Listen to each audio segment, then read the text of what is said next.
Hello, good morning. Could one of you please confirm that I'm audible?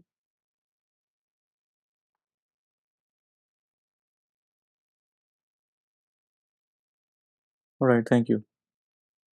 Yeah, sorry for the delay. I'm not sure why Ops um, didn't start the class earlier. I messaged them. I'm not sure if they responded to my message or, um, but I'll raise this with the management since this is not acceptable. So, for those of you who are joining today for the first time, we are going through the math foundations for ML, covering the basic math prerequisites, specifically in the areas of linear algebra, calculus, and probability and statistics. So we have already covered the linear algebra and calculus portions so far. And so today we'll start with the next area, which is probability and statistics. So I'm going to just share my screen, show you the agenda.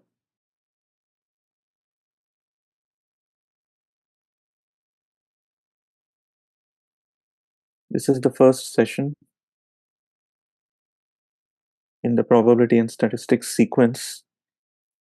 The agenda today is to cover basic combinatorics that will be required for our study of probability.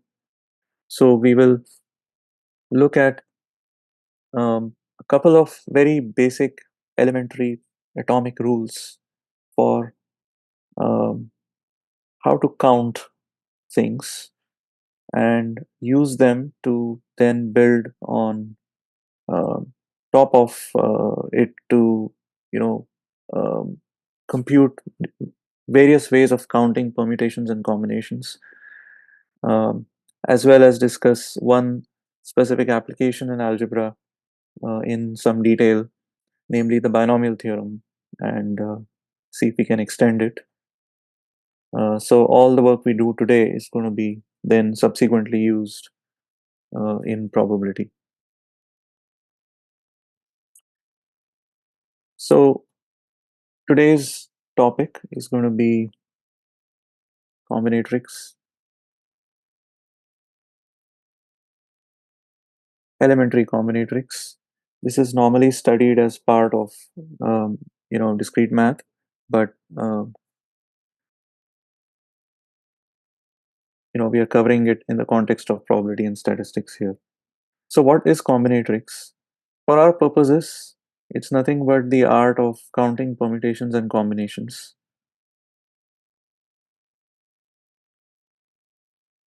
Permutations and combinations of a given set of objects,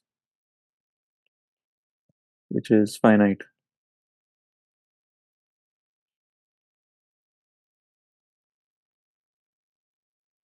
So it's a topic that we have um, covered as part of the foundational videos for the combinatorial enumeration week, the recursion week, if you've gone through our data structures and algorithms curriculum.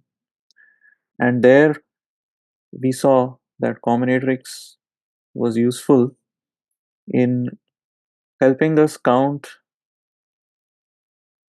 the um, number of elementary operations, the number of elementary operations that an algorithm um, needs in order to compute the solution to the given computational problem. So, in other words, to quantify the time complexity of an algorithm.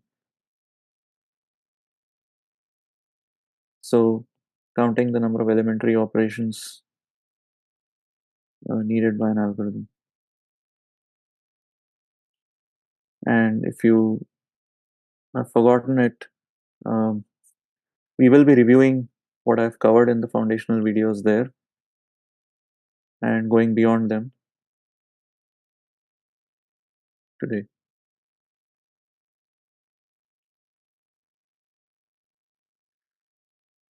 And we, in fact, looked at this um, not just for topics like sorting and recursion. If you recall, in the recursion topic, we actually had to count or enumerate, actually, we had to enumerate all possible permutations and combinations of a given collection of objects. So, there, the number of steps needed to enumerate, or the time complexity of the enumeration algorithm was proportional to the size of the permutation or the size of the combination, since you had to enumerate every single permutation or combination. But this was something we used even in later topics like graphs, where the objects have pairwise relationships between them given by or represented by edges.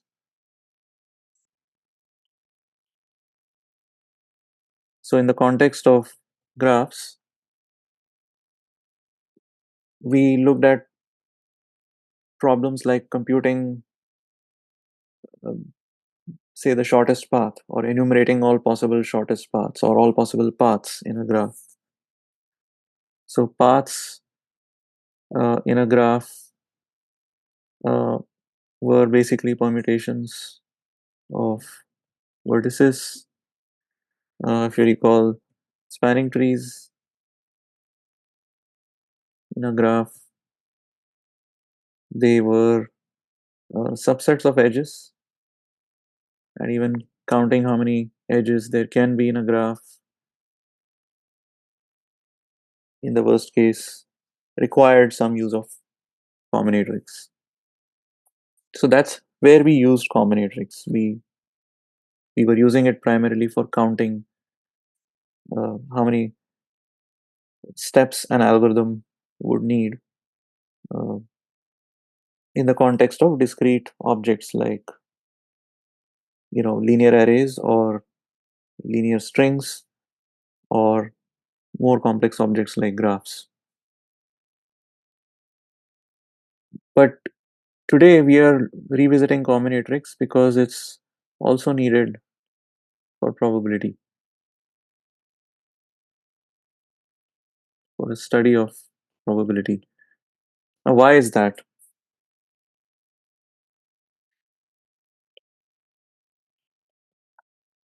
So, to explain that, let me give some context from the actual beginnings of probability theory.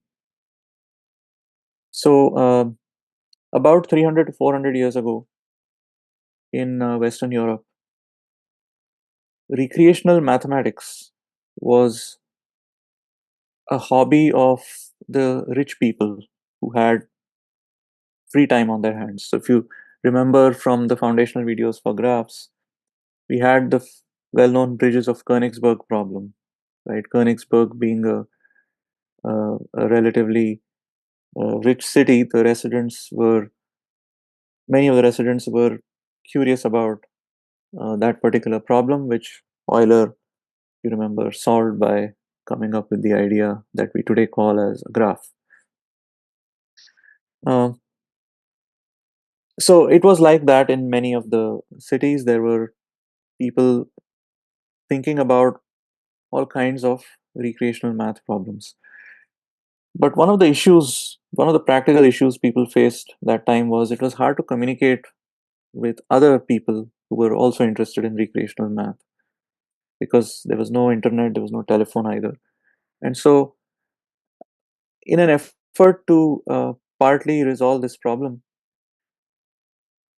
there was a French priest and mathematician whose name was Marie Mersenne, who set up a salon, which you can think of as a meetup, if you want to use today's terminology. He set up a face to face meetup or a club, an intellectual social gathering where um, recreational people interested in recreational math could attend these clubs and meet other people who were also into the same thing. And even if you couldn't attend physically, you could send letters to Mersenne, and he would share the letters with the people who were part of that club. And so what happened is that Mersenne became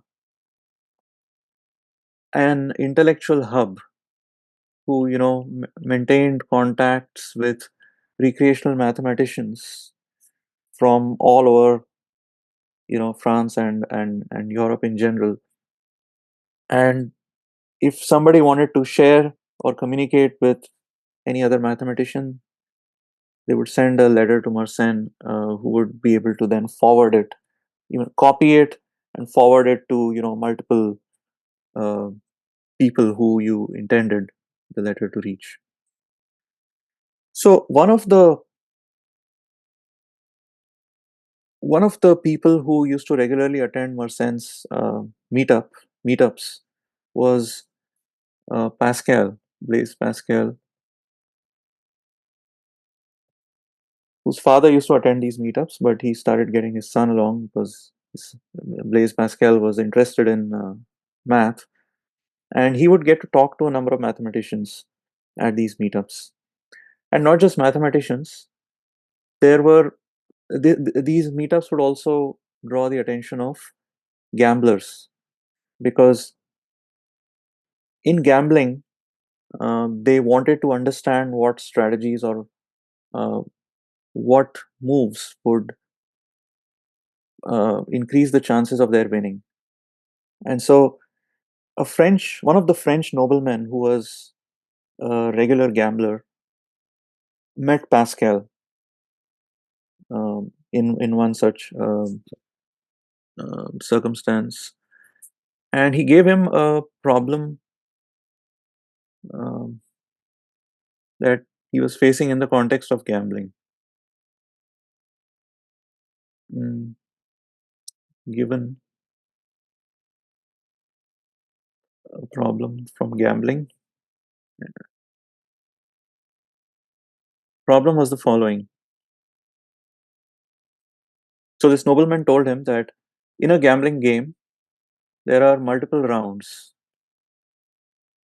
So let's say round one, round two, round three, and let's say round n. And let's say for simplicity there are two players playing the game.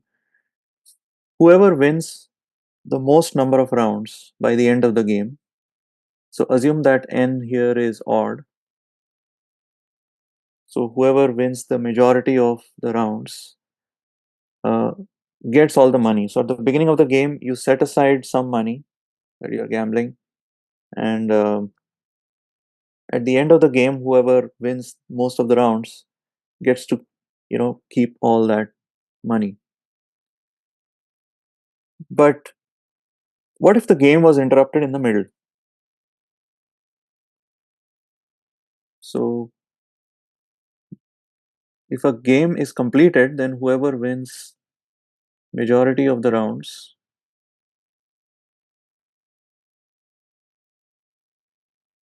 keeps all the money.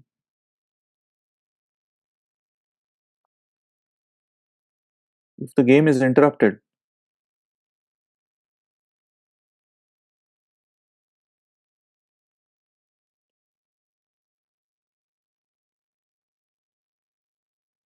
for whatever reason, then how should the money be divided? This was the problem that this nobleman approached Pascal to solve. You can't give all the money to uh, one one of the two players, because it's possible the other player could have won if the game had continued. So this is the problem of this is called the problem of points, or also known as the division of stakes problem.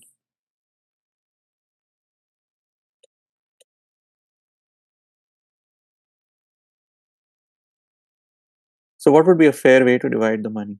So just to take a concrete example, um, maybe the game had 5 rounds, and let's say there are two players, A and B.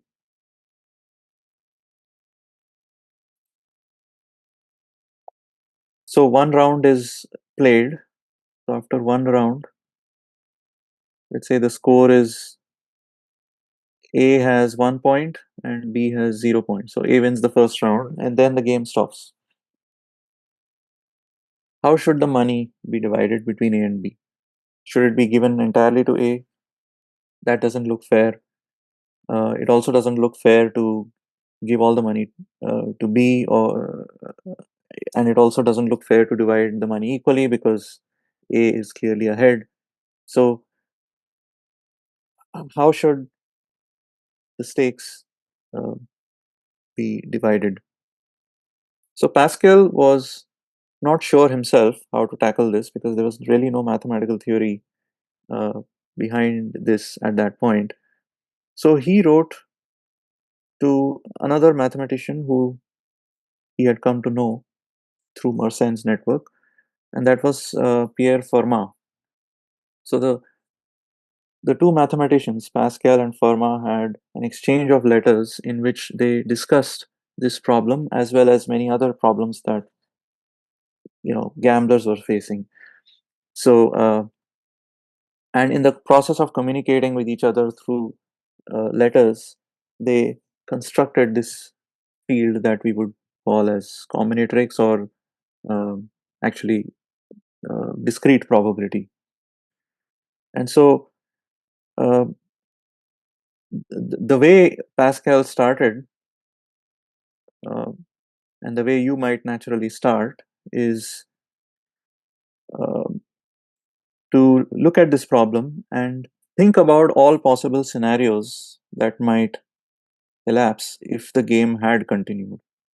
So, if after one round A wins 1 point, there are four more rounds left. So, we could ask, what are all the different possibilities that could happen um, if the game had continued?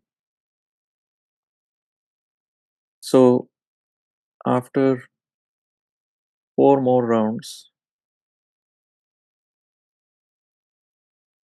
um, the options for the conclusion of the game would be something we might list in a systematic way. So maybe A wins all four of those rounds, or maybe A wins the first three, but B wins the last one, or maybe A wins three of them, but in a different order. And so if you think of A as representing a 0, B as representing a 1, we are essentially enumerating here all the 4-bit strings from 0000 to 1111.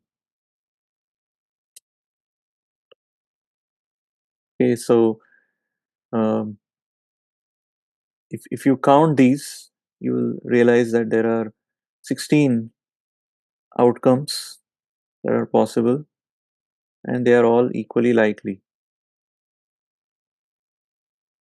That means there's no reason to prefer any one of them over any other, assuming that both gamblers are equally skilled, and or that this is purely a game of chance.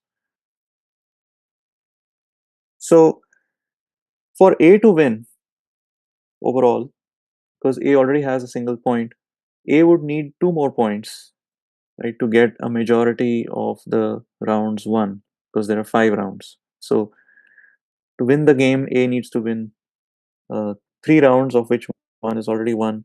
So um, actually, let me do this because this shows the need for combinatorics. So I have this, and then I might have something like this. Oops, I wrote 0 zeros instead of A's. So 0 1 0 0 0 1 0 1 0 1 1 0, and then 0 1 1 1 1 0, 0, 0.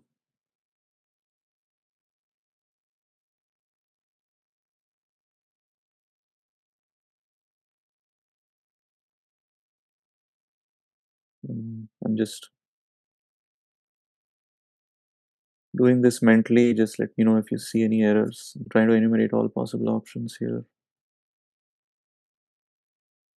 A, B, B, B, B. So these are 16 outcomes, and now if we ask in how many of them does A win, maybe I could color them.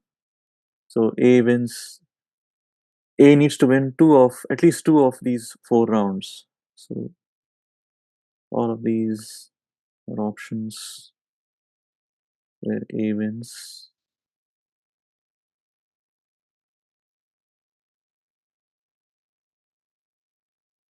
This one, that's it. And the remaining options are where B wins the game, having won three of the rounds. So you can see that out of these 16 options, five of them are options where B wins, and 11 of them are options where A wins. So A wins in 11 of these. B wins. B wins in five of these options.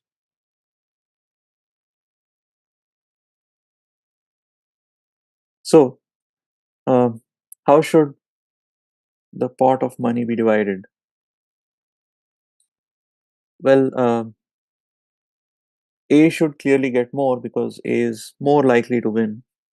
And we can try to quantify how much more likely A is to win or how much more A should win by saying that maybe the ratio of the money that A and B get should be 11 to 5, right? So we can say A should get. So if the ratio is 11 to 5, then uh, A is going to get 11 by 11 plus 5, or 11 by 16th of the money. B should get 5/16 of the money.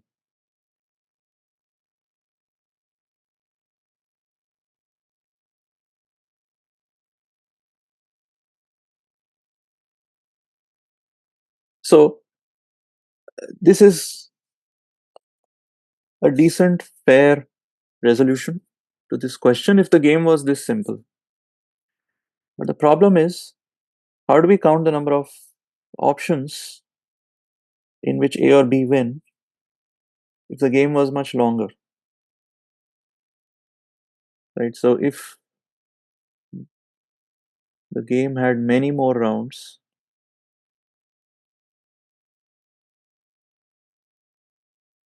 then enumeration, counting without enumeration. Well, I can say enumeration would be tedious. Enumeration would be too tedious.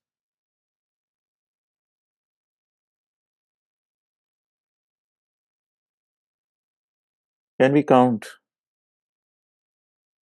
Can we count without enumeration, without enumerating all options?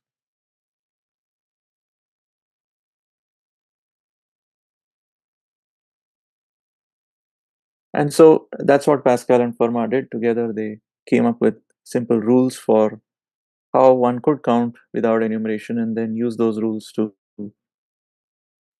uh, come up with uh, you know counts for longer games and more complex types of games of chance. And this is where this is how combinatorics provides a shortcut. So essentially, what we are trying to do is trying to come up with a shortcut for these counts without enumerating all options.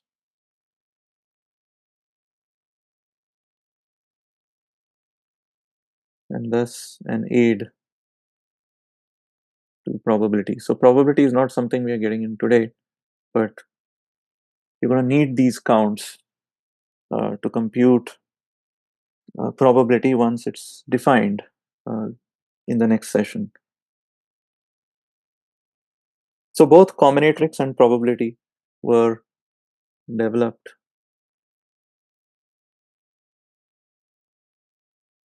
in the context of sort of a disreputable context, games of chance, gambling games essentially.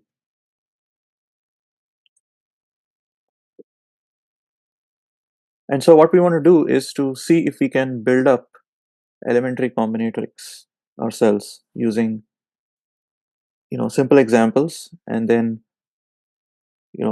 more and more complex examples.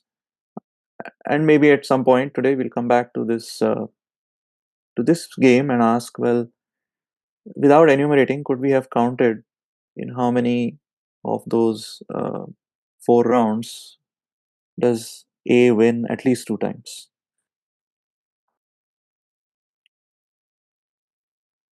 Right. So let's begin with very simple problems and develop a couple of to develop some simple rules that we will then apply to more and more complex problems.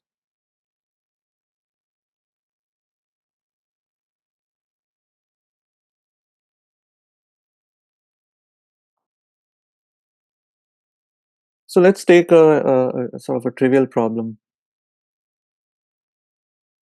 So we have a city with 25 gates. Okay, 15 gates.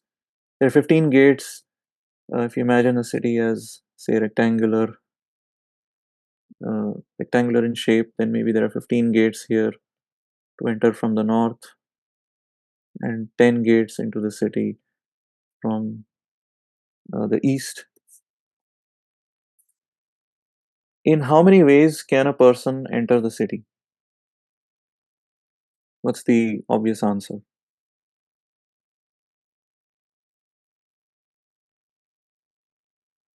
How many different ways are there to enter the city?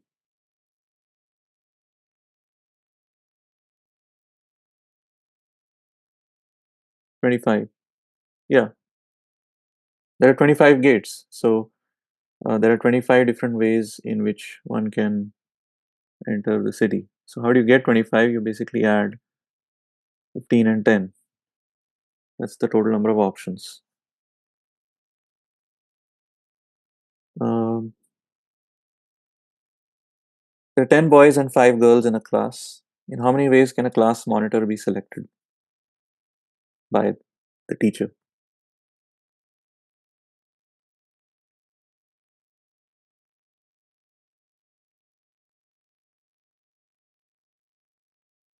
Yeah, again, just add 10 and 5 because that's the total number of students in the class, and any of them can be picked as a monitor. So 15 ways.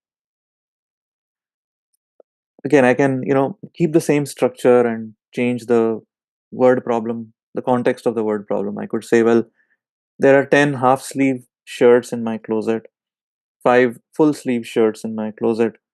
In how many ways can I select a shirt to wear? So once again, the answer would just be 10 plus 5, 15. And so this is almost self-evident, but let's just state it as a principle. So we can call this, oops, we can call this the addition principle, or sometimes it's known as the sum rule.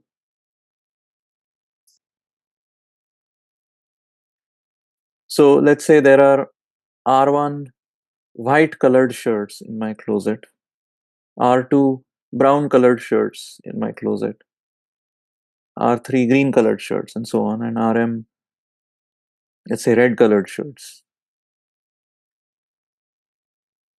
Now, all of those different sets of shirts are disjoint. That means uh, you can't, like, a shirt is not simultaneously white and green for the purpose of uh, analysis here. Then the number of ways I could select a shirt from the closet would be just the total number of shirts, right? Just add up the number of options. Is that okay? I mean, this is a pretty straightforward rule.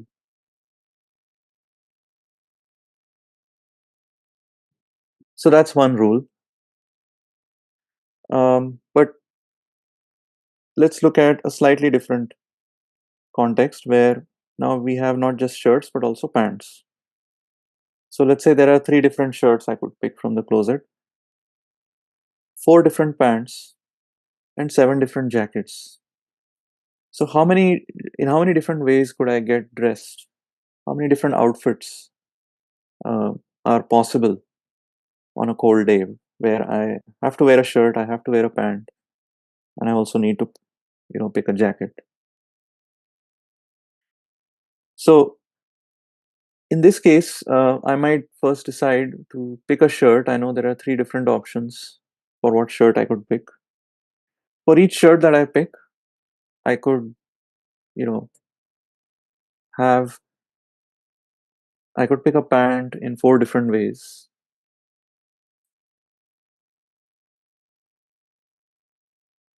So that takes me, uh, if you look at this tree diagram of possibilities, a combination of a shirt and a pant would actually give me 12 different options at the bottom of the tree here. But actually, we also have to pick jackets. So for each shirt pant combination, I have seven different further options for the number of jackets. And so you see in this tree that the branching factor here is 3. At the next level, it's 4. And at the final level, 7. And so the number of different leaf nodes here, each leaf node here represents a unique outfit. So that would be 3 times 4 times 7, which is 84. 84 different outfits.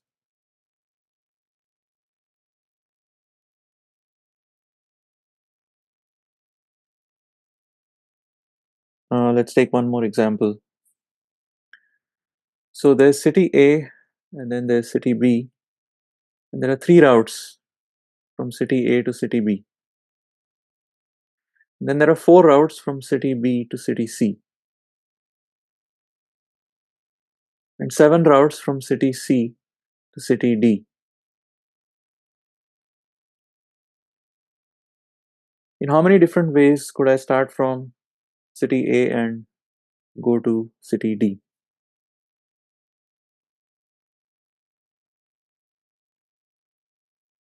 So the task of choosing an outfit here is something that I was able to break up into three smaller sequential tasks: picking a shirt, picking a pant, picking a jacket.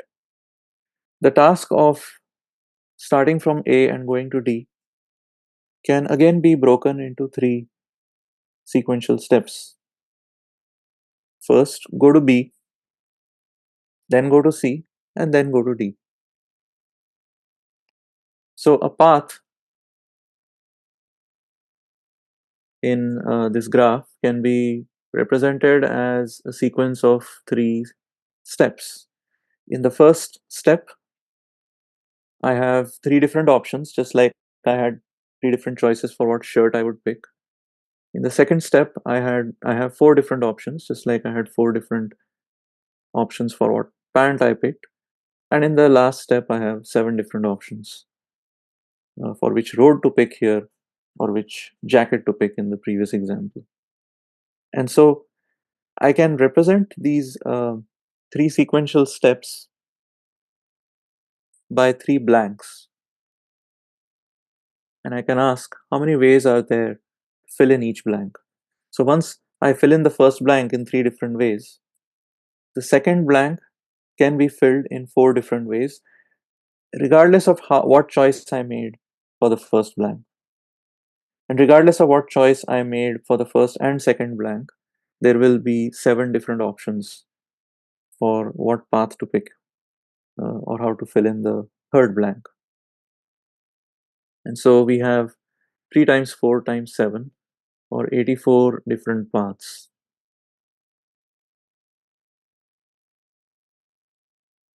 from A to B. So here we are ending up multiplying instead of adding the numbers. And so we can formulate another elementary rule called the multiplication principle, or say the product rule, based on these two examples, where um, and the product rule goes something like this. So if there's a complex action we need to take, and let's say it can be broken down into m sequential steps.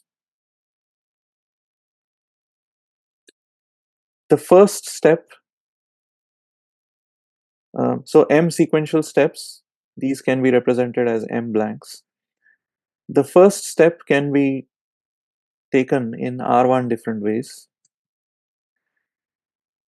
Irrespective of what decision we make here, the second step can be taken in R2 different ways. That's the number of choices we have, and so on.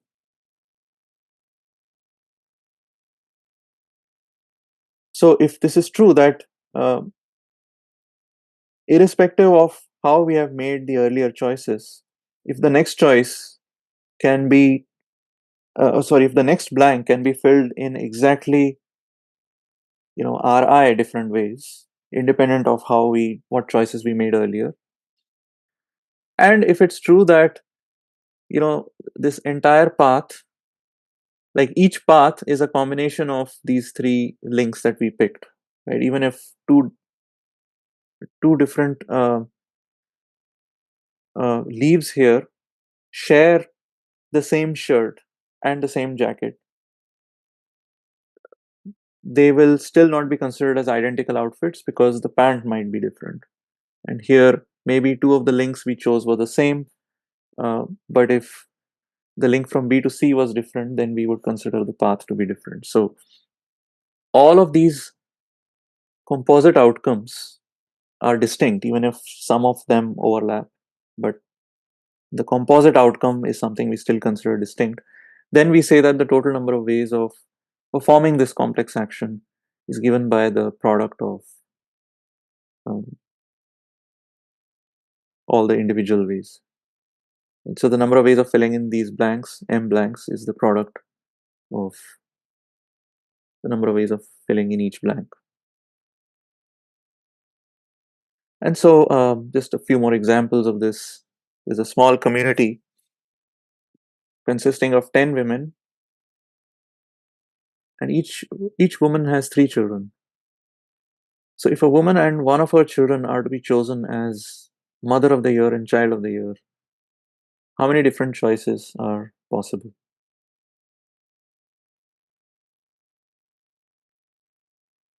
What do you think?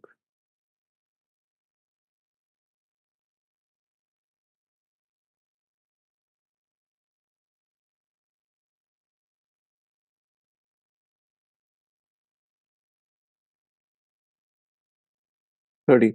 So the action that we're talking about is choosing a mother and child of the year. You can break that action into two sequential steps. The first step is to choose the mother of the year, and then the second step is to choose the child of the year. There are 10 ways of there are 10 options for mother of the year, and irrespective of who we pick as the mother of the year, we will have 3 options for the child of the year. So the total number of ways of performing this complex action, picking a mother and a child of the year, is 30. Very different choices.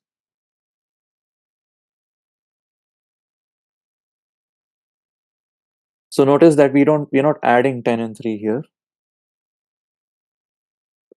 If we had to pick either a mother of the year or a child of the year, then we would have, actually even then we would not have 10 plus 3 options. We would have more, because the total number of children are 30, the total number of women are 10, so we would have 40 different options for picking,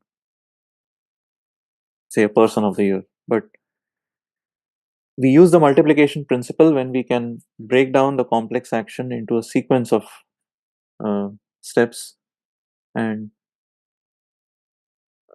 then we end up using a multiplication principle. But if we have to um, either pick a white shirt or a green shirt, then the total number of ways of picking a shirt would be their sum.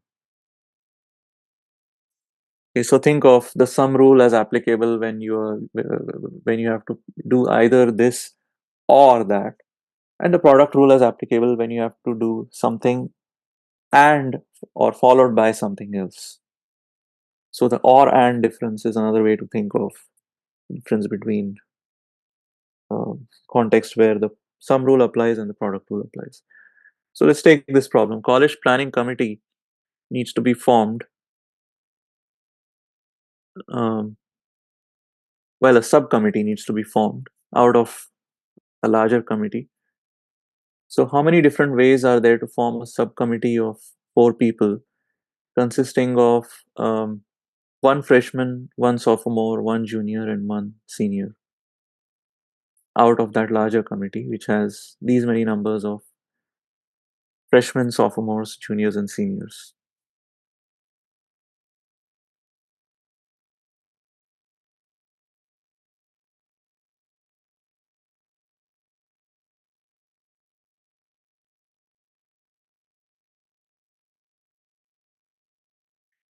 So the complex action here is to create a subcommittee.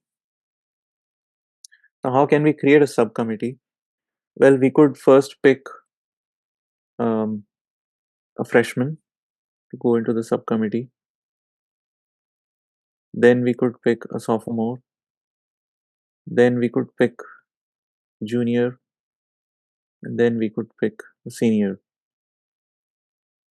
So there are um, three choices for freshman who goes into the subcommittee. Now, irrespective of what choice we made for the freshman, there are 4 options for which sophomore to pick.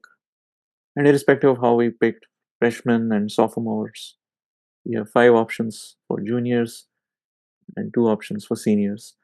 And so, since we have to do each of these in sequence, the total number of ways of forming the subcommittee would be 3 times 4 times 5 times 2. 5 times 2 is 10, 3 times 4 is 12, 12 times 10 is 120.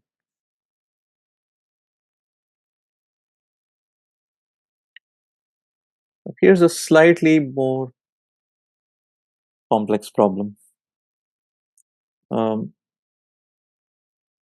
how many different 7-place license plates are possible if the first 3 places are to be occupied by letters and the final 4 by digits from 0 to 9? Letters could be any letter from A to Z. So you need not give me the final answer. Just think of, because these numbers are going to get bigger for many of the problems. Just think of what arithmetic expression would need to be calculated in order to get that final number.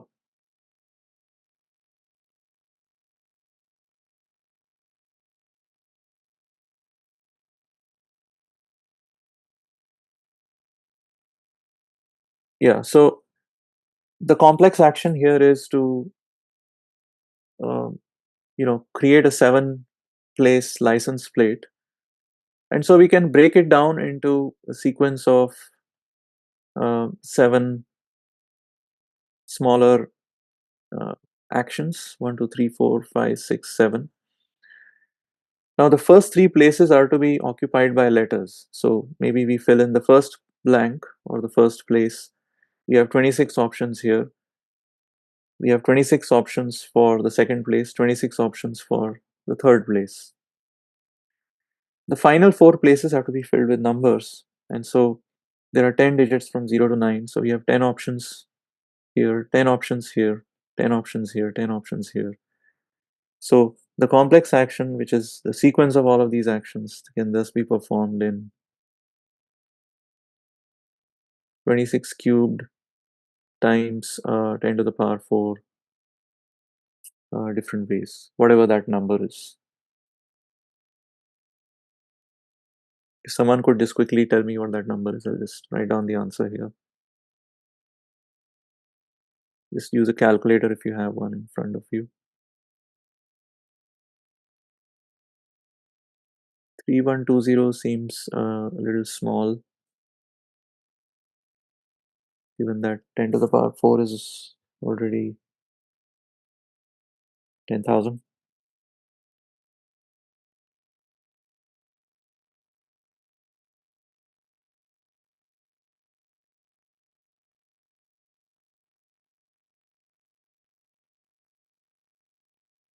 175,760,000.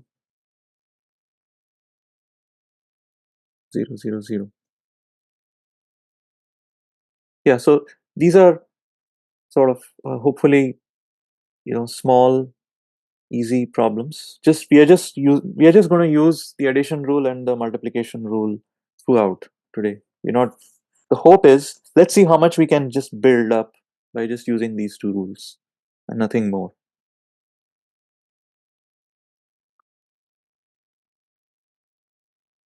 All right, how about actually let me just create a variation. What if repetition was not allowed?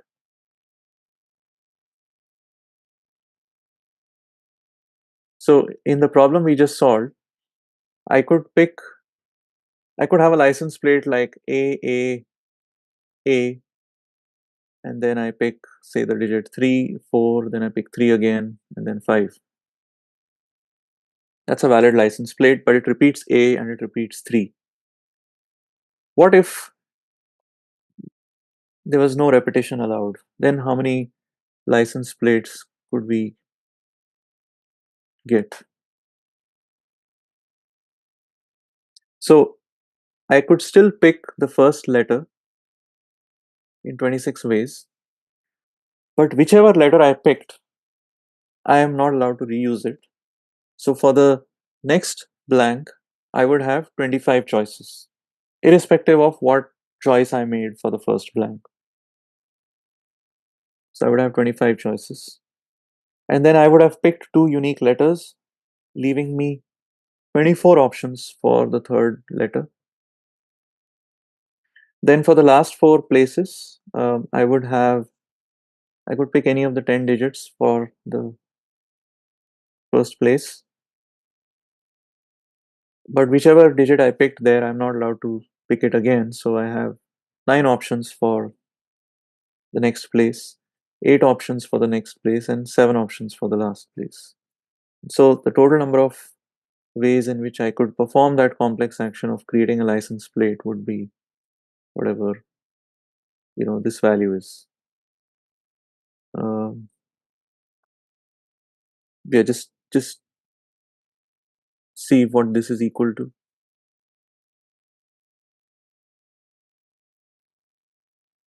786240000.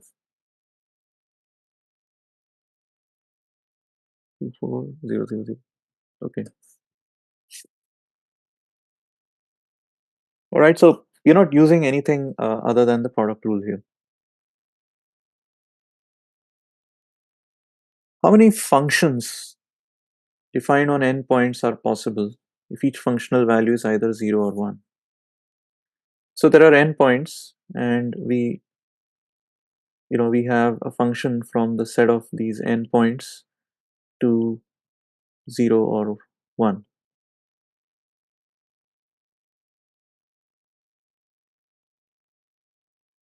So how many different functions are there which can assign a value of 0 or 1 to n points?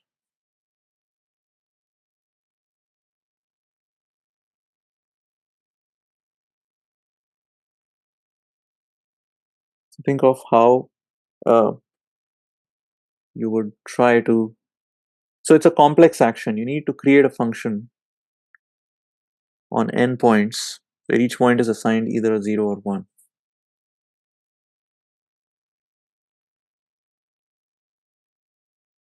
So to create a function, we have to come up with a function definition which is going to tell us what does that function do, or where does that function map each of the n points, right? So think of creating a function as a complex action. The question is, can you break it up into a sequence of simpler actions? So what does it take to create a function? Well, I need to define its behavior on each of those n points. So I could say, well, I'm going to pick the first point and decide what that point will get mapped to, right? So where does the function map the first point? Where does the function map the second point? Where does the function map the nth point? So the first point could be either mapped to 0 or 1. So there are two options.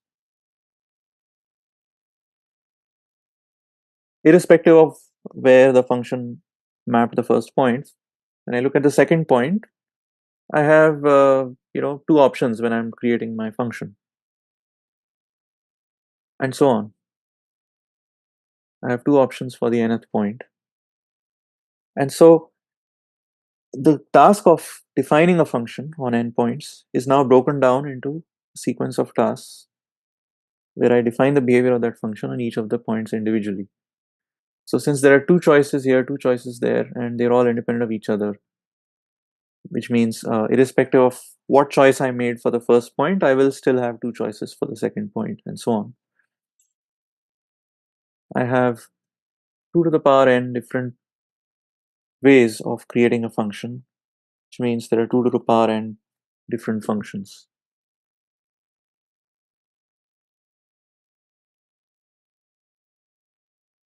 Does that make sense?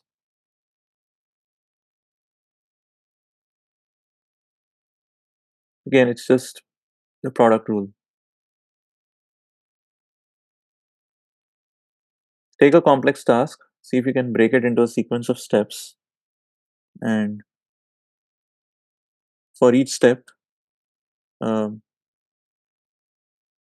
see how many choices you have and multiply them out, making sure that the earlier choices don't influence the number of choices you have for the next step.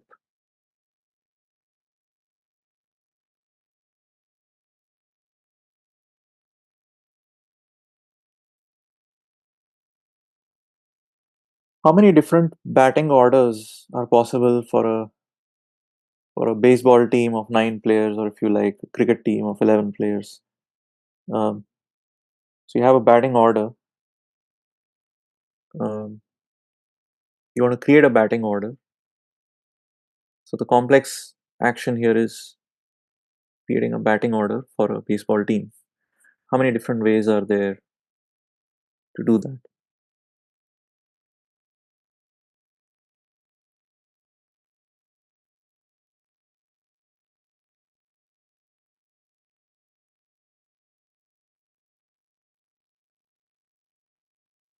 All right. So um, to create a batting order, I need to decide who is uh, the first player who will go and bat,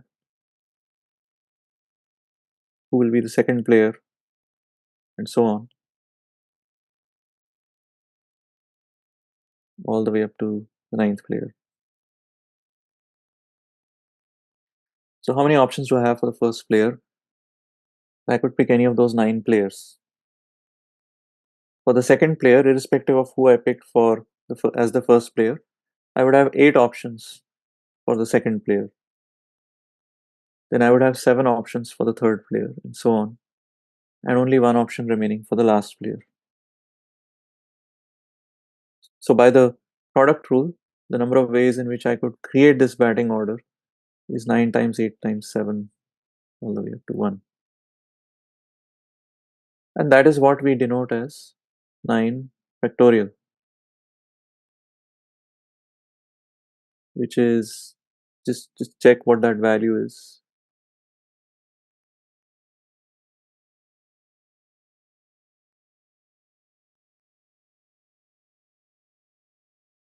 It's the value of 9 factorial.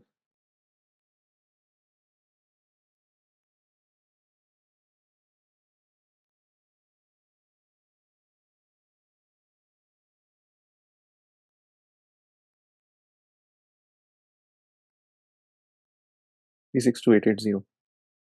Thank you.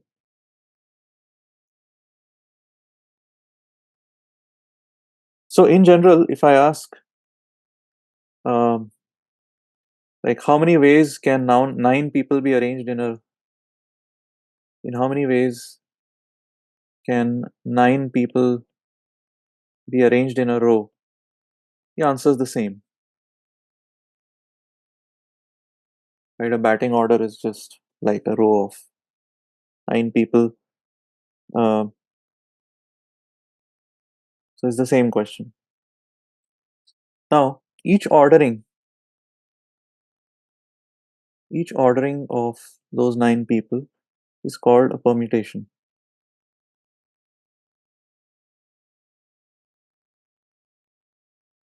And when you see the word permutation, what should immediately come to your mind is that order matters. If I change the order, that changes the permutation.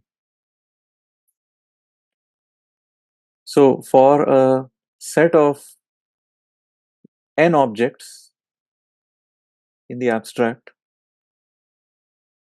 how many permutations are there? How many orderings are there of these n objects? Generalizing what we did here, n times n minus 1 all the way down to 1.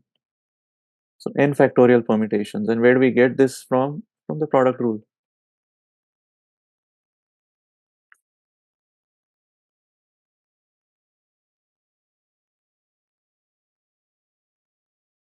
So let's take another example here. There's a class in probability theory which consists of 6 men and 4 women. An exam is given and the students are ranked according to their performance. Assuming that no two students obtain the same score, each score is unique, how many different rankings are possible? Let's solve part A first. How many different rankings are possible? We should be able to immediately at least come up with the expression for it.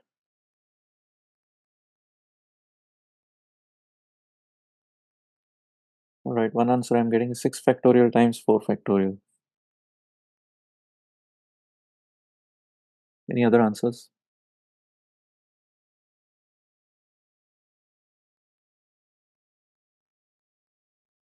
So think of the complex action we are performing as creating a ranking. So creating a ranking means deciding who is the top ranker, uh, the second from the top, and so on. It's basically an ordering of the 10 students. Now, 6 of them might be men, 4 of them might be women, but the gender doesn't matter uh, as far as the rankings are concerned.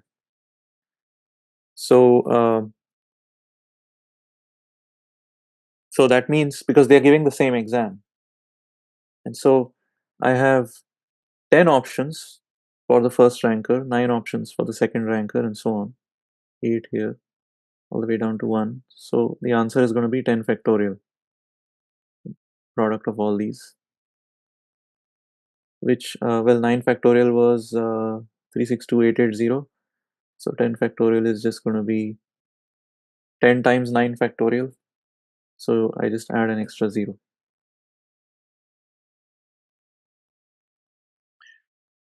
What about part B? So imagine that the men are giving, so they are ranked just among themselves, and the women are ranked just among themselves. It's as if they are giving, two separate exams. Then how many different rankings are possible?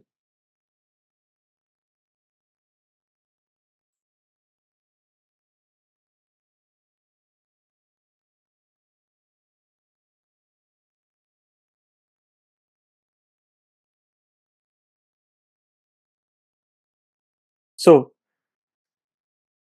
the complex action is to create a ranking for all the men and then followed by creating a ranking for all the women. That's how we could break down this high level task. Right? Let's first create a ranking for all the men. That's one task, followed by creating a ranking for all the women.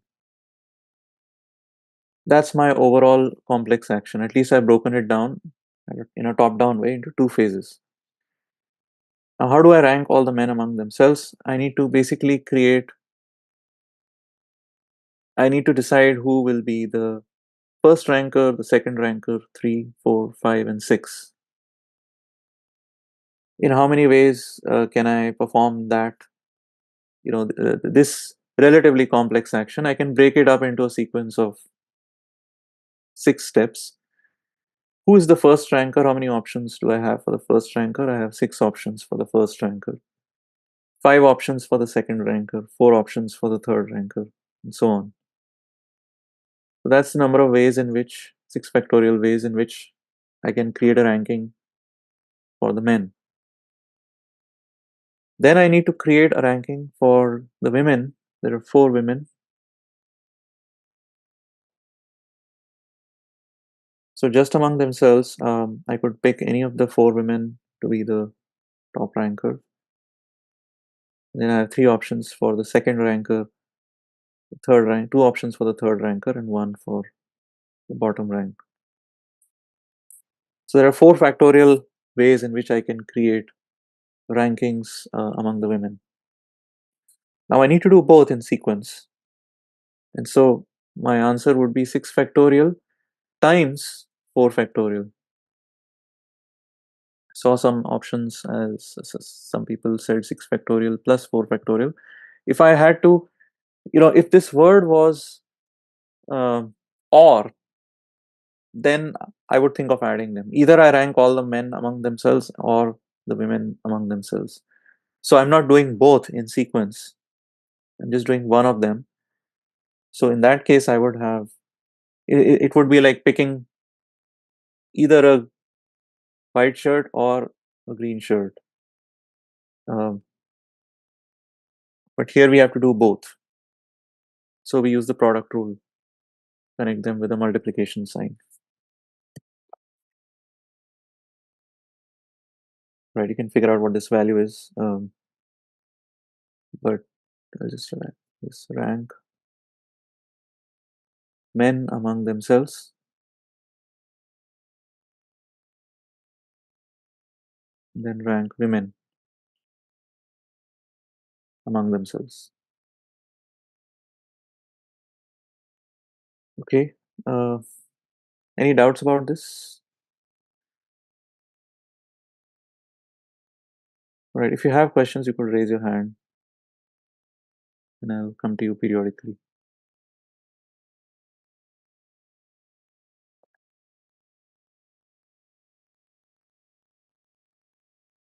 All right. So next problem.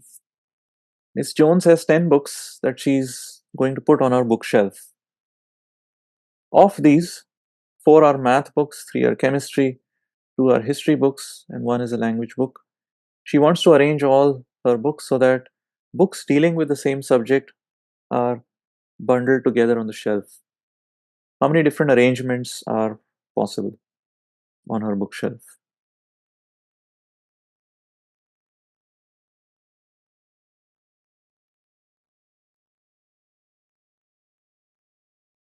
So let's look at this. Um, the complex action here is to arrange the books on the shelf. So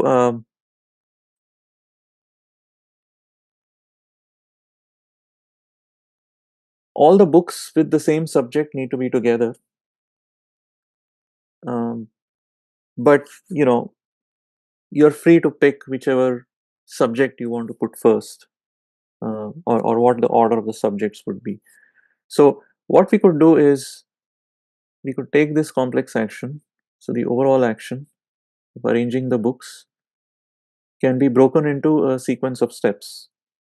So maybe I decide first what the order of the subjects would be,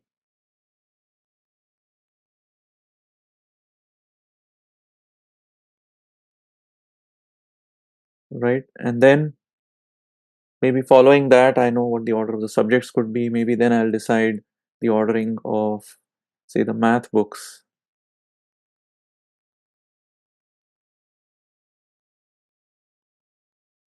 Then I'll decide the ordering of, say, the chemistry books. Then I'll decide the ordering of the history books. There's only one language book, but if there were more,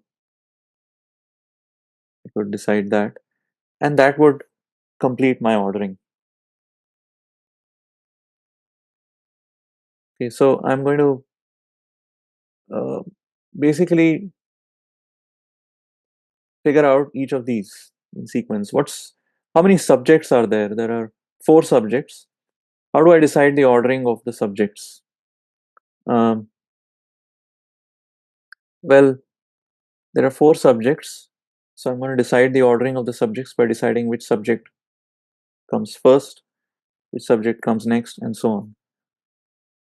So that is doable in, the first subject can be chosen in four ways, the next subject in three ways. And so this is nothing but a permutation of these four subjects, four factorial ways, to decide the ordering of the subjects. Then I decide the ordering of the math books. By this time, I know which position or which position math is in. But then I don't, I have freedom to pick the ordering of the math books. There are four math books, so I know there are four factorial ways of arranging the math books. There are three factorial ways of arranging the chemistry books, two factorial ways of arranging the history books. Language books, there's only one way. I can call it as one factorial. And so the total number of ways of arranging my books would be the product of all of these, because each of them is being done in sequence. So 4 factorial times 4 factorial times 3 factorial times 2 factorial times 1 factorial, whatever this number is. See, did anybody calculate that?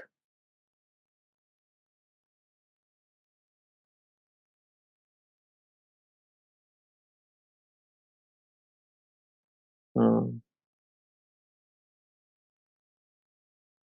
yeah, just see if one of you could calculate that. Now, uh, this wasn't necessarily the only way to do this, right? Maybe I could have first decided the ordering of the math books, then the history books, then the chemistry books, then the language books, and I could have decided the final ordering of the subjects at the very end. It wouldn't have made a difference to the answer, since multiplication is commutative and associative.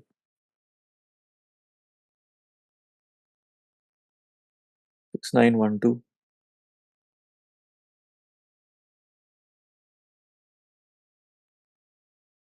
So there are 6912 arrangements possible. So it's a slightly more complex problem, but uh,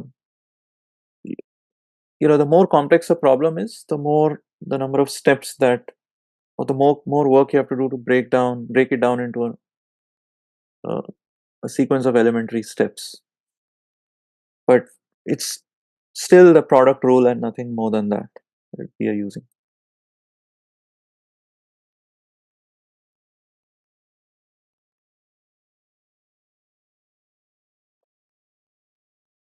All right. How many different letter arrangements can be formed out of the actually let's start with the word history. If I ask how many different letter arrangements can be formed out of the letters of the word history, what would you say?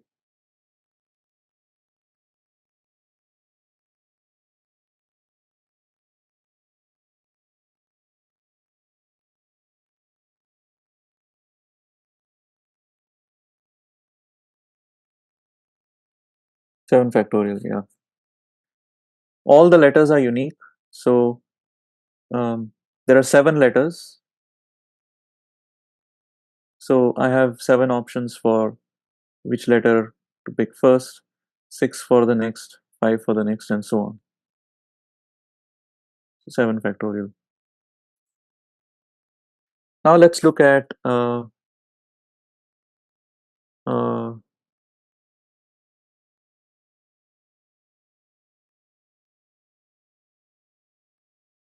yeah, let's look at uh,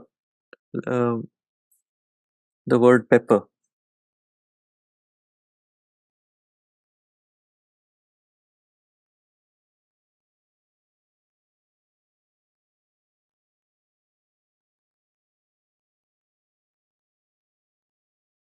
So based on what we've done so far, pepper is a 6-letter word. So you might think, well, there are 6 ways, 6 options for the first place. Um, and then there are 5 options for the second place, 4 options for the third place, and so on. And so that might give you 6 factorial as the answer. Now, this problem actually introduces one additional feature which makes uh, these counting problems more complex, which is that the letters, there are 3 copies of P and there are 2 copies of the letter E. So these letters are not identical. So far, everything that we were arranging, all objects that we were arranging, were distinct. They were distinguishable. And so it was very easy to say that, well, this object came first, this one came second, this one came third, and so on. But if you take, say, the letter pepper itself, and let's say you swap the two e's, that's not a new ordering. That's not a new ordering because the e's are identical. Whereas if these were 6 people and you swap 2 people, we know 2 people are identical. So uh, that would be a separate arrangement, right? So the question is, how do we count permutations when some of those objects being arranged are indistinguishable from each other? So what we know or what we have assumed so far is that everything is distinguishable, everything is distinct. And so let's transform this problem, this new problem, into an old problem of arranging letters pretending that all of them are different. In fact, let's use this strategy of problem reduction by reducing the given problem to a problem we are familiar with. So let's make all the letters distinct. So I'm going to make the 3 P's distinct by adding subscripts. P1, let's call this as the first E, then we have the second P, then we have the third P, then the second E, and then the R. So if we asked how many different letter arrangements are there of pepper where each P is different from any other P and the 2 E's are also different from one another, clearly the answer would be that. Because now swapping P1 and P2 or E1 and E2 would produce a different ordering. So there are 6 factorial such orderings. Now we want to take this answer and see how to modify it by, let's say, pretending that we drop the assumption that E1 and E2 are different. Let's just focus on the two E's. If E1 and E2 are different, then we have 6 factorial arrangements.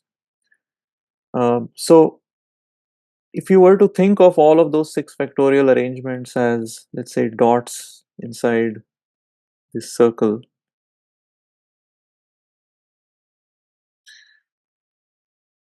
let's say I take any particular arrangement, let's say this one, and I know I'll get a different arrangement if I swap E1 and E2. Okay, maybe that other arrangement is what I'm showing here by this red dot. And so I'm going to, let's say, link up arrangements where the only difference is that E1 and E2 are swapped. Right? I could take any particular any other permutation, let's say this. I swap E1 and E2, I'm going to get a different permutation. Let's say that. In fact, for any dot in this among this in this set of 6 factorial arrangements, there will be a dot I can pair it with, where the only difference is that E1 and E2 are swapped. So I can actually partition all of these 6 factorial arrangements into groups of 2, into such pairs. Now, in reality, these two, the two arrangements making up a pair are to be treated as identical in our original problem because the two E's are actually not different. So what we can now do is we can ask, well, what if the two E's are not different? Well, then each pair collapses into one unique arrangement.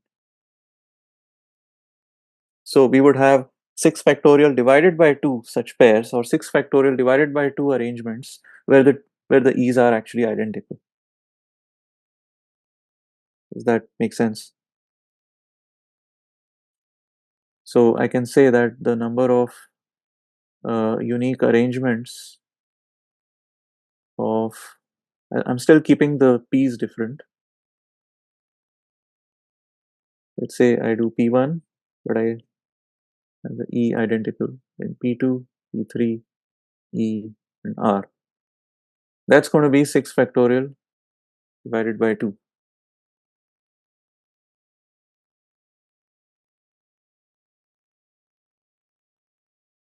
Now let's focus on the, so let's draw another diagram here where let's pretend that we have all the 6 factorial divided by 2 arrangements of this particular string. So I consider any particular, let's say I consider a particular dot. I'll just mark it in blue. So what if I swap P1 and P2? I might get a different dot. If I swap P1 and P2 again, I'll come back to the same dot. What if I swap, say, P1 and P3? Then I might get this dot. What if instead I had swapped, instead of swapping P1 and P3, what if I had swapped P2 and P3? Then I might have gotten a different dot here. In fact, think of rearranging P1, P2, and P3 among themselves, right? Starting from a single dot here, an original, any permutation. If I were to just move the P's around, I would be only changing the subscripts, right? The P's would still be in the same place, but I would just be changing the subscripts. So how many different ways are there of rearranging P1, P2, P3 in place wherever they are by just changing the subscripts? There are 3 factorial ways of arranging P1, P2, P3 among themselves. 3 factorial is 6. So I can say that there will be 6 such blue dots. 1, 2, 3, 4, let's say 5 and 6. Actually, I should make this set much bigger. So pretend that this is like a really big set, but I have this group of six arrangements where the only difference between them is that they differ in the subscripts for the p's. The p's are actually in the same position, they're not moving around, it's just the subscripts that are different. I could actually have another group of, so if I pick this red dot, the p's are actually, at least one of the p's is in a different position, right? But there are six other, I mean, five other, 1, 2, 3, 4, 5 and 6. I could create another group of or a cluster of six arrangements where the only difference is in the subscripts of the p's, right? And so on. In other words, I could partition this set of 6 factorial by 2 arrangements into clusters of, into groups of 6 each, where all the dots within a group are just you know rearrange are just permuted versions of p's, right? The e's are in the same place, the r's are in the same place, even the p's are in the same place. The only difference is some of the subscripts are in a different order, that's all. Now when I treat the p's as identical to one another, I'm thinking of dropping the subscript. Dropping the subscript would collapse each of these clusters into a single dot.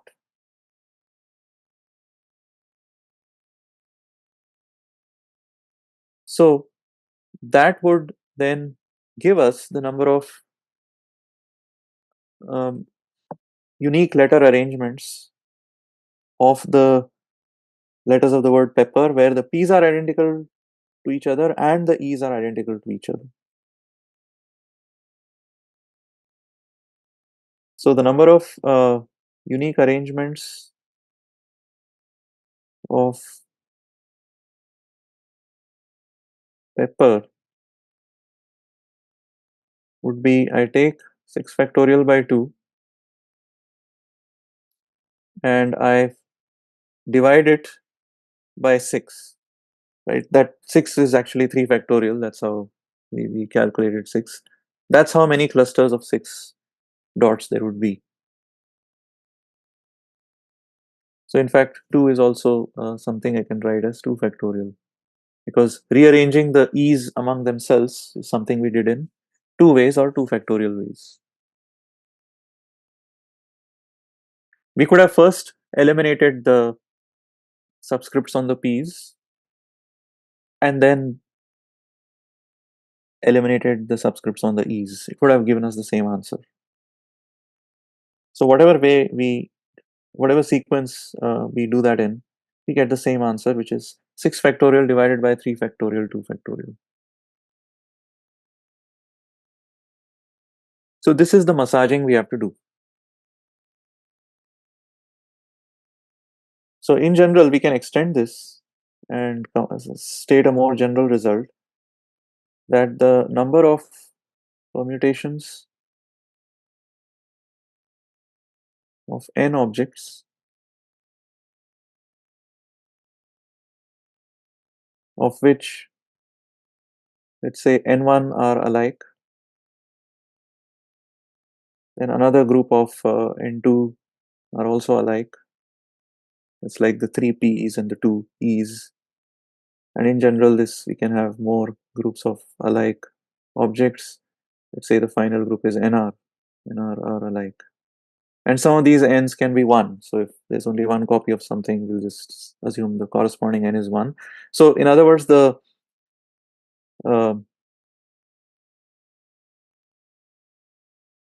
the sum of all these copies is n. So how many permutations will there be? If they were all distinct, it would have been n factorial. But because n1 of them are alike, I will have to divide by n1 factorial Just like pretend that you remove the subscripts on the p's or the e's,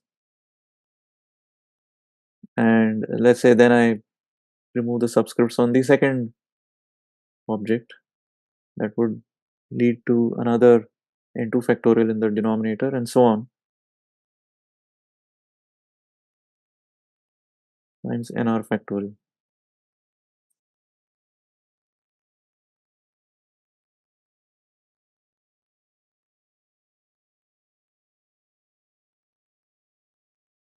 Right? I hope that makes sense.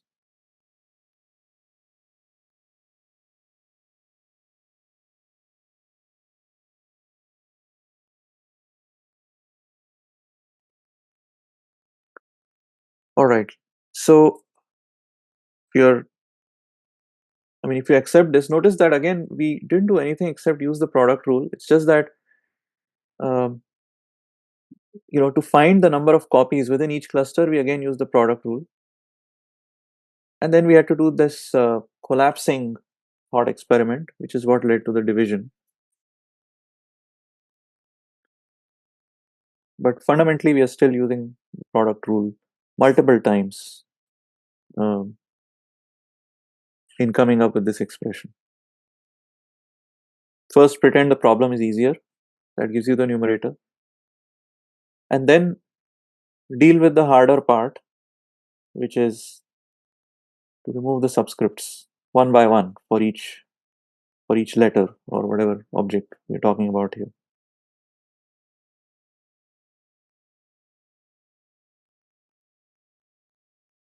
So there's a chess tournament which has 10 competitors, of which 4 are Russian, 3 are from the US, 2 are from Great Britain, and 1 is from Brazil. If the tournament result lists just the nationalities of the players in the order in which they placed, how many outcomes are possible?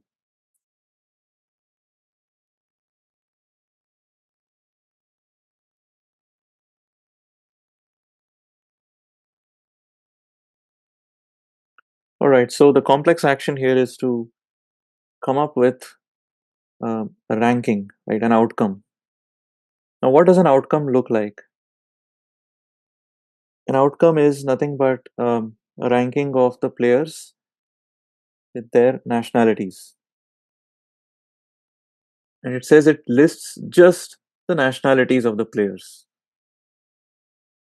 All right, so for example, one possible ranking could be, uh, let's say, U for the United States, followed by, let's say, Great Britain, uh, let's say 2 Russians, followed by 2 more from the US, B for Brazil, in Great Britain, and then let's say RR. This is, yeah, this is a, this has 5, yeah, 5 players with their nationalities. This is just one of many possible rankings. That's how it would be listed. So in other words, we can think of an outcome as nothing but a string of 4 letters. Well, string of length 10, but formed out of 4 different letters of the alphabet, where there are 3 copies of U, 4 copies of R, 2 copies of G, and 1 copy of a B.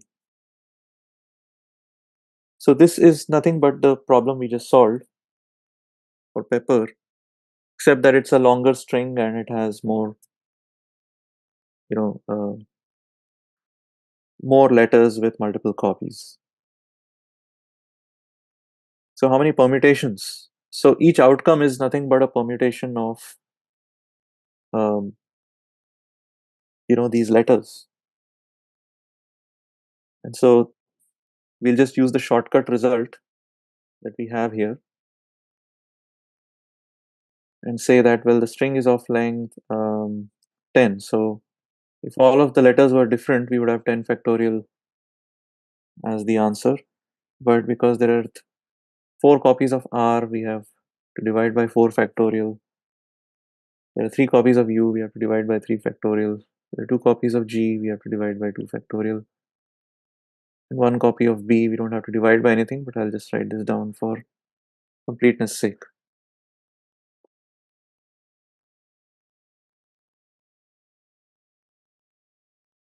Alright, and that's going to evaluate to some integer. We can just check what it will be.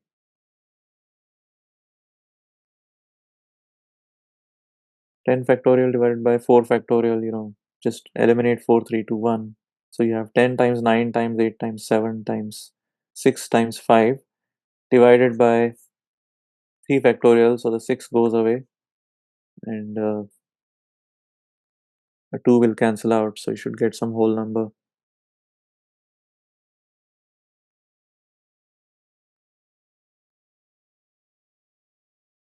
12,600. Yeah. Okay.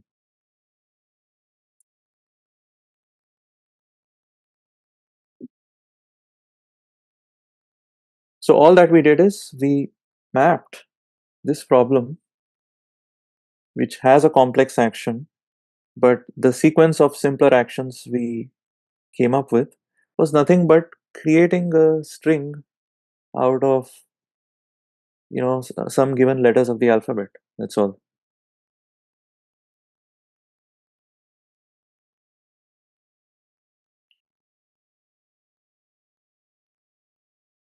One more problem and then we'll stop for a 30-minute break.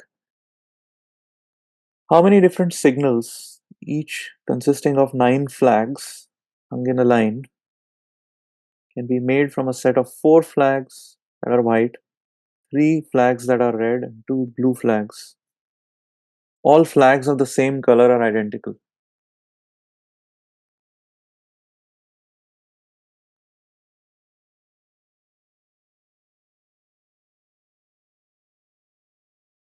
Yeah, so if you think of each flag, so if you think of a signal as an arrangement of 9 flags, we are talking about how many permutations are there. So the complex task is to create a permutation of these 9 flags where some of these flags are just indistinguishable from each other. So think of a string of or a sequence of length 9 where in each place, in each blank, you're either putting, so instead of a white flag, think of the letter W. Instead of a red flag, think of the letter R. Instead of a blue flag, you have the letter B. So how many such strings are possible? 4 W's, 3 R's, and 2 B's. If all of them were distinct, you would have 4 plus 3 plus 2, which is 9 factorial different arrangements.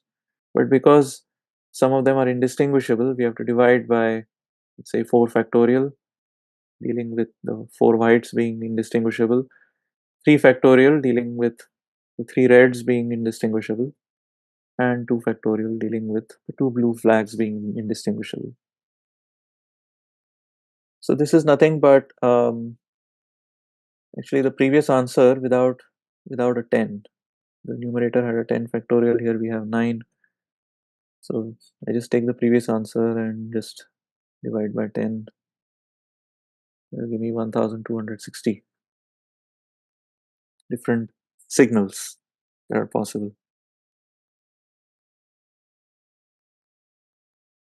Actually, I'll do just one more thing and then we'll stop for a break. Um, so I hope we are comfortable with permutations now, including permutations where some of the objects are identical. So now just want to introduce a problem that looks like a new problem, but it's actually not. But when you study permutations and combinations, it's usually presented as a new problem. So let's say you have n distinct objects. All of them are different. Um, Instead of arranging them in a line, instead of arranging them in a line, we want to pick a subset.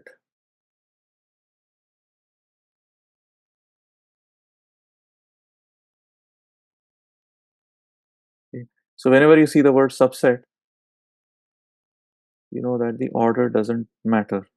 So imagine we want to pick some of those objects to create a subset. So how many different subsets are possible?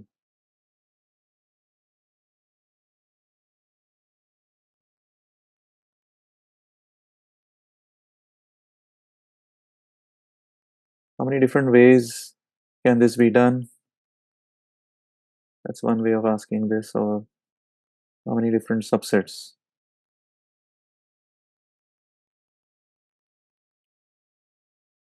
Now, don't get thrown off by the fact that we see a new word, a subset, which you might recall is something that we often call as a combination. But forget about that. The complex action is we want to pick a subset out of these n distinct objects. How do we do that? That's the complex action. Can we break it down into a sequence of simpler actions? Well, if you visualize the subset as a bag, we have to decide, which of those n distinct objects do we want to pick up with our hand and put it inside a bag. So we can break this into a sequence of decisions. I look at the first object. Maybe I put it into the bag, maybe I don't. So there is an include option or an exclude option. For the first object,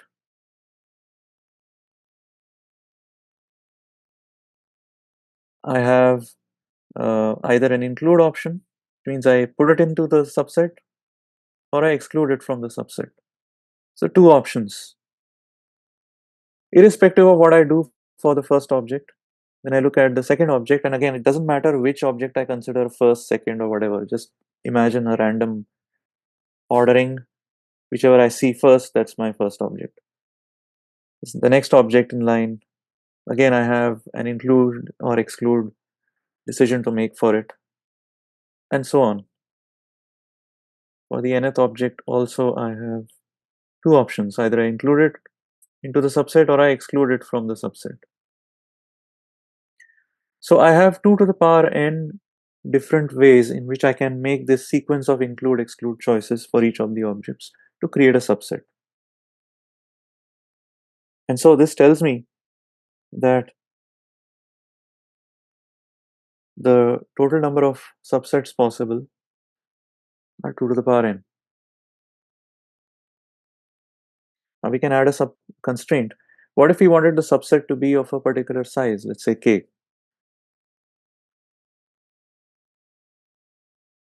Okay, suppose we add a constraint. We want the subset to have, sorry, we want the subset to have exactly k objects, k elements. That is size k. In how many different ways can we create a subset of size k?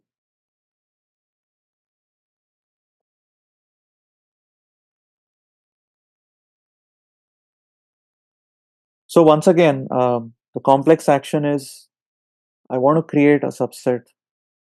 It needs to be of size k though. So I once again imagine all my objects lying down in a line. I look at the first object. I decide to include or exclude it. I look at the second object. I decide to include or exclude it, and so on. This time there's a constraint on how many objects I'm supposed to include and how many objects I'm supposed to exclude. Because if I have to include exactly k objects, that means I have to exclude n minus k objects.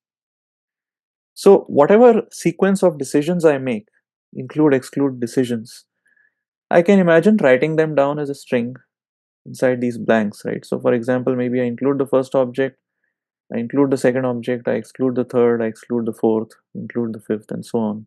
Maybe I include the last as well. That would have been a chain of decisions. This time, though, the constraint is that I need to have exactly k objects included and the rest excluded. But I'm still doing the same thing. I'm creating a trail of n decisions where exactly k of them have to be i's and exactly n minus k have to be e's. That sounds familiar. This is going to be nothing but um, the number of strings of length n built from k i's and n minus k e's.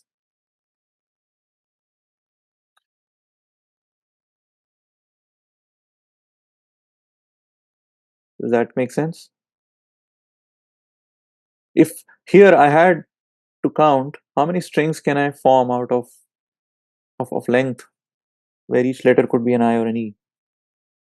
Well, I have two choices for each letter, and so I have to do the power n choices overall. This time, there's a constraint on how many I's must be there in the string, and therefore how many E's must also be there in the string.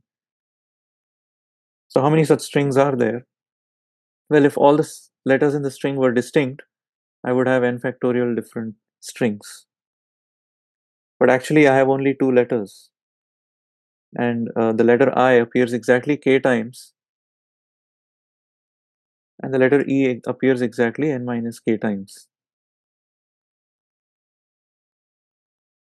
So that's the number of subsets of size k that can be created out of a set of n objects. And this is what we denote as n choose k, or sometimes like this.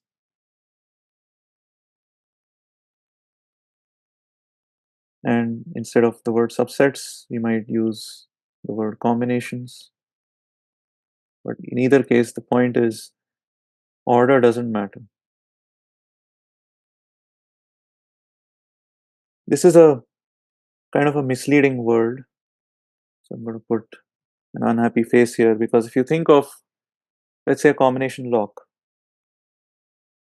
where you need to enter a particular sequence of digits or letters to open the lock, clearly the order matters there, right? So combination is not a very uh, good word. I think it's better, maybe subsets would be a better word. Basically, it's an arrangement or a way of combining objects so that order doesn't matter. All right, so we'll take a 30-minute break now. It's around 1:13 here. So let's resume around 1:45 Pacific time, and we will continue with uh, problems on subsets or combinations.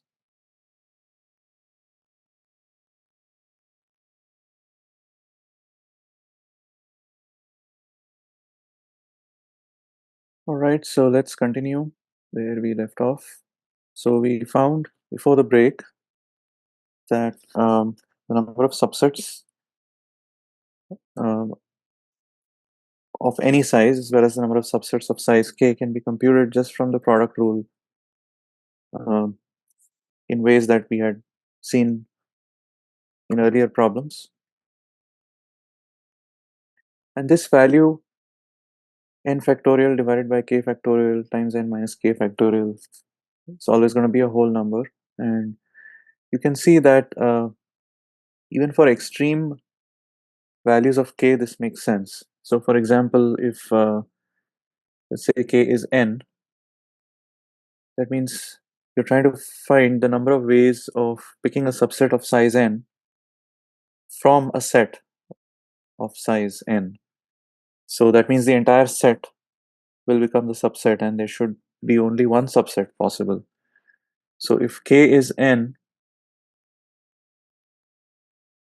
you can see that n factorial divided by k factorial, which is nothing but n factorial, times n minus k factorial. N minus n factorial would be 0 factorial.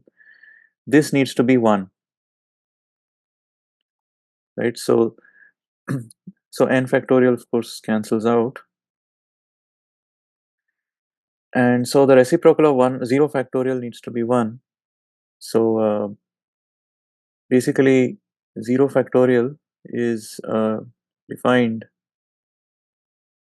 as 1.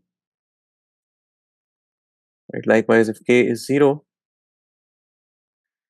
how many subsets of size 0 can be formed out of a set of size n? There's only the single empty subset containing nothing that can be formed.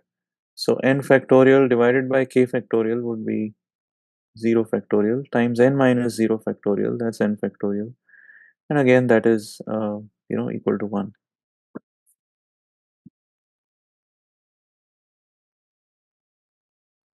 Okay, so that's about this is one way you can calculate the number of subsets of particular size. There is a way that you might have seen if you have gone through foundation videos of recursion earlier. But one other approach you could try is to find. Actually, I think the problem in the foundation videos was to find the value of n choose k. If I remember correctly, you have to find the value of this expression, assuming that uh, you can't compute these factorials because they get too large, and so you have to find a more efficient way to compute the value of n choose k. Uh, so something like that. Uh, so we could compute the value of n choose k, or the number of subsets of size k, by using something like decrease and conquer.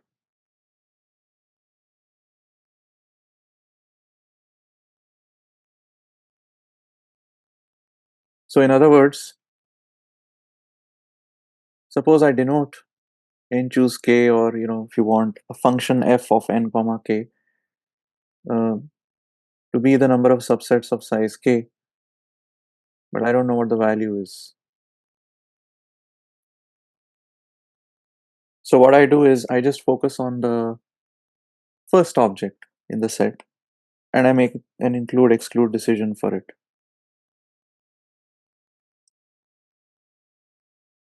So if I uh, let's say I include it,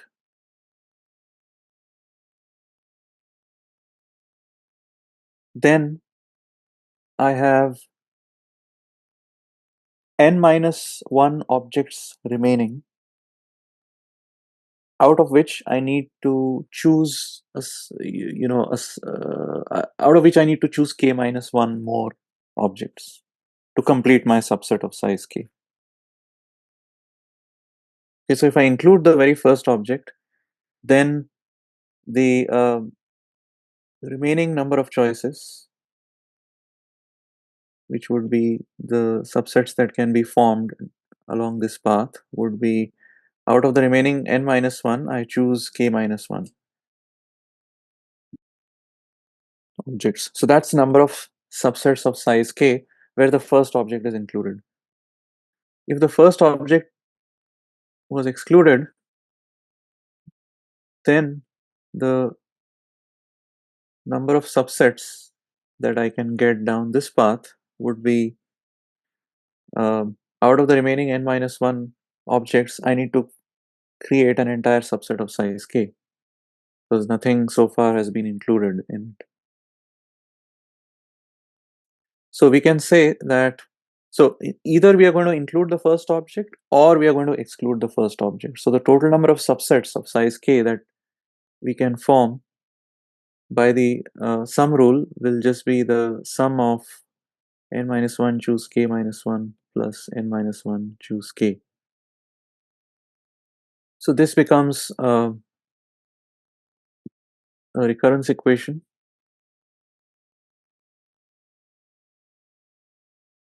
and you can solve this using a brute force way. Function of two variables n comma k is the same as f of n minus 1 comma k minus 1 plus f of n minus 1 comma k. So you're expressing the function with two parameters in terms of by calling the same function on slightly smaller parameters. So the parameters are going to keep getting smaller and smaller until you end up with, you know, probably choosing a subset of size 0, which sort of becomes the base case of your recurrence. But I'm not going to go into that path again, but I believe in the foundation videos or somewhere I had shown how that naive recursive solution would lead to overlapping subproblems. Because when you expand this, for example, you're going to get that again. And so you have lots of overlapping subproblems. And so that uh, causes us to solve for n choose k using by saving partial solutions. In other words, using dynamic programming. So this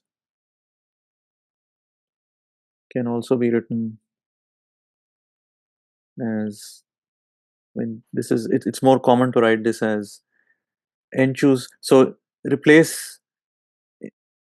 So you have I want to have n's here and n plus 1 here. Okay, so I'm just going to replace n by n plus 1 everywhere. So I'm going to get n choose k minus 1 plus n choose k is n plus 1 choose k. So n choose k, that's what I'll get from this, plus n choose k minus 1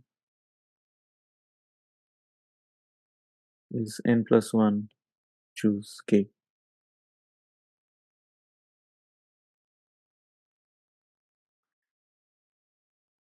And this recurrence equation reflects nothing but the two options we have, the include exclude options we have for the first object in the set.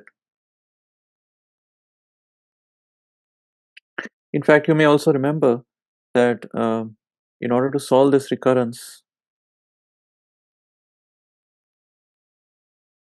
I mean, if we think of a naive, a table of values, let's say n rows,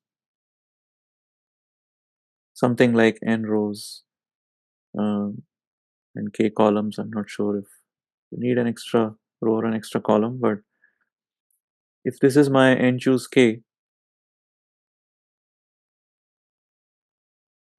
the value of n choose k depends on the value of n minus 1 choose k minus 1. So n minus 1 means I go to the previous row and k minus 1 means I go to the previous column. So I depend on this value, and n minus 1 choose k. That's the other value depends on. So n minus 1 means I go to the um, hold on, n choose k minus 1. Yeah, I depend on this value.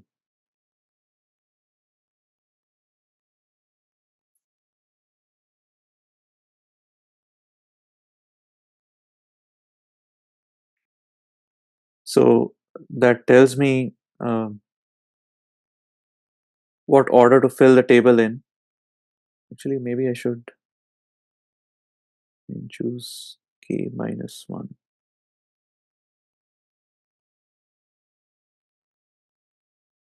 Yeah, maybe I should switch the order.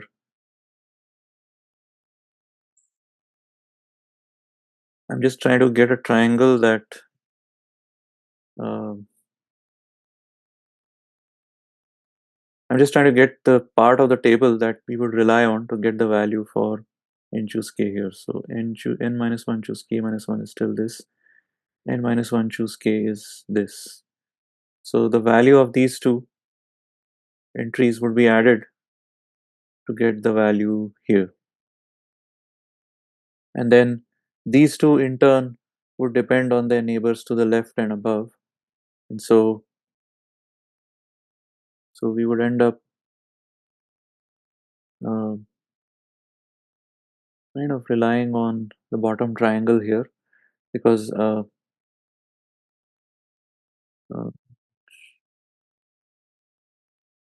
yeah, kind of the bottom triangle. And so we fill in these values, in a particular order, topological sort, or whatever you had that time, if you recall from the foundation videos, so that the value in any cell can be immediately computed from the values in the preceding cells. Now, if you remember the actual values that had been filled in here, those were creating a triangle that we called as Pascal's triangle, because Pascal was, he didn't come up with those, the triangle for the first time. I mean, um, it was known in cultures like China and India much before Pascal, but he analyzed the properties of the Pascal triangle in terms of combinatorics and some of the properties of the triangle in a lot of detail. And so these coefficients, n choose k values, are nothing but entries in kind of a triangular table that you're going to fill with entries that are essentially going to be uh, Pascal's triangle.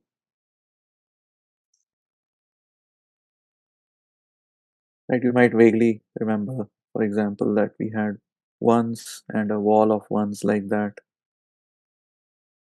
and then each value is going to be the sum of the previous two values. So this is the first row, it has one entry, the second row has two entries, the third row will have three entries. This value is going to be the sum of these two.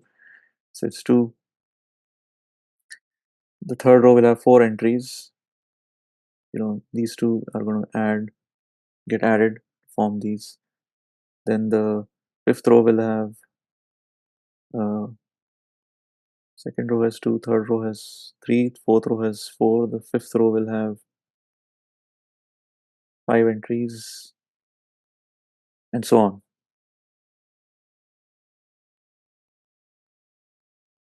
So if you think of this value as n choose k, the two values it depends on are the values in the preceding row, that means row n minus 1, and the entries are k minus 1 and kth, those two entries in the preceding row. So when you fill in Pascal's triangle, it's like filling in the entries in a dynamic programming table. And that's one way you can get to the value of n choose k uh, without computing the factorials in case you run into an overflow error. Because the final value might be reasonably small, but the computation required to get to it might involve numbers that are too big. So this alternate method is more of a computational method, but it does give us this recurrence equation, which is like a mathematical uh, property, which Pascal had also outlined. Another mathematical property which actually makes sense if you think about what n choose k means is that n choose k, so instead of choosing which subset of k items go uh, into making the actual subset, we could pick which n minus k items are to be excluded. So in a sense, we choose the complementary subset. Right? I could choose n minus k items to exclude, which means the remaining items would by default get included. So the number of ways of choosing n minus k items in the exclude set is the same as the number of ways of choosing k items in the include subset. And this also follows from the definition. You can see that if I were to write an expression for this, it would be n factorial divided by n minus k factorial times n minus n minus k, which would give you k factorial.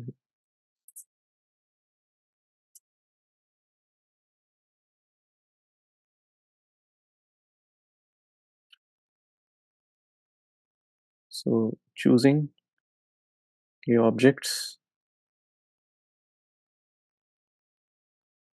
to go into a subset is equivalent to choosing n minus k objects to go into the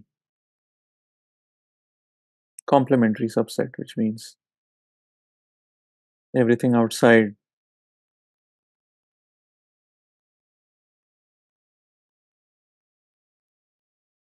the subset.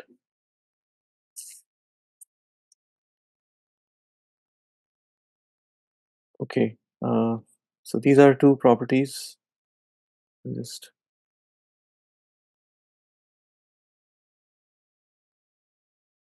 put them in rectangles here.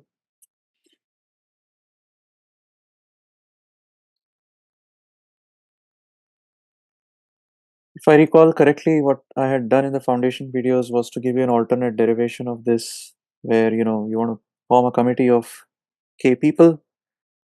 Well, I don't know what the number of subsets of size k are, but imagine a committee uh, of k people formed out of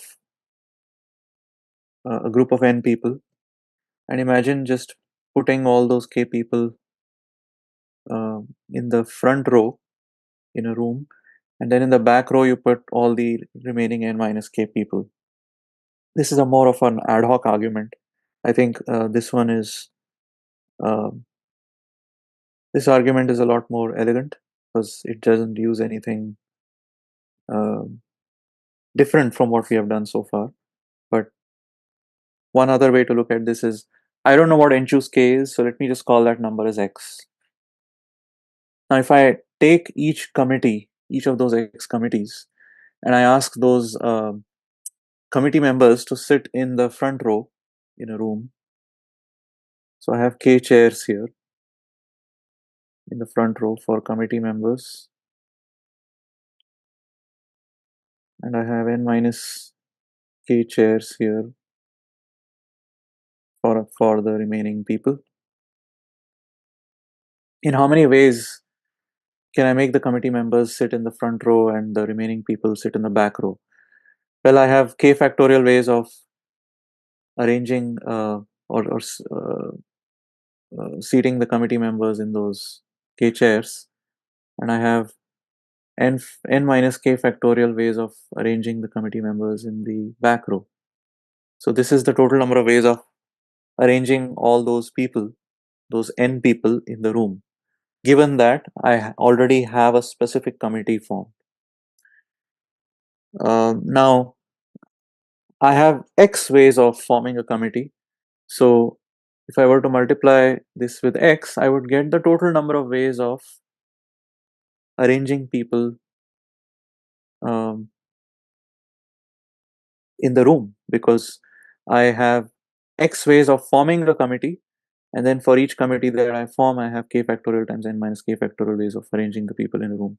Now, this should be nothing but just the total number of ways of arranging n people in a room exhaustively. So if it doesn't matter that k of the chairs are in the front, n minus k chairs are in the back, the positions are all unique. So I have n choices here, n minus 1 choices here, and so on. I can just say that the total number of ways of arranging n people on those n chairs is n factorial. So I can get x as n factorial by k factorial times n minus k factorial.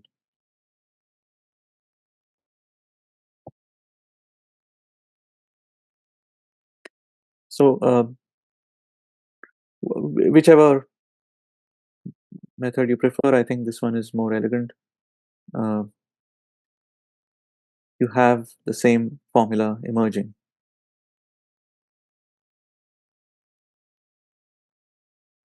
All right, so let's solve some problems on combinations or subsets. A committee of three is to be formed from a group of 20 people. How many different committees are possible? So, a straightforward question, but just try to compute the answer, because in computing the answer also you might want to think about what sort of cancellations you would do and what's the easiest way to compute these numbers by hand,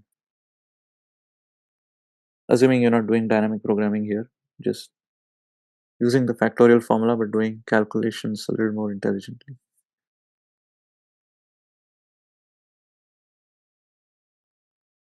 So the answer to this is 20 choose 3. So this can be evaluated as 20 factorial times 3 factorial times 17 factorial. But normally what we do is we just say, well, I'm going to go back from 20. I'm going to write this as 20 times 19.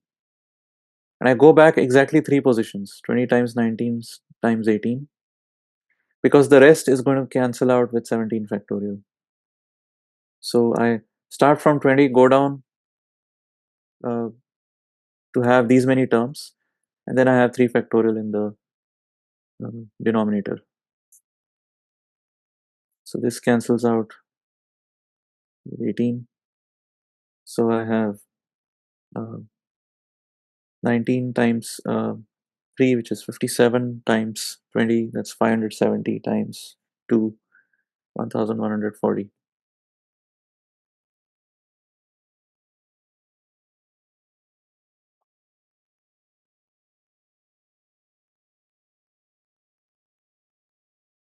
Next problem. Um,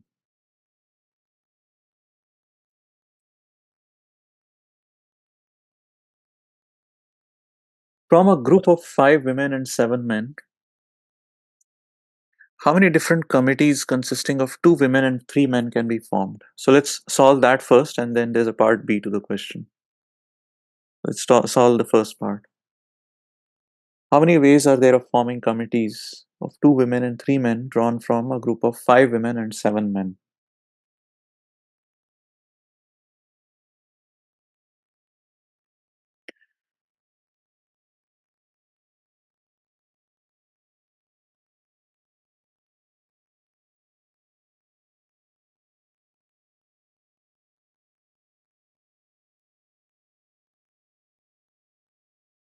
So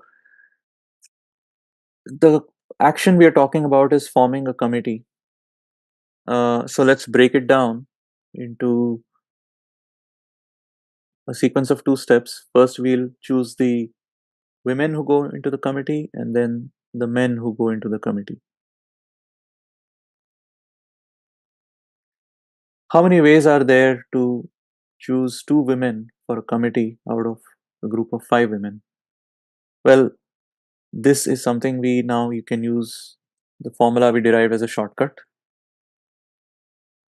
followed by how many ways are there to form a committee of 3 men, or choose 3 men to include in a committee out of a group of 7 men.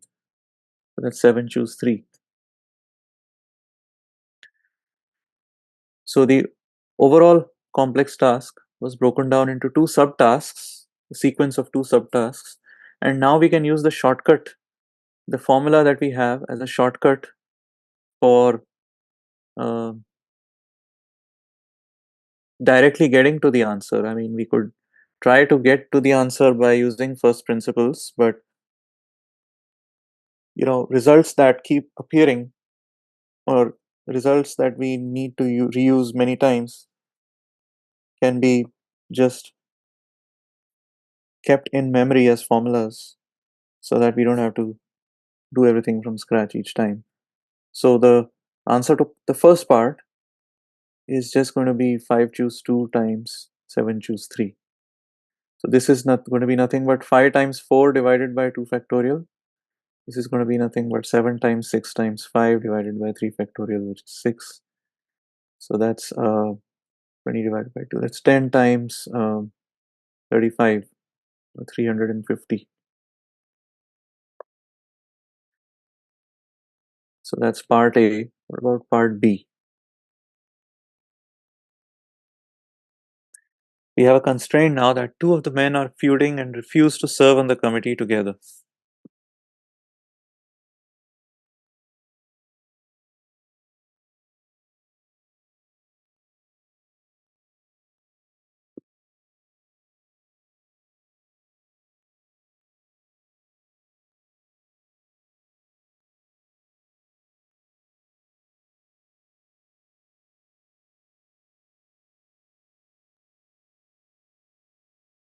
So notice that this constraint applies only to the, like, it's just going to change this value because the women are unaffected by this.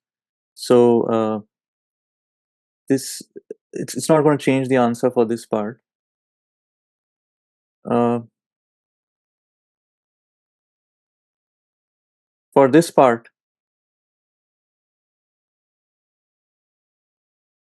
what change do we need to make?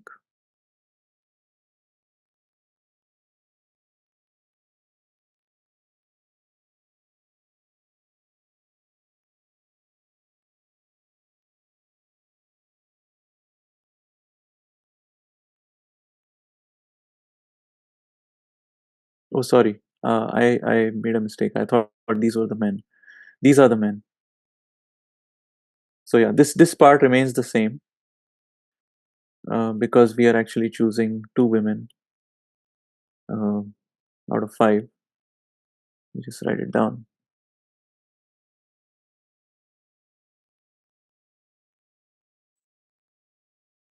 So what will change is this, because uh, the number of ways of picking women for the committee is not going to be affected.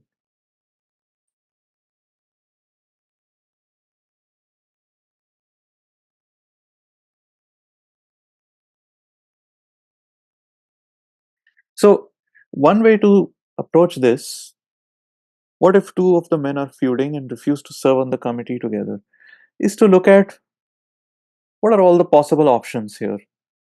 Uh, if they refuse to serve on the committee together, that means, let's say those two men are M1 and M2. So if M1 and M2 refuse to serve on the committee together, that means either M1 could be there, but not M2, or M2 could be there, but not M1. And a third possibility is that neither of the two men are there on the committee. So these are three alternative options, right? We can't, they are disjoint possibilities, mutually exclusive possibilities, you can say, but or you can just say it more simply as alternative options. So we know how to deal with alternative options if we can know the numbers for each of those options, number of ways of forming committees for each of those options. We can just use the sum rule to add them together.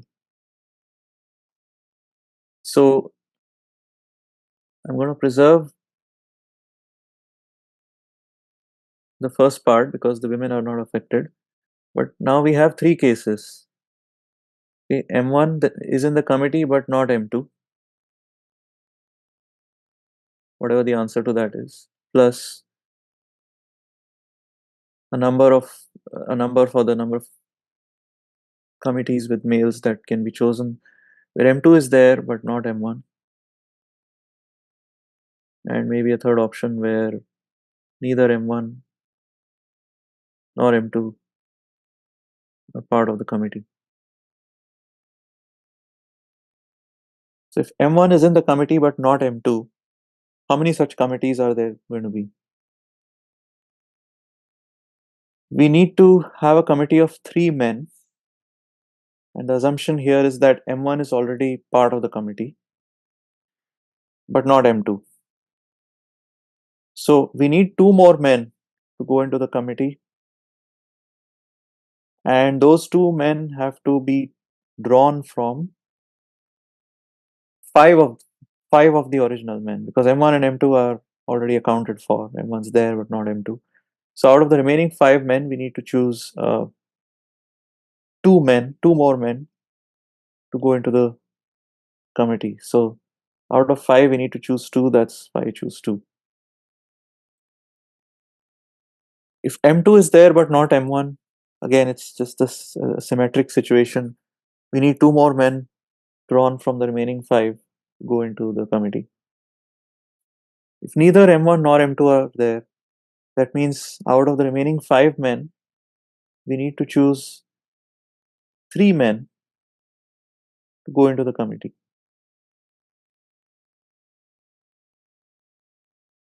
All right, so we're using the sum rule here and adding these three options. So 5 choose 2 is just 10. 10 times 10 plus 10 plus 5 choose 3. 5 choose 3 would be 5 times 4 times 3 divided by 3 factorial. So that's another 10. Actually, 5 choose 3 is the same as 5 choose 5 minus 3, using one of the properties we just saw. So that's another 10. So 10 plus 10 plus 10 is 30. 30 times 10 is 300. Naturally, this number has to be less than this because this is the number we get when we have constraints, which eliminate some options. So that's one way to do, uh, yeah, to get this number, right? The new number under the constraints. Sometimes it might also it might help to um, overcount and to then subtract um, the options that are forbidden, right? Out of the total number of options we have. So the fourth case would be when, so there are only four cases here, three of which we considered here. The fourth case would be M1 and M2 served together. That's the forbidden option. So if we count how many committees there would have been where M1 and M2 are both part of the committee, we can just exclude it from the answer we had to the first part uh, to get the new value for this part. So out of alternately, we can subtract the forbidden options.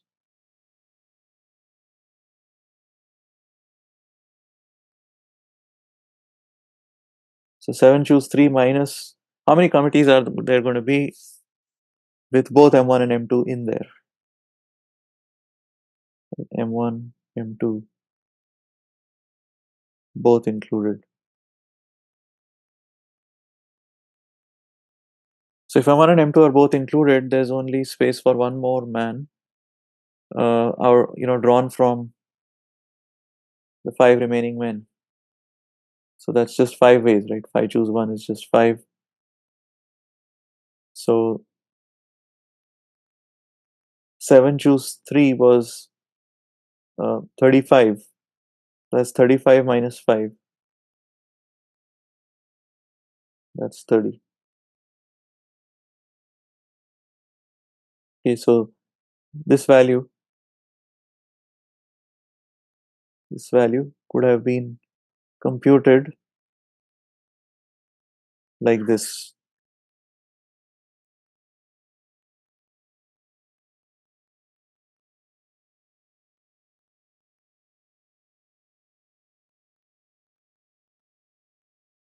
So subtracting out the forbidden options, that's also a common strategy in math. Um, like for example, in geometry, you want to compute, let's say, the area of this kind of a shape in a circle. You could do that by computing the area of this whole thing, which is going to be a fraction of the area of a circle depending on what this angle is, minus the area of this triangle, which you know how to calculate.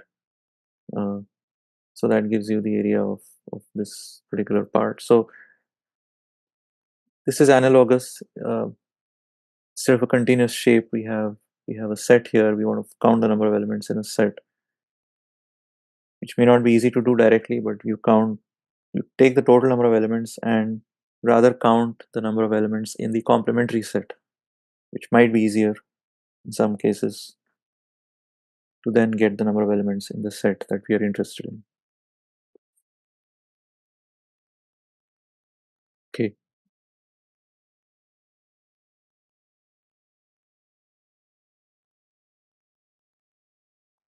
try this one.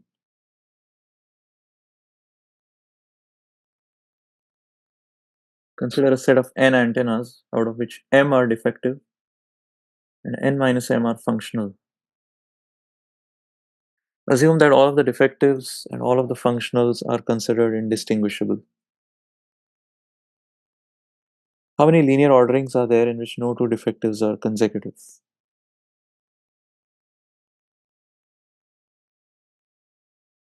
What we know how to do is how many linear orderings are there. If this was the only question, that would be easy. That's just the number of permutations of n items, out of which m are defective and n minus m are non-defective, are functional, and they're all indistinguishable. So it would be just n factorial divided by m factorial times n minus m factorial.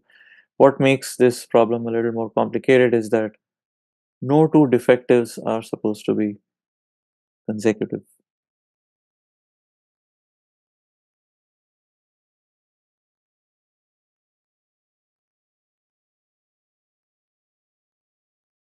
So the complex action is to come up with an ordering, a linear ordering for these uh,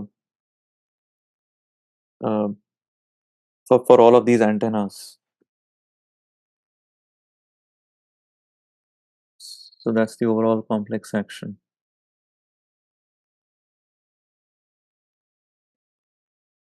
We have, can you walk through the combinatorics in the parenthesis? Leo, were you referring to this?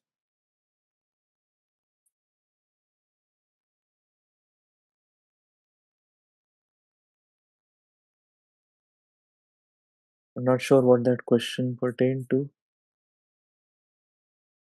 Oh, okay. So what I said here is the total number of ways of choosing men to serve on the committee is now constrained. Two of the men are feuding, M1 and M2, let's say they are feuding. So what are the options to satisfy the constraint? Only one of them, or at most one of them, can be in a committee. Right? So if M1 is part of the committee, then M2 is not there. Or if M2 is if M2 is chosen to be in the committee, then M1 cannot serve on the committee. It's also possible that neither of them could serve on the committee. So those are the three options. If M1 is part of the committee but not M2, then the number of such committees is going to be uh, given by the options we have for the remaining people. Right? So how do we create this kind of committee? Well, we have put M1, we know M2 is not under consideration. So out of the 7 men, we have to look at the remaining 5 men and choose 2 men among them to add on to M1 to form the 3 member, at least the male committee, male part of the committee. Same thing for M2. This is by this exact same argument. If M2 is part of the committee but not M1, then the number of such committees would be whatever options we have for the remaining men, remaining 5 men, out of which 2 more need to be chosen to, in addition to M2, to form uh,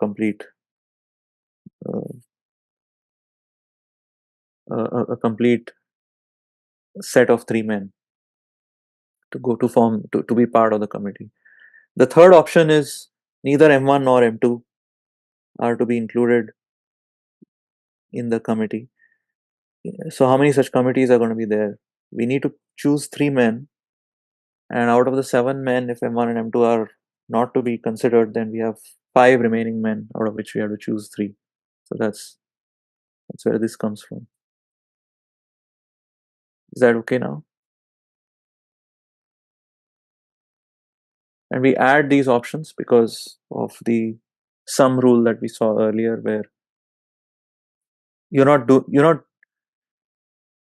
doing this followed by that, right? These are not sequential actions. These are mutually exclusive actions. So either I pick a white shirt from the closet, or I pick a green shirt, or I pick a blue shirt. I don't first pick a white shirt and then a green shirt and then a blue shirt. So either M1's there but M2 is not there, or M2 is there but M1's not there, or neither of them are there.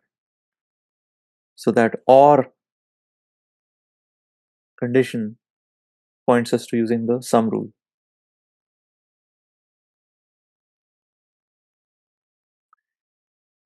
Okay, back to this question. How many linear orderings are there of these antennas under this constraint?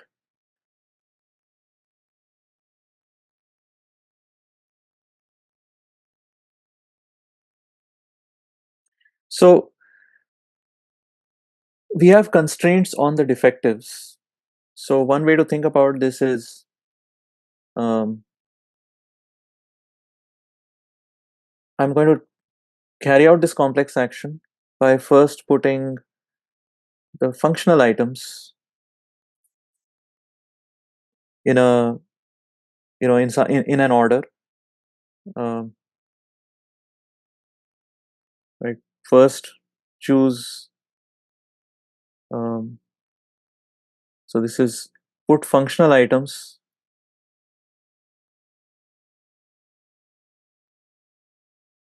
in an order,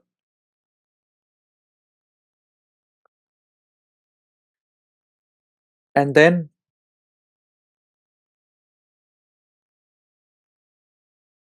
put defective items into that same order. Right. So because this is there's a constraint here, I'm choosing to do this later, because when looking at how I could perform that action, I will be mindful of that constraint. So how many ways are there to put functional items? How many of them are there? N minus m functional items. How many ways are there to arrange them in an order? Now it would have been n minus m factorial, but the problem is, um, the condition given to us is that they're all indistinguishable. So that means, um, even if I rearrange them, it's not going to change anything. It's like n minus m copies of the letter E being there. How many ways are there to arrange n minus m copies of the letter E? There's only one way.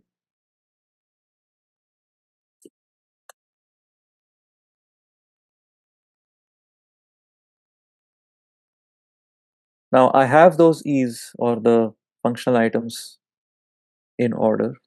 So maybe they just look like n minus m identical copies of the letter E. Now I'm asking, how can I put defective items uh, into that same ordering? Uh, they can be blended, right? In fact, they have to be blended because it says no two defectives are consecutive. So I can't just put all the defectives together.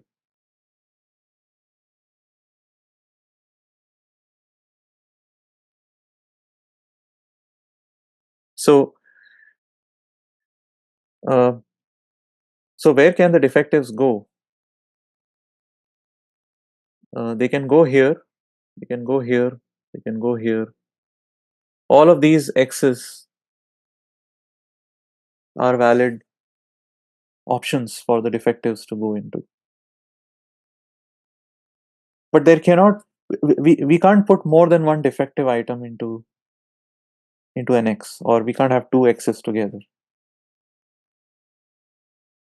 So if there are n minus m, functional, n minus m of these functional items, which I've shown as circles, there are n minus m plus 1 x's, because there's going to be an extra x at the end, because we have an x0, x0, x0, so they're all paired up except for the final x. So there are n minus m plus 1 spots for defective items to go into, and how many defective items are there? There are m defective items. So I need to choose m out of those n minus m plus 1. So there are n minus m plus 1 spots, basically the x's, out of which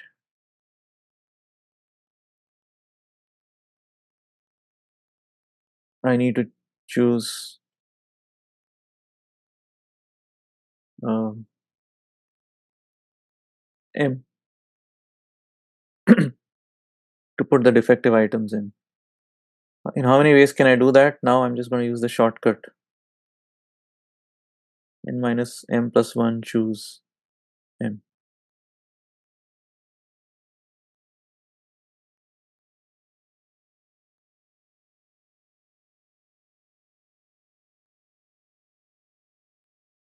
So that's the answer.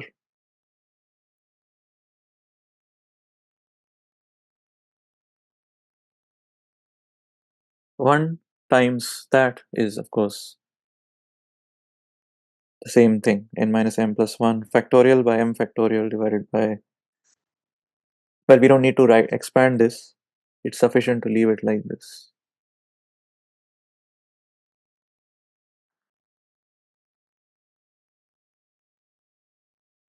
Any questions about this?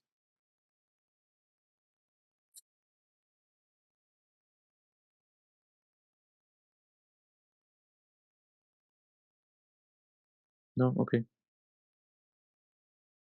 This was a more complicated question. Uh,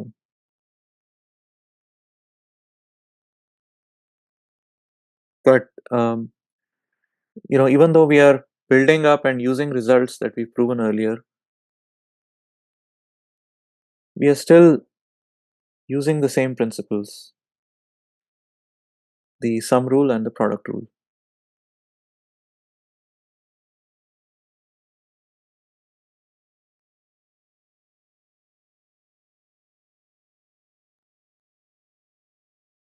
All right. So going back to the agenda, what I said at the very beginning was you're going to be, building up a couple of elementary rules, the sum rule and the product rule, which we did. And then we look at permutations and combinations, which we have done. So now I want to look at an application of combinatorics to algebra. So you might think that this art of counting permutations and combinations may have uses only in games of chance, which was the context in which we were operating at the beginning. And outside of that, I mean, there's no particular, and maybe some applications involving uh, computing time complexities of algorithms. There's no other reason why combinatorics would be used anywhere else. Uh, well, graphs also, I talked about how analyzing properties of graphs requires combinatorics. But let me show you an example from high school algebra where um, combinatorics could help. So we know that um, in algebra, when we do x, let's say x plus y whole squared, we are talking about the area of a square of side length x plus y. So maybe this part is x and the remaining part is y. So x plus y is the side length of a square, and we want to compute the area of that square. Well, that's x plus y squared. But then we can break it up into 4 parts, right? This part is x square, this part is a rectangle with area xy, this part is a rectangle with area yx, which is the same as xy, and this part is a square of area x square. So we write this as x square plus xy plus xy plus y squared, and then we combine like terms together and we get this.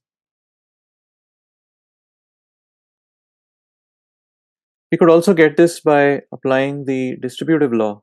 So this can be written as, using pure algebra, x plus y times x plus y, and then we use the distributive law where you look at all possible combinations of uh, x and y. So when x is multiplied with x, I get this. When x is multiplied by y, I get this.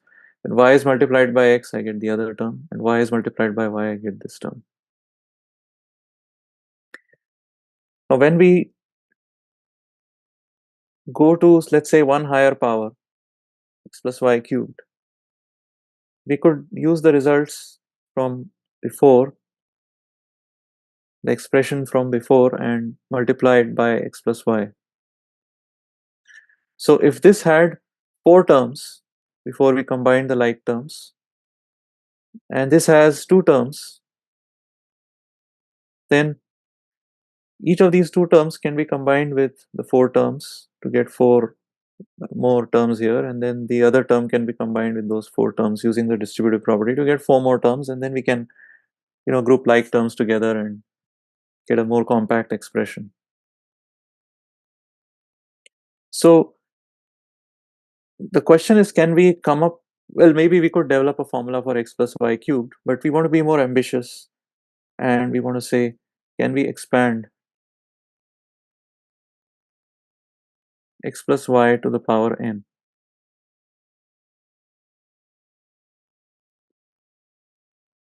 Is there a formula for this? So x plus y to the power n is just x plus y times x plus y plus times x plus y n times. So if I ask you, how many elementary terms are we going to get at the end if I were to use the distributive property repeatedly and, just uh, break this down into all of its constituent uh, terms that we would get when we open up all the brackets? How many elementary expressions are we going to get before we group together the like terms? What would you say?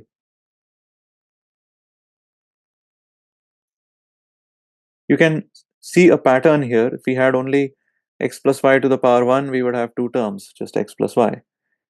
When we had x plus y squared, we actually got four terms, right? Four terms. And I'm talking about before grouping, and then three terms after grouping. Here we have four terms before grouping, and when we multiply them with two terms, we're going to get eight terms before grouping.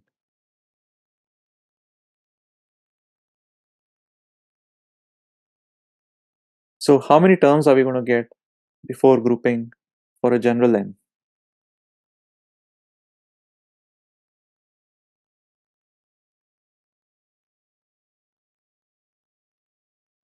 When we fully expand this out?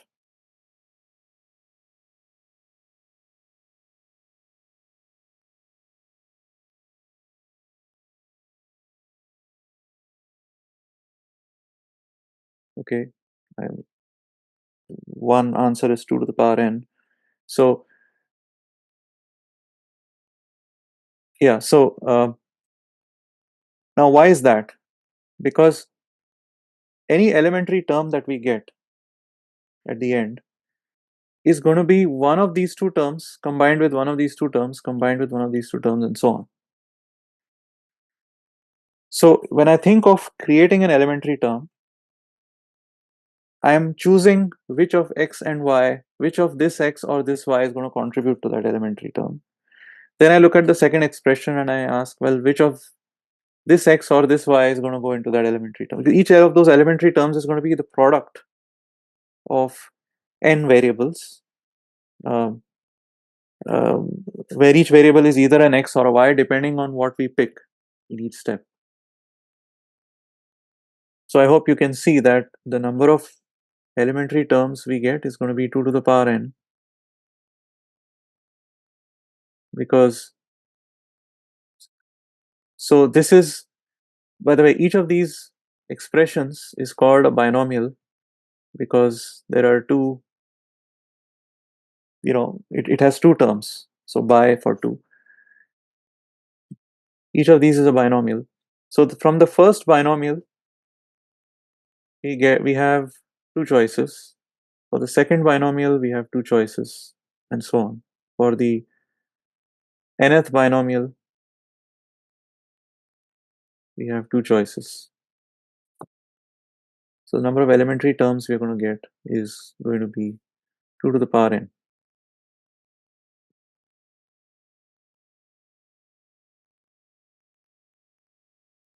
So for example, if we pick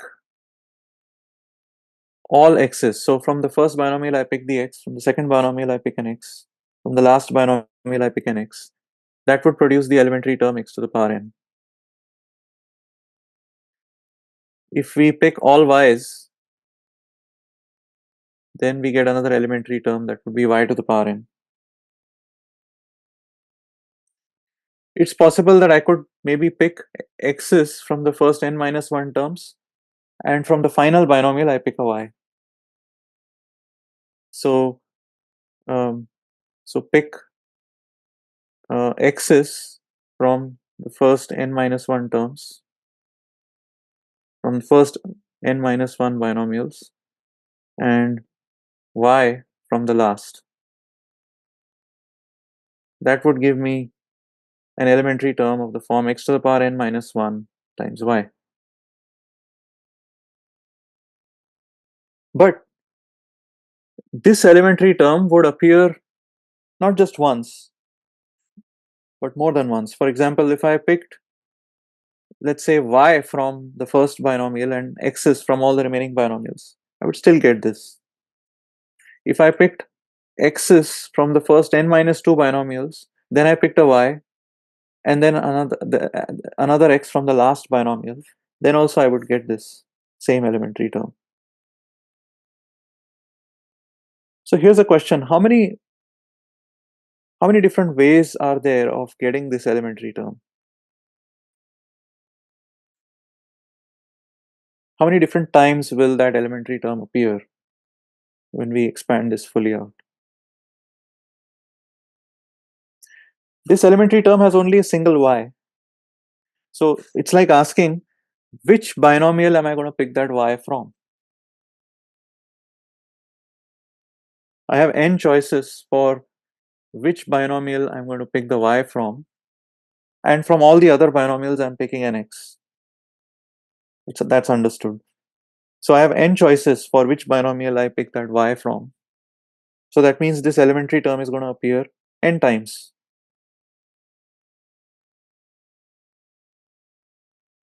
This will appear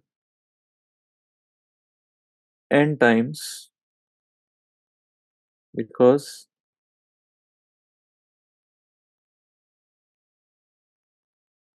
we have n choices for which binomial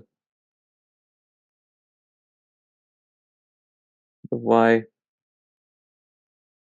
comes from. So after grouping together the like terms, these n copies of x to the power n minus 1 times y are going to combine together and form this.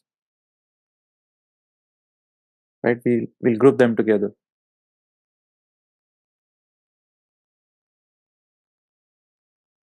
So if we agree with this, then we know that x plus y to the power n is going to expand out into a bunch of terms. There's actually only one copy of x to the power n that's going to be there, because the only way to form this is to pick an x each time from each binomial, and there's only one way to do that.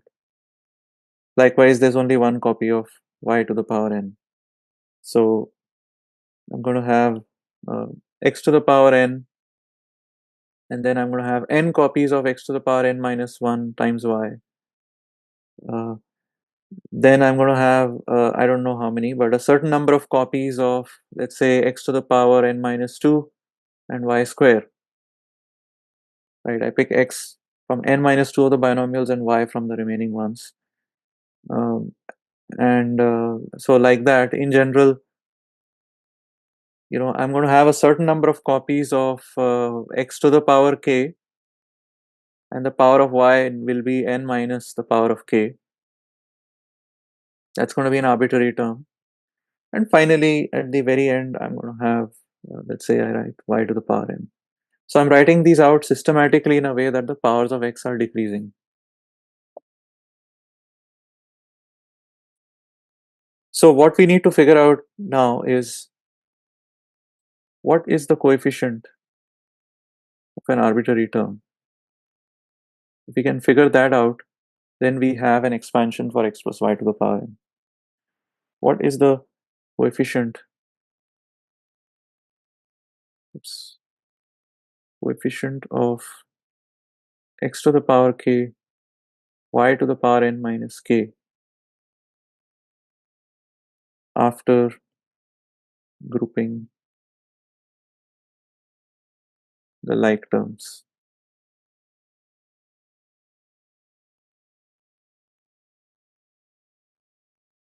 In other words, how many times am I going to get x to the power k times y to the power n minus k when I fully expand out this product using the distributive property?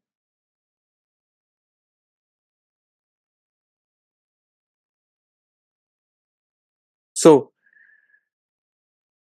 whatever copies of x and y I pick, they need to add up to n. So, so I'm trying to figure out, how can I perform this complex action of creating x to the power k times y to the power n minus k. So my complex action is that of creating x to the power k times y to the power n minus k. And this is something can I break this up into a sequence of simpler actions?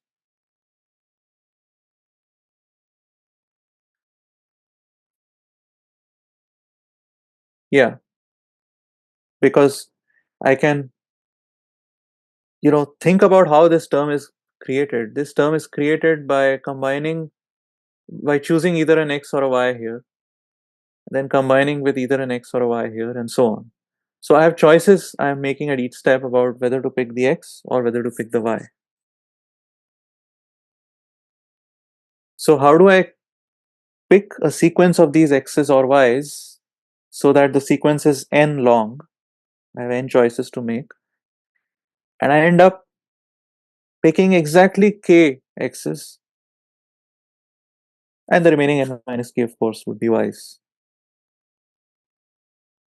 So this complex action can be broken into a sequence of n simpler actions of choosing x or a y. So choose an x or a y in a way that there are exactly k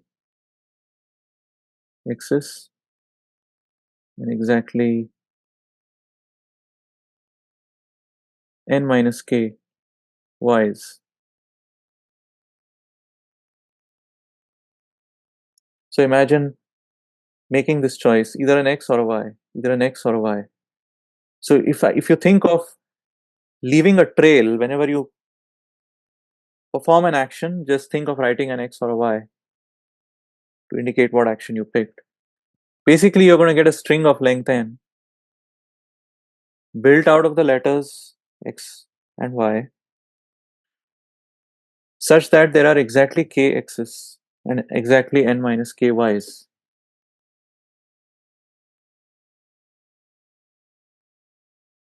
So the question we are asking is how many strings are there of length n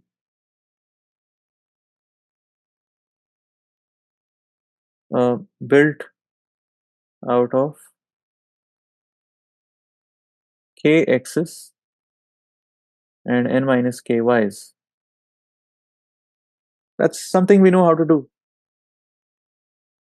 If these letters x's and y's were all distinct, then we would have n factorial ways of building the string, but they are indistinguishable. So we have to divide by k factorial and n minus k factorial for the x's and for the y's,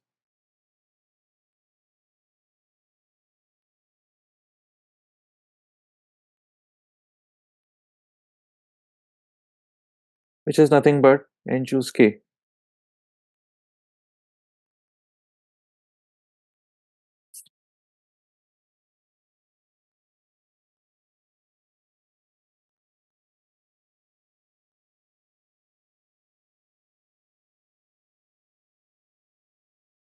So another way to think of this is, this is the first binomial, this is the second binomial, whatever it is. I want to find the number of ways of picking k of these binomials out of this sequence of n binomials, where I'm going to be picking an x. The remaining n minus k is assumed I'll be picking a y. So choose any k out of those n binomials uh, to indicate that I'm choosing an x. So there's n choose k ways of doing that. So that means the coefficient of x to the power k y to the power n minus k. So the coefficient of x to the power k times y to the power n minus k is n choose k. So this means I can write x plus y to the power n as nothing but n choose k times x to the power k times y to the power n minus k, and I'm adding a bunch of such terms where k starts out, well, the way I wrote it, x to the power n was the first term, this was the second. Finally, I had only y to the power n, which means k became 0 at the end. Started out at n, became 0. But let's write it in the reverse order because we like these limits to go from the smaller value to the larger value.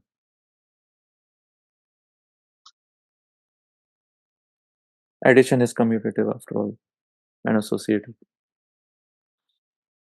So it can be done in any order. So this is the expansion of x to the power x plus y to the power n.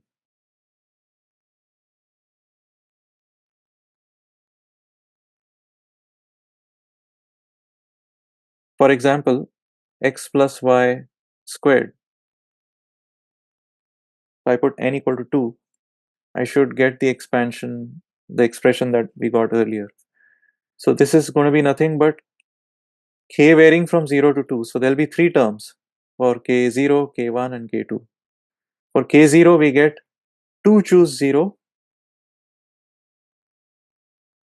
This is nothing but 2 choose 0 x to the power 0 y square plus 2 choose 1 x to the power 1 y to the power 2 minus 1, which is 1.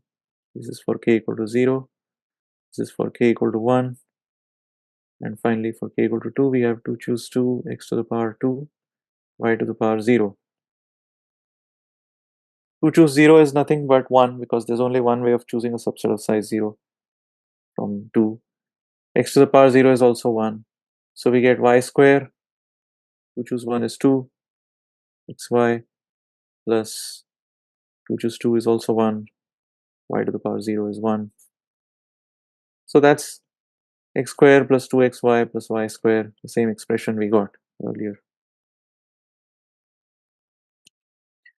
But we can write now the expression for x plus y cubed without applying the distributive property by hand. We can just follow this result we have gotten,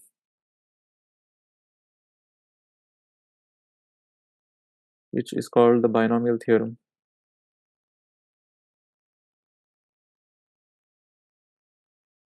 to get expansion for x plus y to the power 3.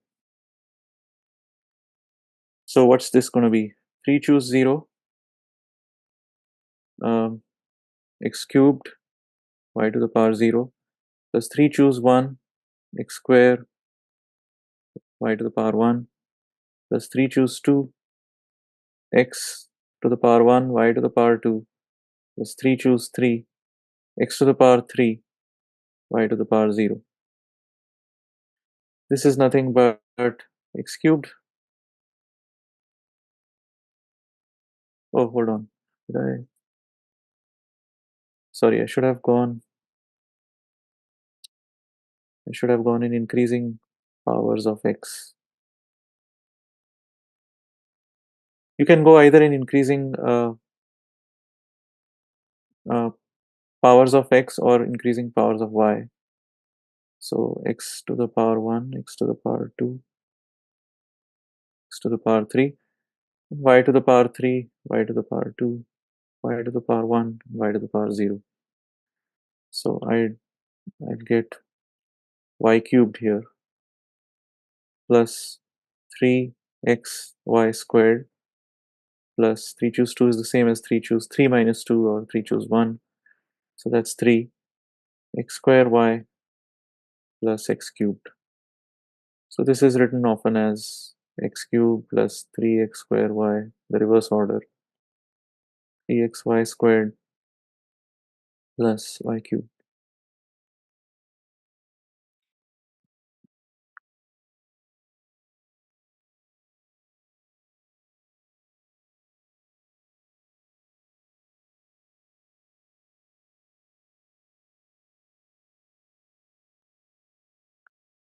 Now,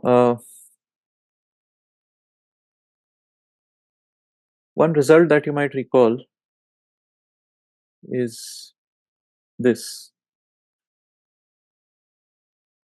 You can write n choose k as, go to the lower n, have the same k, and also a k that's one lower, and add them. So if you look at this,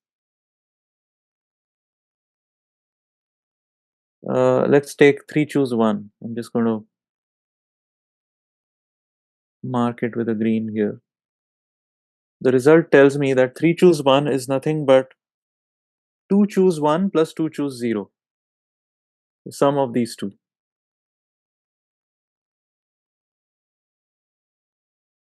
In other words, the sum of 1 and 2. Right, this is 1, this is 2. 1 plus 2 gives me 3. This 3 choose 2 is nothing but the sum of 2 choose 2 and 2 choose 1. So these two add up to make the 3. At the ends, I have only 1. Right? 3 choose 0, 3 choose 3 is 1. So what's interesting about this is that in the expansion of, so let's write the coefficients in the expansion of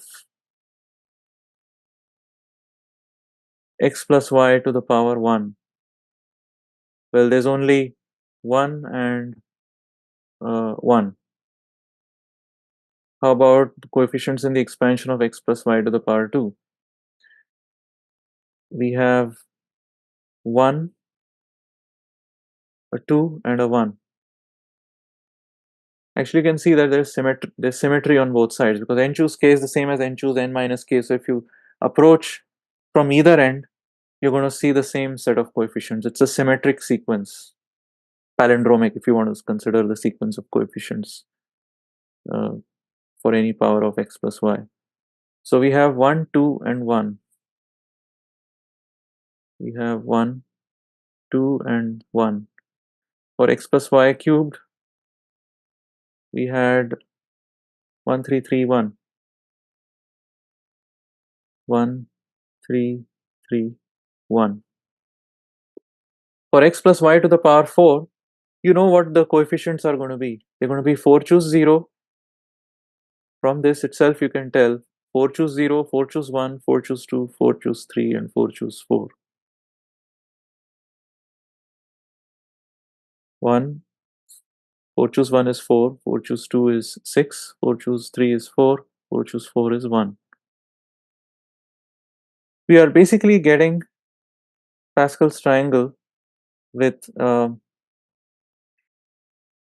each value drawn from taking the sum of two values in the preceding row at that same position and one position before. So this is in the second position here. So go to the second position and take the entry in the first position and add them. This is for the internal values. At the two extremes, we have ones.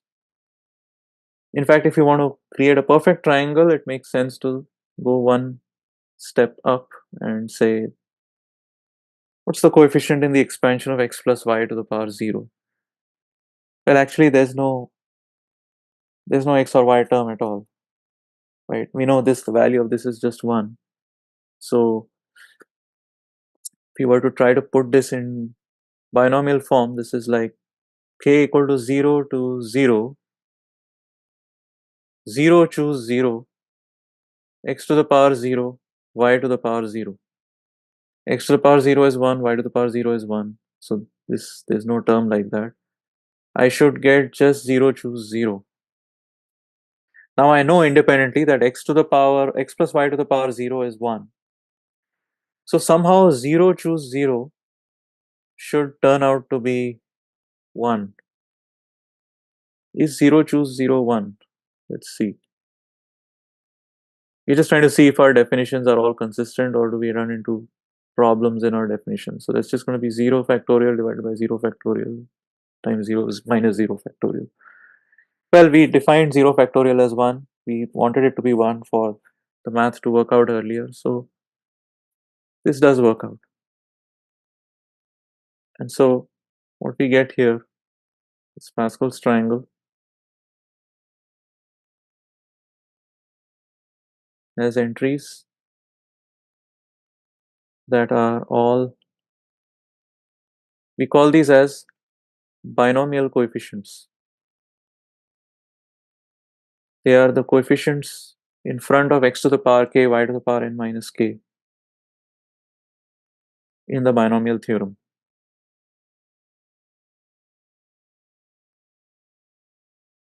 And they are all of the form n choose k.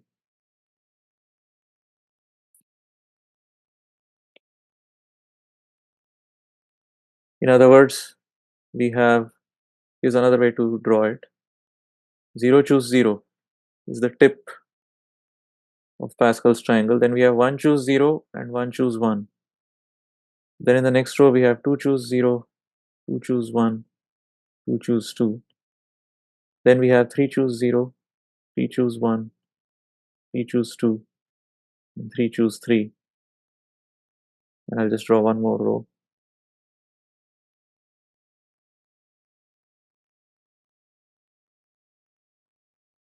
And this pattern continues.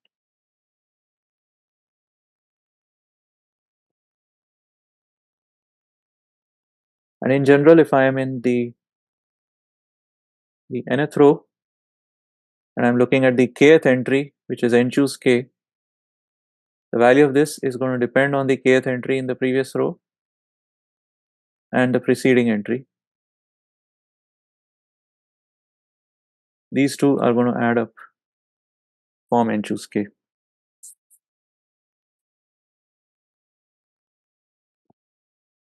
Maybe I should show this a little on the right side.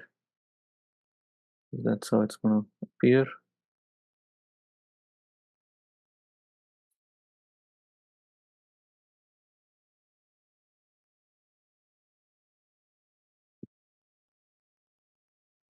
Okay, so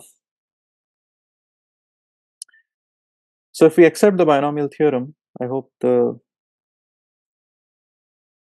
the proof and the construction, and well, we sort of proved it in the process of constructing it. But are there any questions about the binomial theorem here?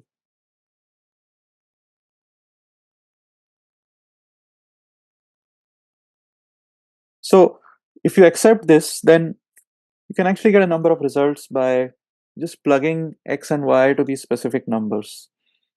So for example, if I put x is equal to 1 and y is equal to 1, I'm going to get the sum of a number of binomial coefficients, right? So what would that be? Um, if I put x as 1 and y as 1, then I get x plus y to the power n, right, which means 2 to the power n, is equal to n choose 0 plus n choose 1 plus n choose 2 all the way up to n choose n, right? Because x and y are all 1, so I'll just get the summation of all the binomial coefficients, since this is all going to be 1s.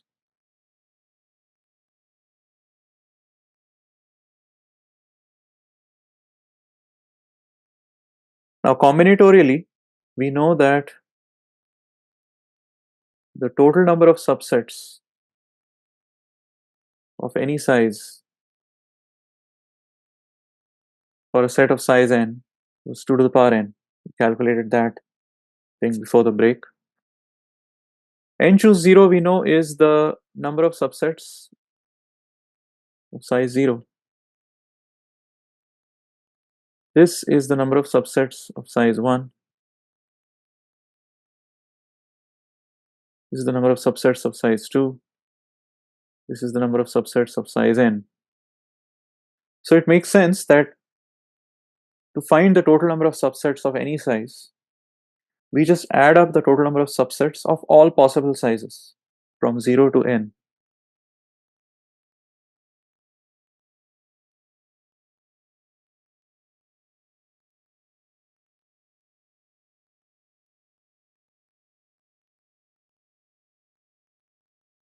So now we can go back to the problem that Pascal and Fermat were trying to solve here.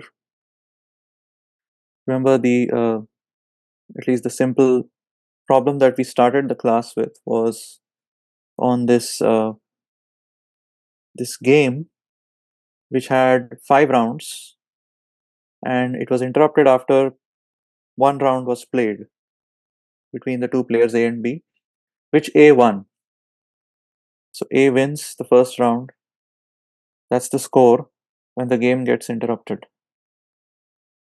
So the question is, how is the money to be divided? Well, based on all that we have built now, we could look at what happens in the remaining 4 rounds. What are all the options in the remaining 4 rounds? But instead of enumerating all those options like this, in a brute force way, we are interested in how many of these options. We actually know how many options there will be because there are 4 more rounds. In each round, we have either A winning or B winning. So we have 2 choices for the outcome of each round. So we have 2 to the power 4, 16 choices. Now, out of those 16 choices, in how many of those choices will A win? So A has to win at least 2 more times to win the game in those 4 rounds. So we could ask now, um, in how many options, or how many, yeah, in how many of those 16 options will A win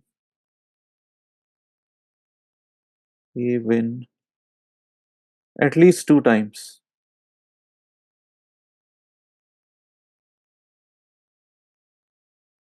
right? That will tell us what by the way, this 16 was just 2 to the power 4, we know that. That's something we can now get by with combinatorics. Hopefully we can get this also. In how many of those 16 options? Well, basically 4 rounds. So we have 4 more rounds being played, and in how many of those rounds will A win at least 2 times?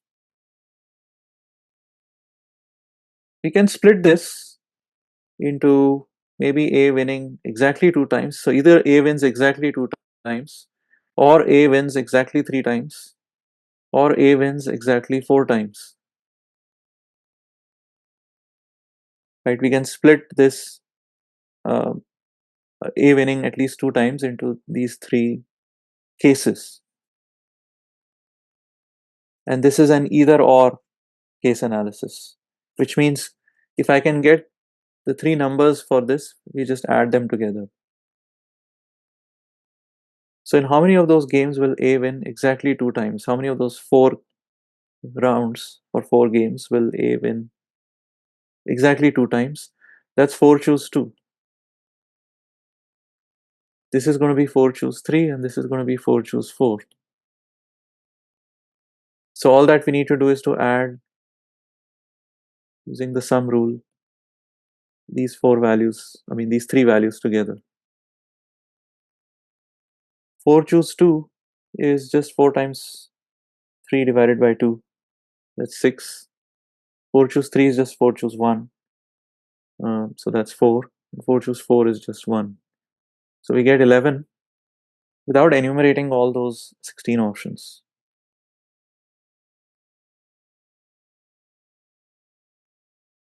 And the remaining, 2 to the power 4 minus 11 would be the number of those options in which B wins.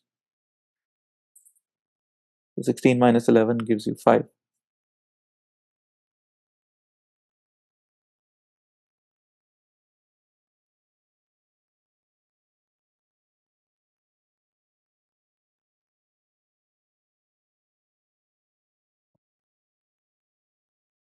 So this is how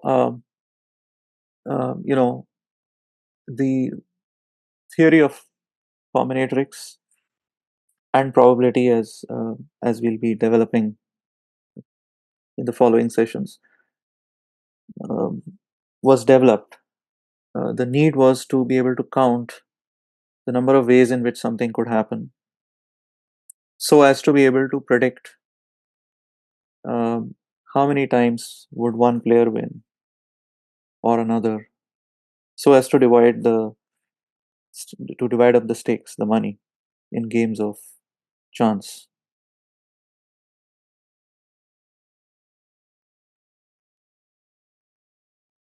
Now, since we have covered the binomial theorem now, we want to embark on doing something a little more ambitious, which is, if we can expand x plus y to the power n, maybe we can expand x plus y plus z to the power n, or maybe x plus y plus z plus w to the power n.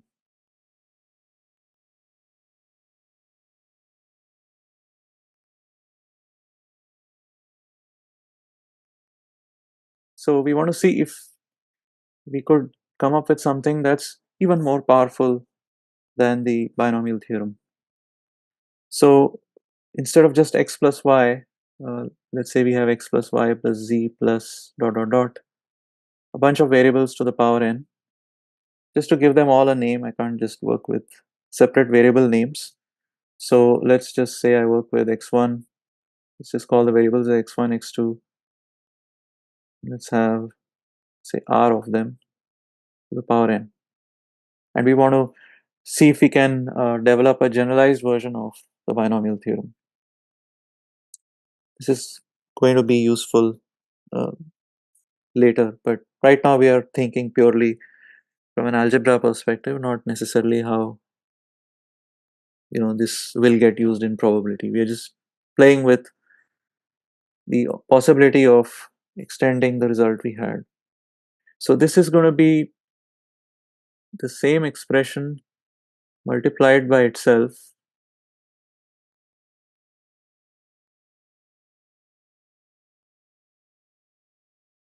n times.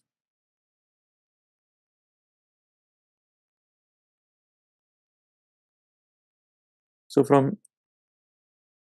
from each of these, so we have n such expressions. Instead of binomials, we will call them multinomials because we have more than two terms. Let's call them as n multinomials.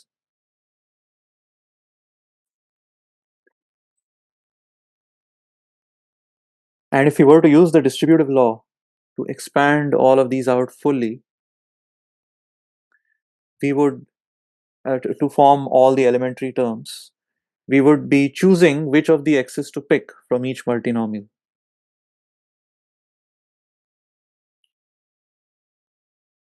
So basically what we are going to do is pick an x from each multinomial to create an elementary term. Okay. So the natural question is, well, firstly, how many elementary terms will there be before grouping?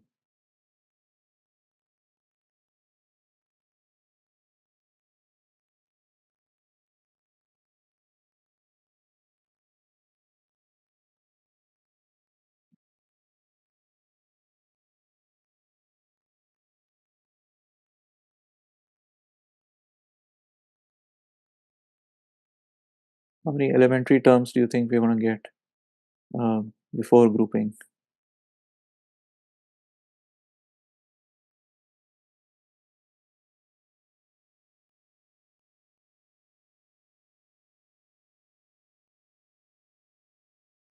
So to form an elementary term, we need to combine one of these x's with one of these x's with one of those x's and so on. From each multinomial, we pick an x and we have r choices. So we have r options for what for which variable x we are going to pick, for which variable we are going to pick from each multinomial.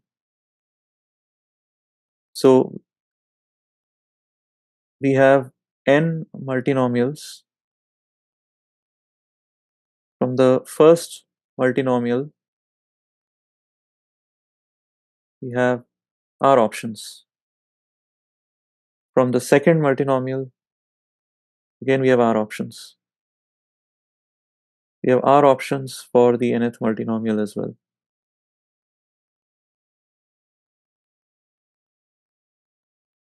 So we just multiply them together and we know that there are going to be r to the power n elementary terms before grouping.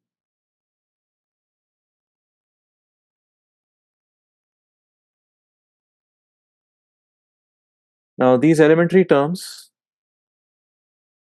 are going to be terms like, so once again we can look at extreme examples. What if we pick x1 from each multinomial? We'll get x1 to the power n as an elementary term. What if we had picked x2 from each multinomial?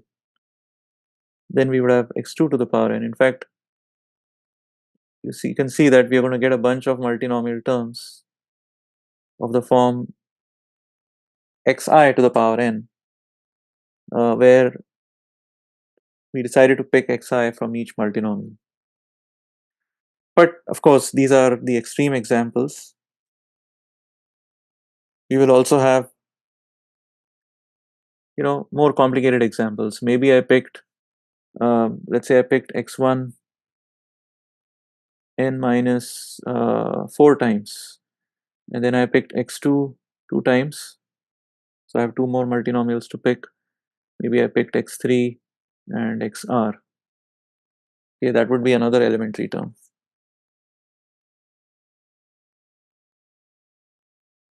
And so on.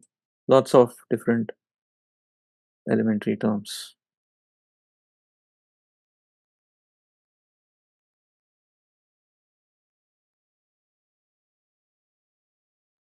So in fact, we can raise that question. Uh, we're going to get a large number of elementary terms. We're going to group them together. We're going to get coefficients for for all of them. And so the two outstanding questions we need to come up with, say the multinomial theorem would be, at the end we are trying to develop a multinomial theorem which is going to be a theorem of this form, analogous to the binomial theorem. We want to say that this is the summation of a large number of terms. I don't know what they look like, but some coefficient times x1 to the power some p1, x2 to the power some p2, xr to the power some pr, right, where all the powers add up to n.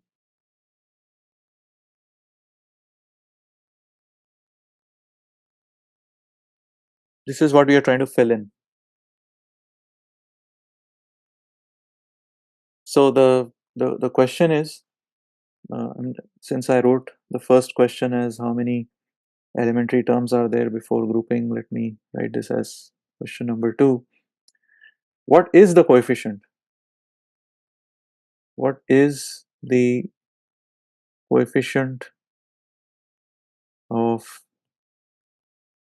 x1 to the power p1, x2 to the power p2, xr to the power pr?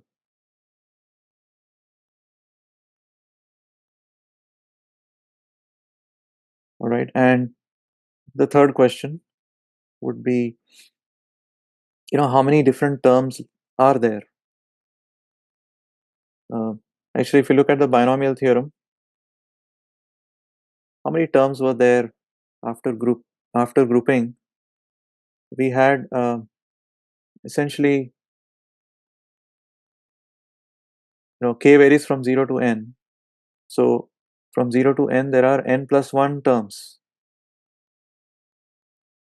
in the expansion.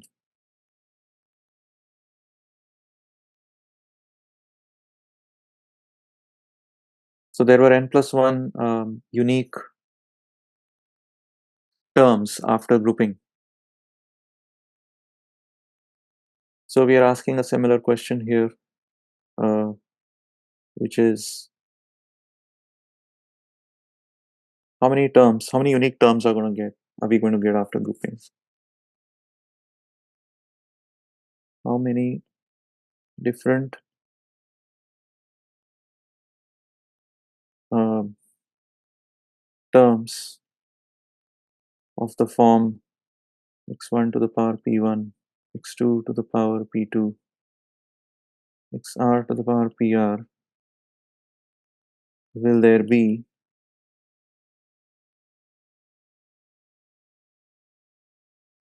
after grouping?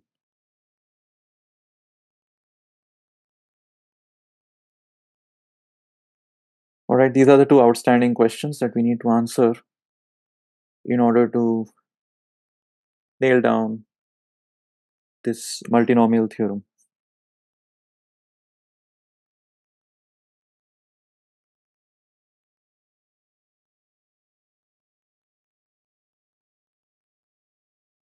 So let's answer them one after another. Uh, let's look at, so let's call this as question 2, question 3. So since So I need a little bit of time to answer them. I'm just going to write this question 2 first. What's the coefficient of x1 to the power p1, x2 to the power p2, xr to the power pr? So how do we construct, or how many ways are there of constructing an elementary term of the form x1 to the power p1, x2 to the power p2, all the way till xr to the power pr? So that's a complex action we are talking about. The complex action of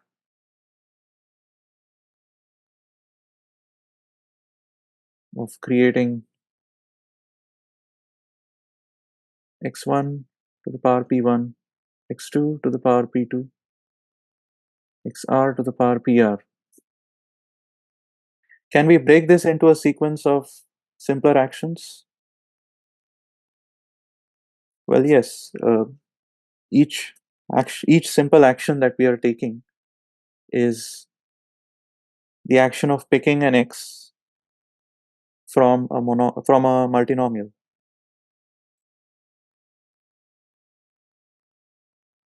So how many ways are there of making a sequence of n choices of picking an x from a multinomial? Well, actually, without any constraints, we already know the answer. It's r to the power n. Just like for the binomial theorem, we knew it was 2 to the power n, the number of elementary terms. But now we are asking an analogous question that we asked there also. If we want x1 to be picked exactly p1 times, x2 to be picked exactly p2 times, and xr to be picked exactly pr times, how many ways can this be done?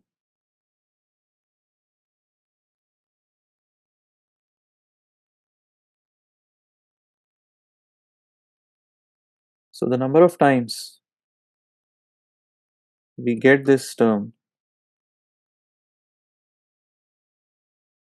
this elementary term, is the number of ways of making this sequence of n choices so that we pick x1 exactly p1 times, x2 exactly p2 times, and so on. So again, imagine suppose we are laying down a trail. Whenever we make a choice of picking x1, I write x1 in that blank. Let's say there are n blanks. I'm just leaving a trail of what I picked. So it could look something like, um, say x1, then maybe I picked x3, then maybe I picked x4, then maybe I picked x1, then maybe I picked x1 again, maybe I picked x3 again, and so on. So this could be a sequence of n choices that results in one elementary term.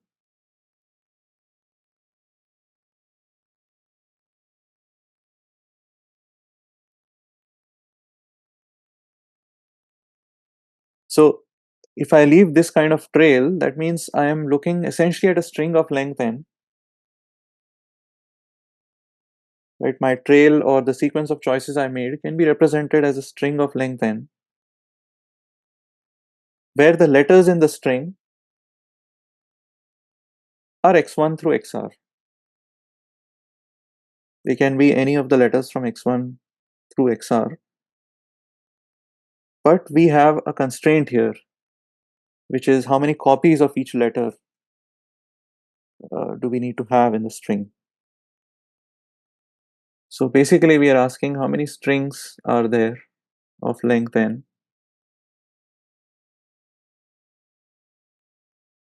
formed out of the letters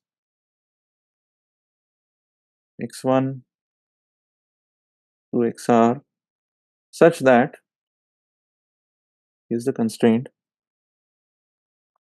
x1 appears exactly p1 times, x2 appears exactly p2 times, XR appears exactly PR times. Isn't this something we know how to do?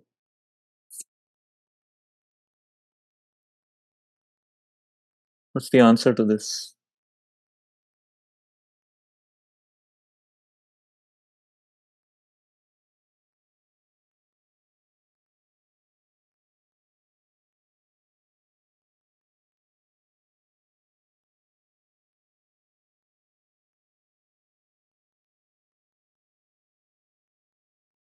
So we have our different letters for our alphabet.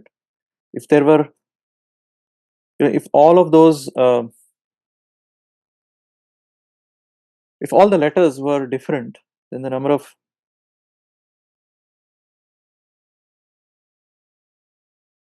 of strings of length n you could get if you had all unique letters making up the string would have been n factorial. But based on work done earlier, we know that not all of those letters are unique, right? We actually have p1 copies of x1, which are all indistinguishable. So I need to divide by p1 factorial. Oh, and we also have p2 copies of x2, which are all indistinguishable. So I need to have p2 factorial as well. We also have PR copies of the letter XR. So we need to divide by PR factorial as well.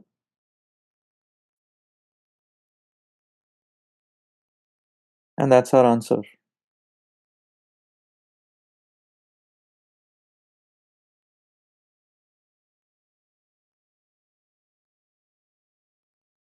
Right? This goes back to um, what was the result we wrote earlier?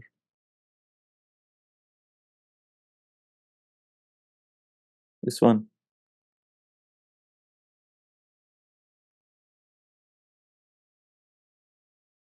This is what we are appealing to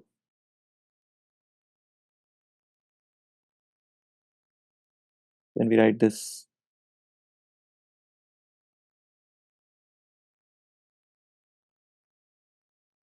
So we can call this the multinomial coefficient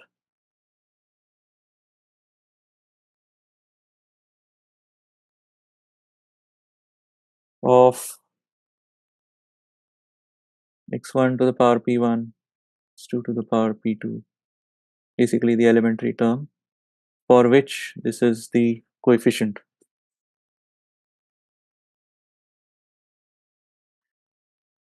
And we can represent this as well a similar notation. So instead of writing n choose k, we'll write this as n choose p1, comma p2, comma dot dot dot pr. It's just a notation. Essentially, what we're doing is take n factorial, divide by p1 factorial, p2 factorial, all the way to pr factorial, and that's what this is. The only thing that's a little different about this notation is that we have all the p's appearing here. When we write n choose k, we don't write n at the top, and uh, so one thing to note is that when r is 2,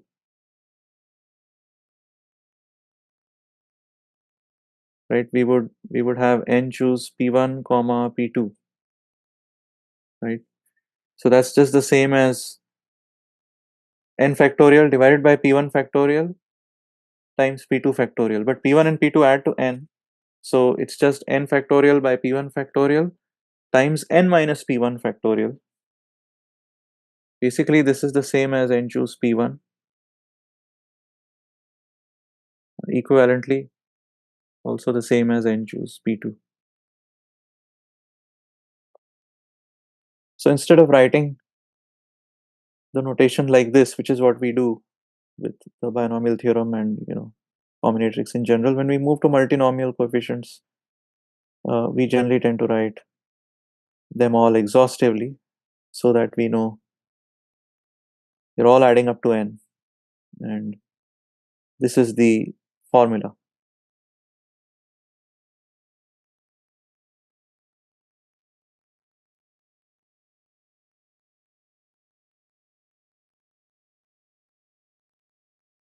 Okay, so now that we know the coefficients, we go back here, we could plug in x1, sorry, n factorial divided by p1 factorial, p2 factorial, pr factorial here in place of the coefficient, and add up all possible ways of combining p1, p2, and pr so that we get an n. That's a question we haven't yet answered. But before we get there, let's just do a small example of opening up this multinomial coefficient for, let's say, just three variables. Suppose I had x1 plus x2 plus x3 raised to the power 2.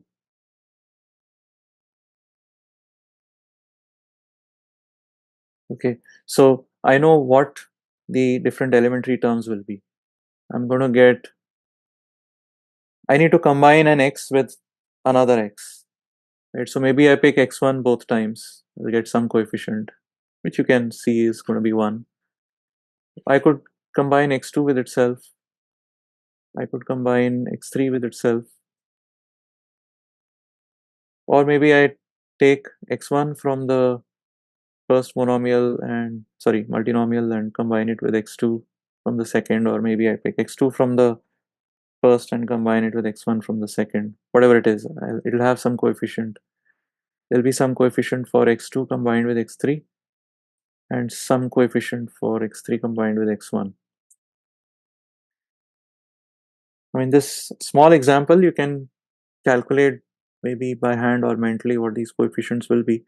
But if we were to use the result we just got for the multinomial coefficients, this is going to be nothing but, so n is 2 here, so it's going to be 2 factorial divided by, so the power of x1 is 1, so 1 factorial. The power of x2 is 1, 1 factorial. The power of x3, there's no x3 here, so you can say the power of x3 is 0, 0 factorial. So the denominator is just 1, the numerator is 2, so this is going to be 2. By the same reasoning, this is going to be n factorial, 2 factorial, divided by the power of x1 is 0, power of x2 is 1, the power of x3 is also 1. This is also 2. This multinomial coefficient is going to be 2 factorial divided by the power of x1 is 1, power of x2 is 0, power of x3 is 1. So this is also 2. If you look at this coefficient, it is n factorial divided by the power of x1 is 2, power of x2 is 0, the power of x3 is 0. It's 2 factorial divided by 2 factorial. This is 1. And likewise, the other two coefficients are also going to be, 2 factorial divided by 2 factorial, they'll all be 1.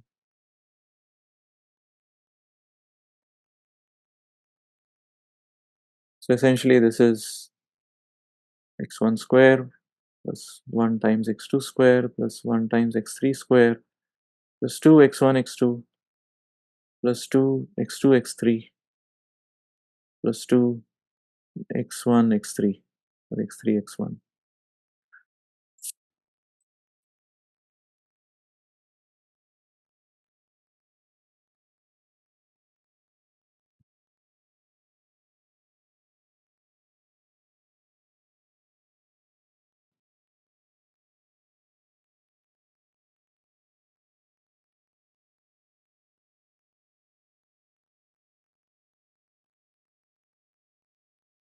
All right, so that's about the coefficients. So that answers question number 2. which I had written here. What's the coefficient of an arbitrary elementary term? How many copies of that elementary term are we going to find after grouping? We still don't know how many different elementary terms there will be. We'll get to that, but before we do that, I just want to practice a few more questions where you might have to use what we just did, or not exactly what we did, but something similar in reasoning. Okay? The way we reasoned out what the coefficients, the multinomial coefficients should be, something similar uh, to that in combinatorics problems. So there's a police department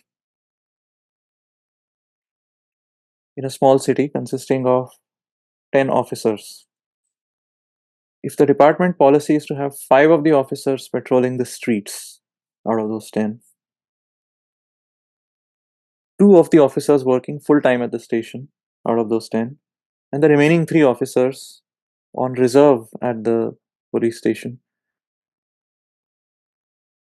how many different divisions of the 10 officers into these 3 groups are possible?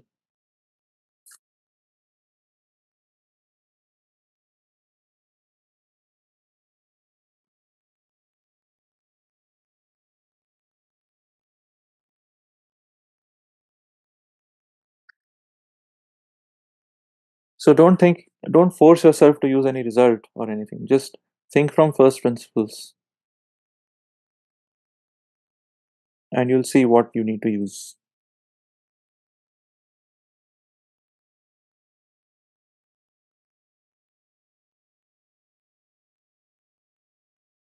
So the action that we are trying to perform is to, take those 10 police officers and assign them to these different divisions.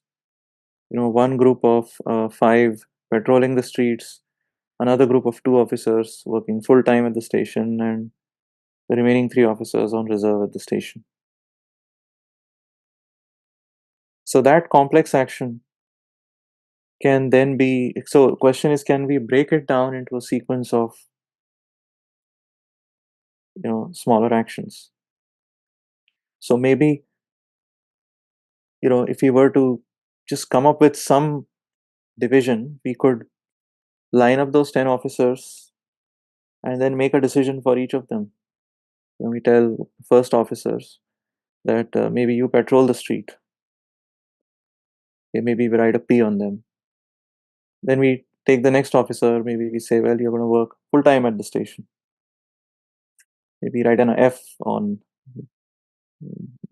that officer, or maybe just write an F as the action that you took. The next officer, maybe we could again assign that officer to patrolling, so write a P. The next officer maybe needs to be kept on reserve at the station, so we write an R. Okay, so the 3 actions are, patrolling, on reserve, working full time, and the station. So, so a sequence of actions that we take would look like, maybe we did, I mean, we could have tried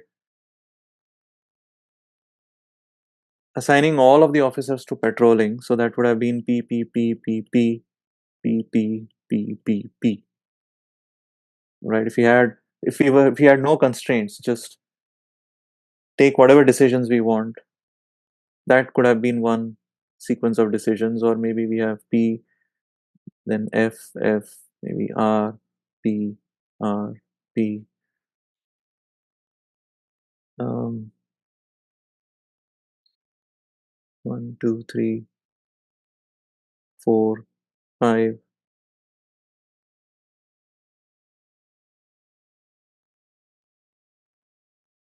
This could be another sequence. There are lots of different options. The constraints we have are exactly 5 of them have to patrol the streets. So this violates the constraint.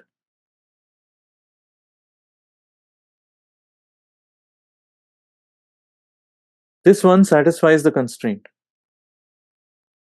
right? We have exactly, let's see, one, two, three, four, exactly five officers patrolling, exactly two officers working full time, and exactly three officers on reserve.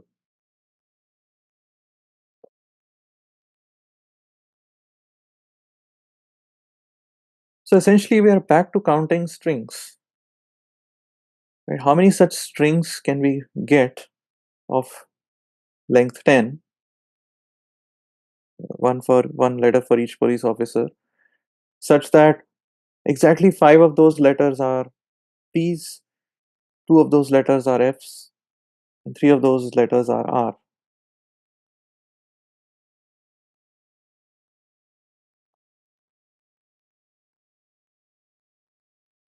So number of strings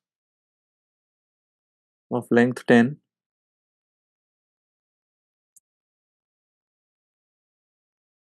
made up of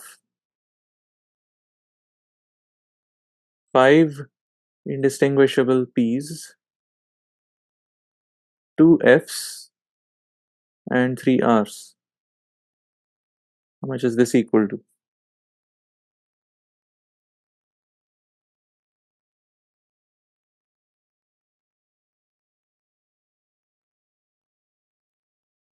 2520. Okay.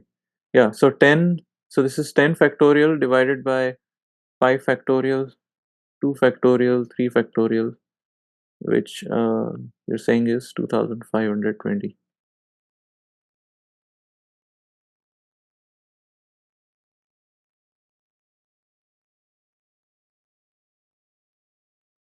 So how is this connected to the multinomial coefficient? I mean, the formula looks similar.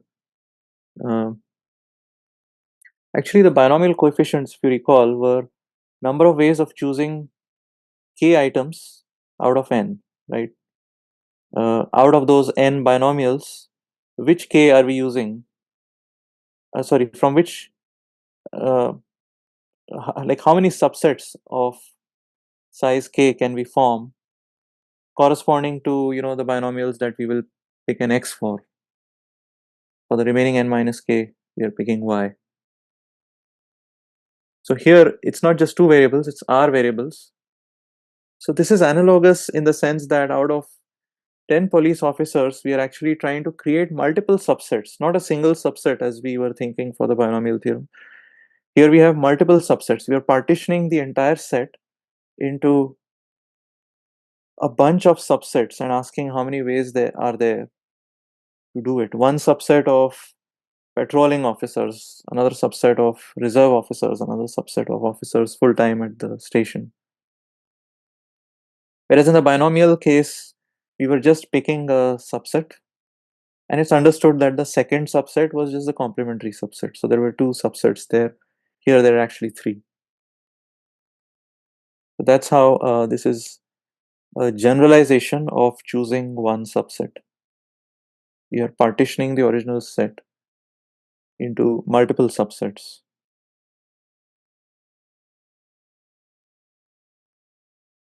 Right? So include and exclude were the two options we were playing with earlier. Those were the two subsets.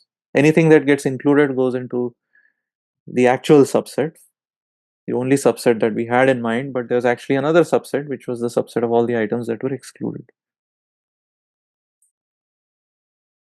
Here there are three subsets.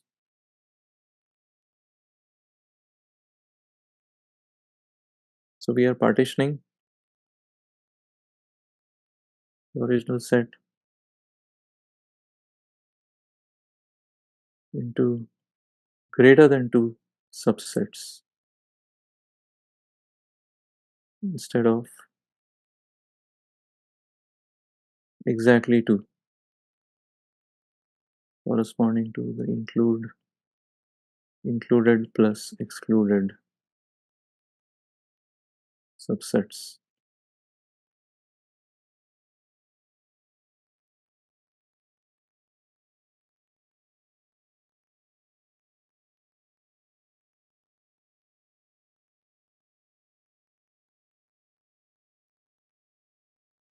Right, let's look at the next one. We have 10 children who are to be divided into team A and team B of 5 players each. Team A is going to play in one league and team B in another. How many different divisions are possible?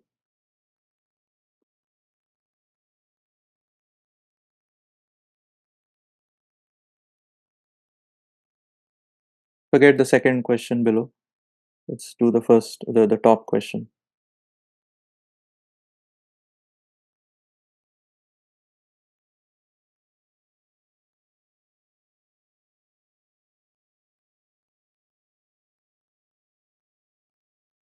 So once again, the complex action of dividing up the children into these two teams. Uh, so there are different ways you can think about this. One simple way is to, well, let's look at it from first principles. The complex action is to divide up these 10 children into these two teams, team A and team B. So can this complex action be broken into a sequence of simple actions? So maybe I take the first child and I say, well, you go into team A, right? Or maybe you go into team B. Uh, I take the second child and I say, you go into team A or B.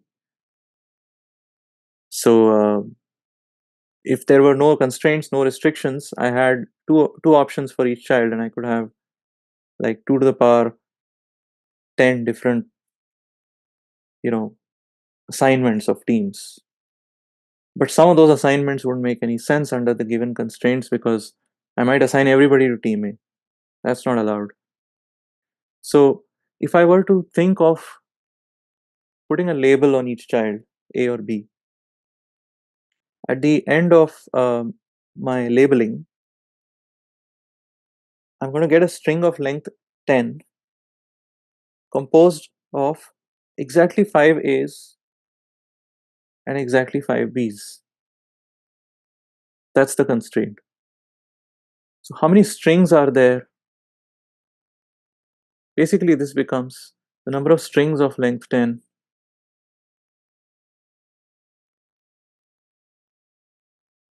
with exactly 5 A's and 5 B's. So we know what to do. 10 factorial divided by 5 factorial times 5 factorial. Another way I could have thought about this if I was not thinking from first principles is, well, I just need to pick 5 kids to go into team A. The rest are going to go into team B. So I can just do 10 choose 5.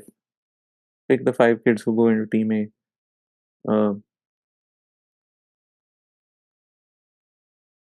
that's exactly what the formula says, 10 factorial by 5 factorial times 5 factorial. So this is uh,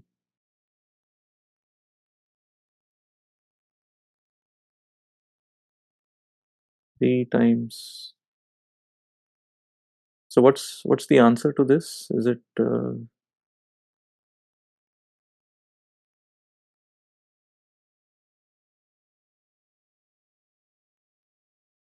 36?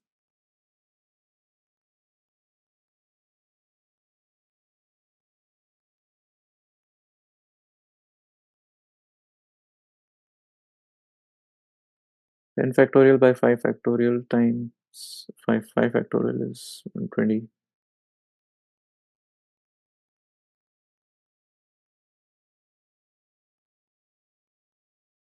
6 divided by 5 into 4 into 3 into 2 into 1. So 5 and 2 are going to cancel out the 10. And 4 and 3 become 12. 9 and 8 become 72. 12 times 6 is 72. So we actually get 36 times 7. That's 210 plus 42, 252.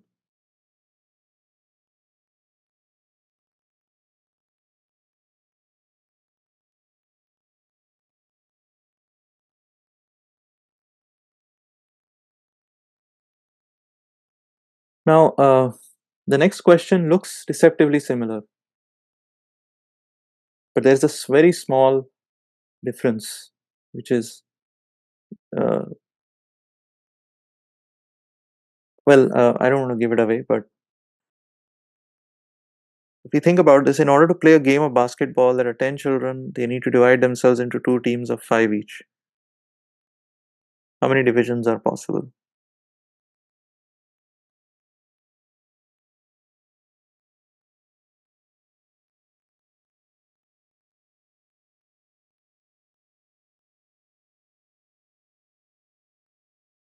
So, it feels like the answer should be the same.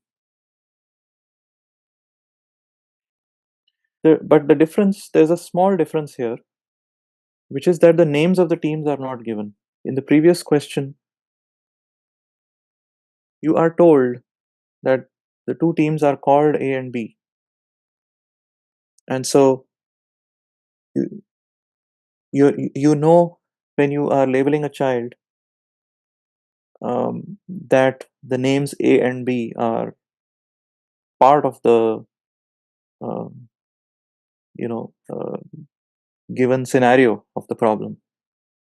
But now those names are missing. Why would this change anything?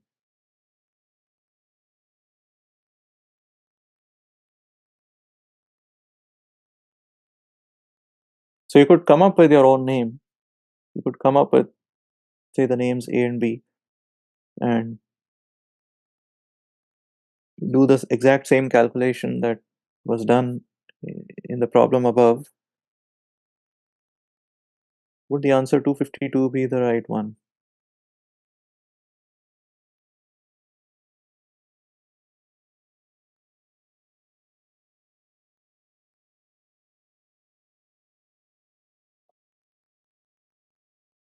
So let's say that the 10 children were, I'm just pretending that they are arranged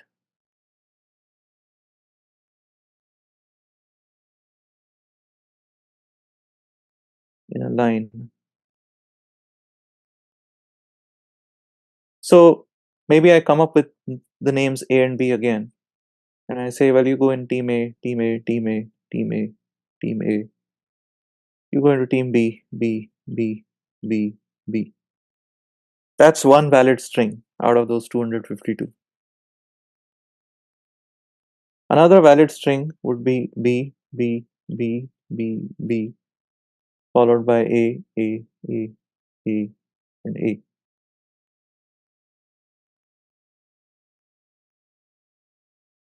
Now, these two were to be treated as different assignments in the top problem. But in the bottom problem,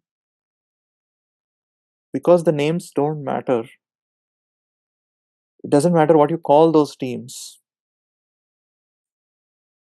By switching the names of the teams, you don't actually create a different division. That's the difference.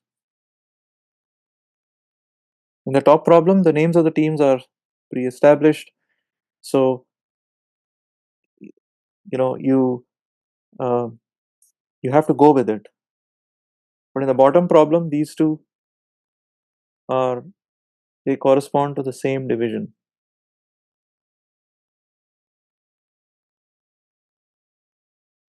In fact, for every string that you can think of A's and B's, if you imagine swapping the names of the teams, it would create a different string, but it actually maps to the same division.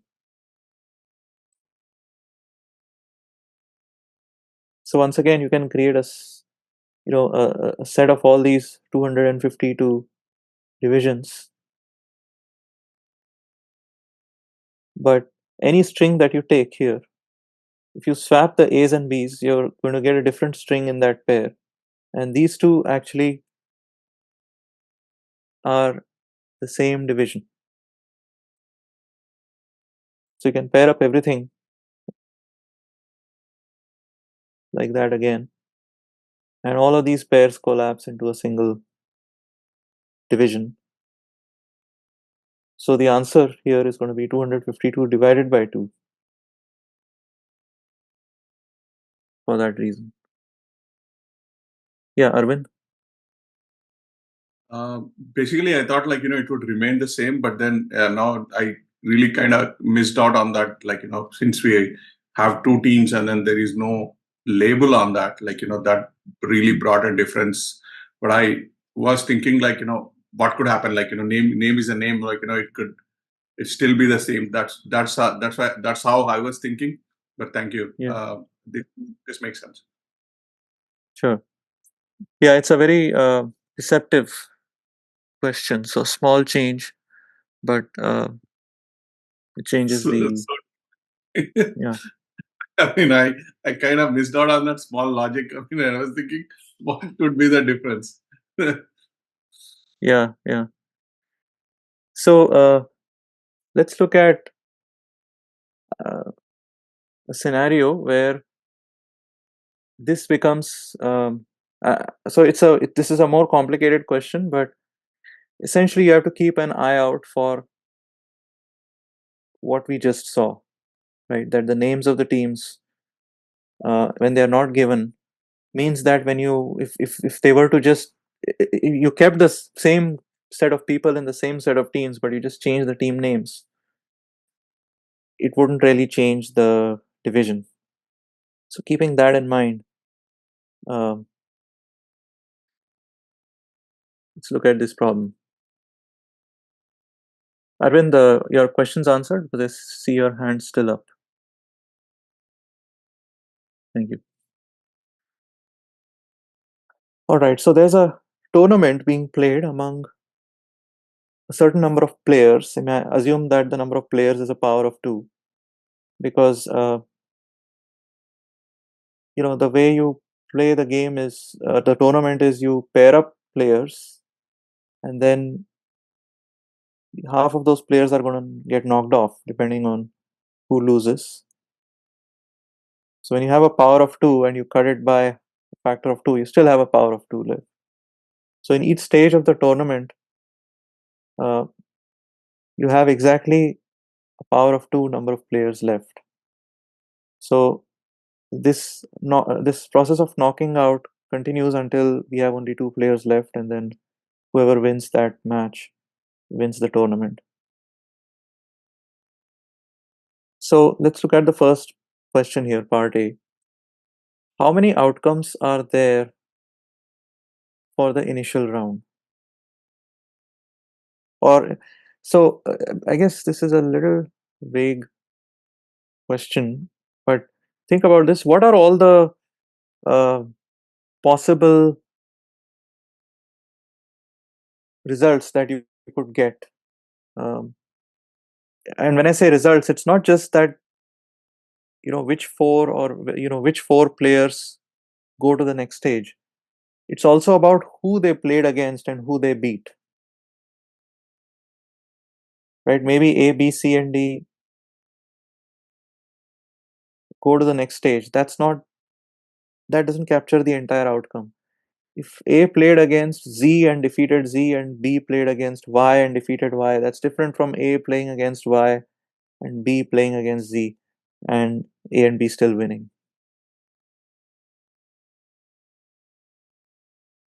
Right? So that's why they have said the outcome. When they say outcome, it's not just about 1, 3, 5, and 7 winning. It's about 1 beating 2, 3 beating 4, 5 beating 6, 7 beating 8. So if 7 had beaten 6 and 5 had beaten 8, that would still result in 5 and 7 going through to the next stage, but it would be treated as a different outcome.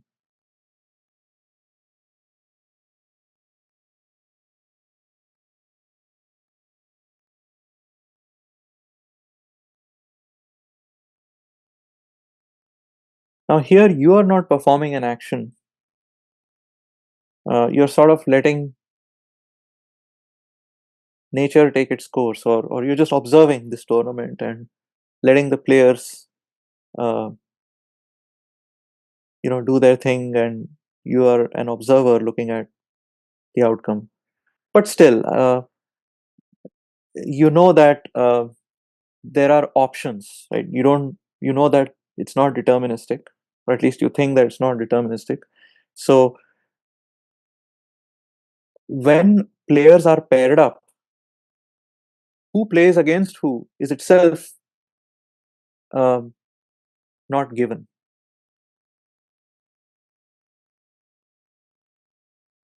So even the so if I have n of the players here, which player is going to play against which other player, that itself is not yet decided. So think of that whole event as a very complex event of the first round of a tournament happening. Can we break it into a sequence of steps? And in this case, you can think of the steps being chronological in order. So the first thing that would happen is you would have pairs of all of these players divided into pairs who are going to compete against each other. So in how many ways can you divide up n players into pairs so that all of them so that well so that players that are paired up are going to play against each other?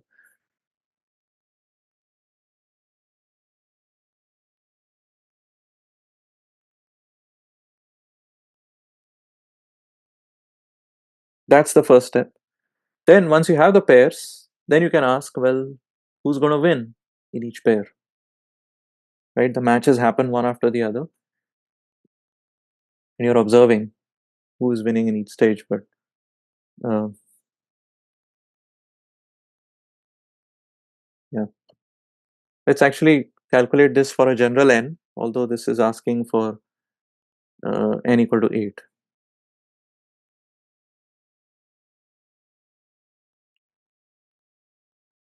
So the complex event or the complex action is, let's break it into a sequential steps. Partition the n players into um, n by 2 subsets of size 2 each.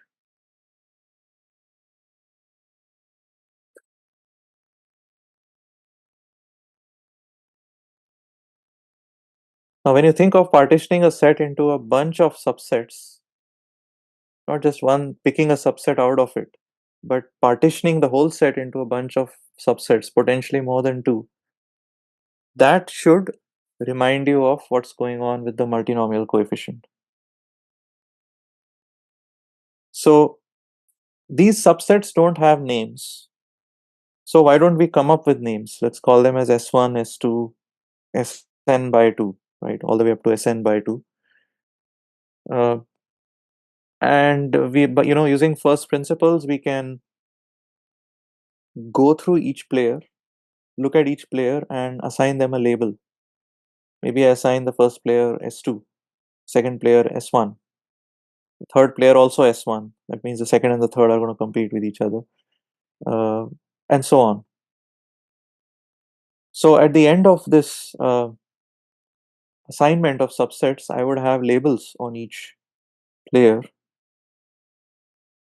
indicating their team name. So essentially, the subset name would be, for my purposes, the team name. So how many ways are there to do this? Well, at the end, I'm going to get a sequence of labels on each player with their team names. So it's going to be a string of length n, and the team names are, let's say, letters S1 through Sn by 2. And there are two copies of each letter. There are two copies of each letter. So I can use the result we've discussed earlier and say that, well, how many strings are there? So number of strings of length n with, let's say, two S1s, two S2s, and two copies of Sn by 2. Right? Those are the team names. So that's factorial n divided by factorial 2, factorial 2, factorial 2, factorial 2, n by 2 times.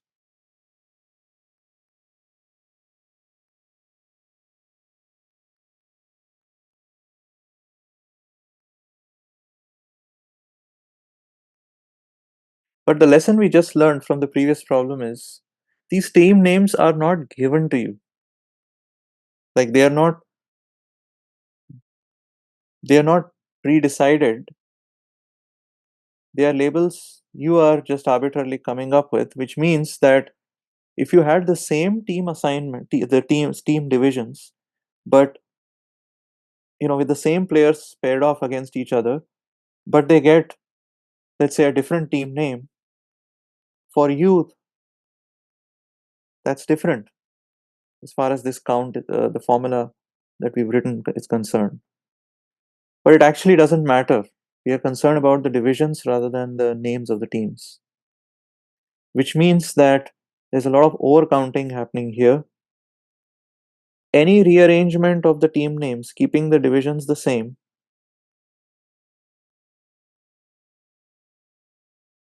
is going to be needs to be treated the same as any other division.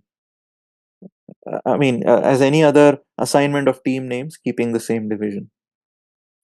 So I can move around the team names freely, and that doesn't change the number of ways I can partition. If the team names were set, then it would make a difference, but not if they are not set. So there are n by 2 team names, and once I have the divisions and I assign it to the players, keeping the divisions the same. If I move around the team names, in how many ways can I move around the team names? Well, n by 2 factorial.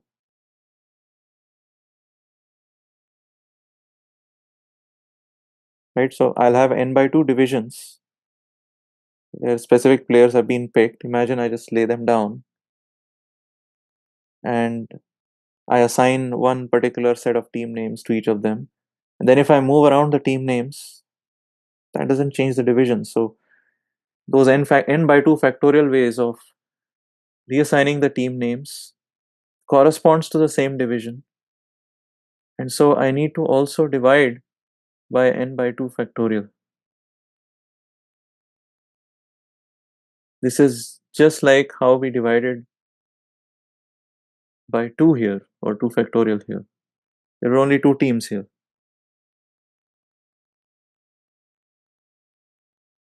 Here we have more teams. So that's the first, just the number of ways of doing this partitioning. And then the first match happens.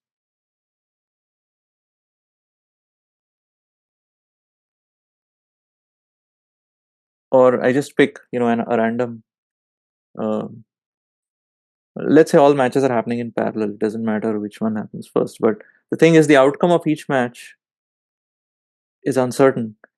Either one of the players could win or the other one could win.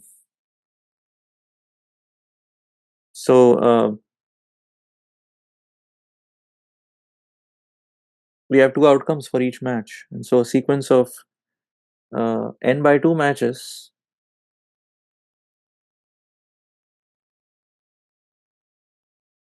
so first match, second match, n by 2th match. So two outcomes, two outcomes, two outcomes here, two possible outcomes for who the winner would be. And so the number of possible outcomes, the number of different results for who the winner is, could be 2 to the power n by 2.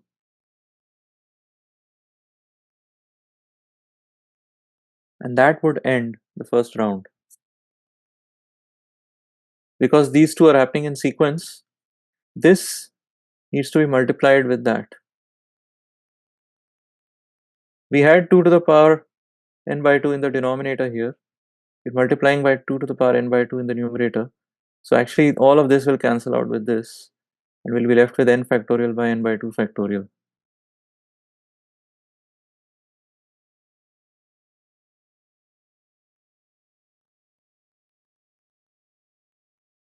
Times n by 2 factorial times 2 to the power n by 2. That's n factorial divided by n by 2 factorial, which in this case for n equal to 8 would just be 8 factorial divided by 4 factorial. But it's a general um, result. That's how many outcomes there are for the initial round.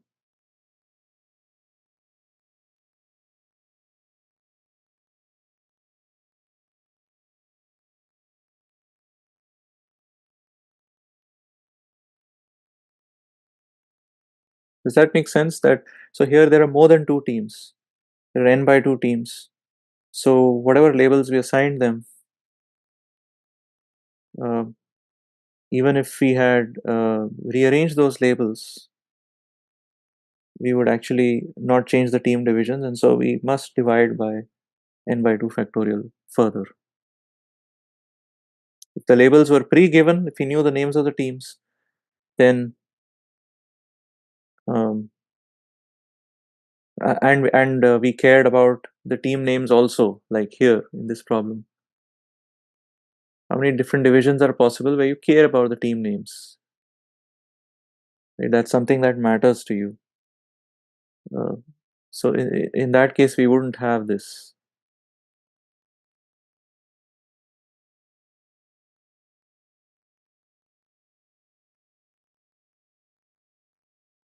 Now, if we look at the next round, where those 4 winners compete against each other, exactly the same thing happens. We'll have to pair them up in a way that um, we have a certain number of matches. Again, it's a convenient power of 2, so there'll be 2 players who will go into the final stage, and then one of them wins. So this result of n by n by 2 factorial will also apply to the next stage. So the number of ways in which round 1 happens.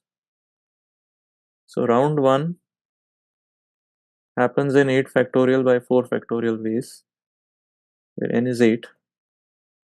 In round 2, n is now 4.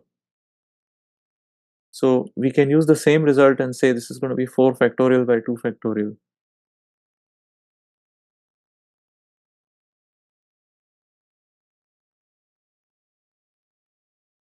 Then in round 3, we have 2 people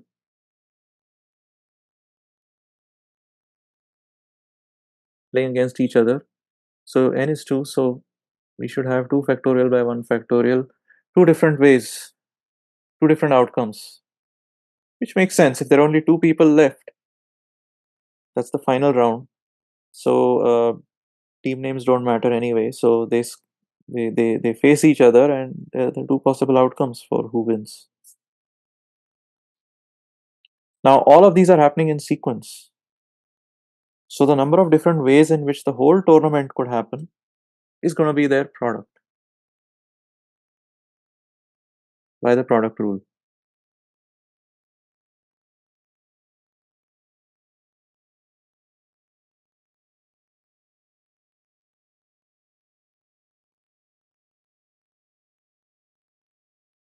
So number of outcomes for the whole tournament would be 8 factorial by 4 factorial times 4 factorial by 2 factorial times 2 factorial by 1 factorial. So we get a bunch of cancellations and we are left with only 8 factorial.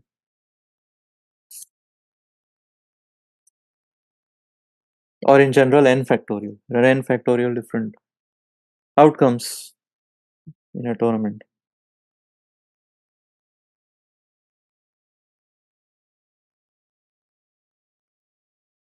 The answer is a little surprising here. Why is it so simple? This kind of indicates that there is a somehow there is a one-to-one correspondence between this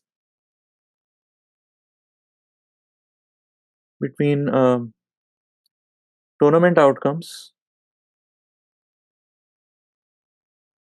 and permutations, number of permutations of the players.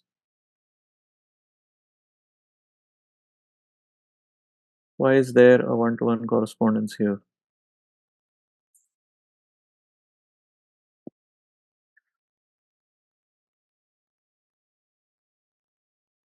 Let's see. Let's take a particular permutation of those. Let's say 8 players.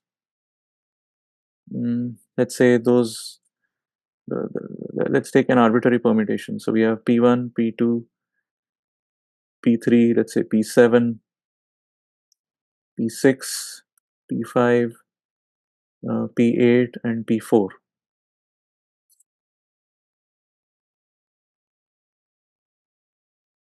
We should be able to take this permutation and map it exactly to a unique tournament outcome, right?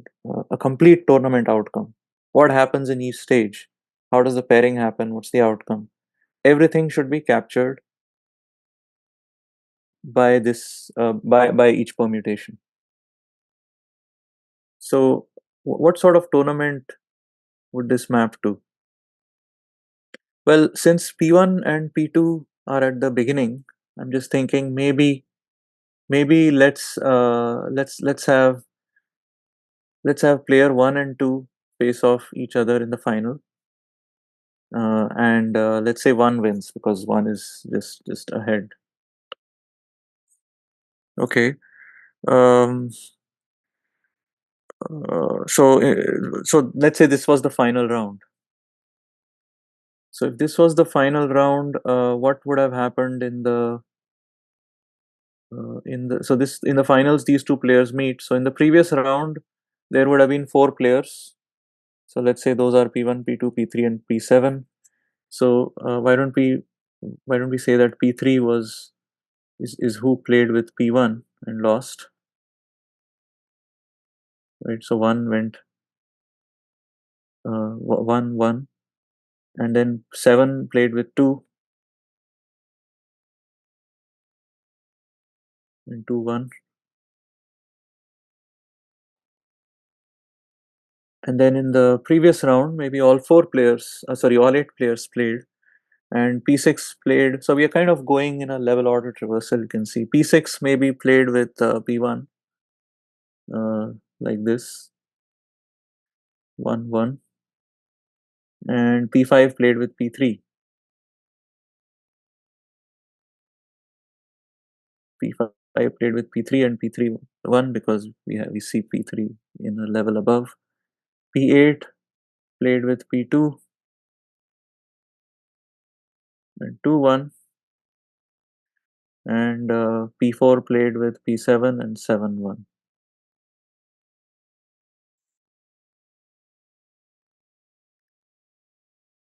So I could write this as 2-8 or 8-2, it doesn't matter. I could write this as 7-4 or 4-7, it does, that doesn't matter. But the fact that we can build a unique tournament tree out of a permutation gives us some sense of why each tournament outcome maps to a unique permutation, and so that's why it turned out that the number of possible tournament outcomes was exactly equal to the factorial of n.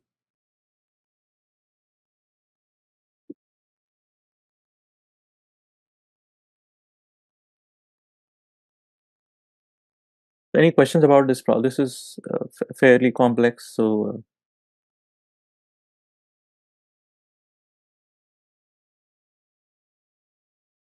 but again, the way to break it down is um, again, think of breaking down the complex event into sequence of simple events. and using first principles, addition rule and product rule to compute the number of ways of each simple event or each simple action happening.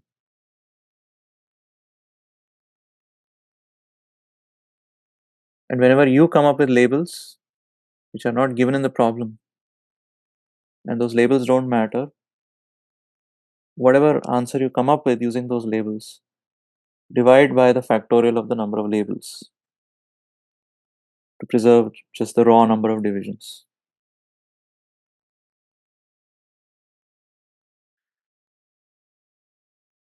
So again, this was, you're creating n by 2 subsets. At least for part of the problem, we were thinking of how to create n by 2 subsets out of a larger set. So there were lots of subsets into which we were partitioning the set. And that's why this question is something we are doing with multinomial coefficients here.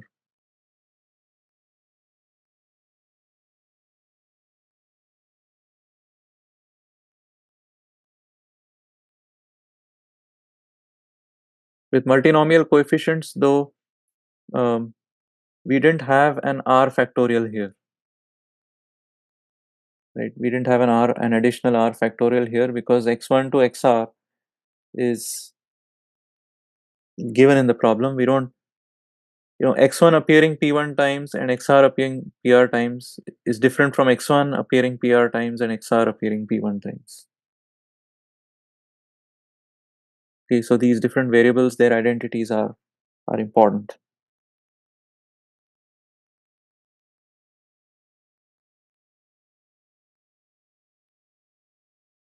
Those were the labels, right? In our first principles approach, we were thinking of assigning those n objects sequentially labels of x1, x3, x2, whatever it is.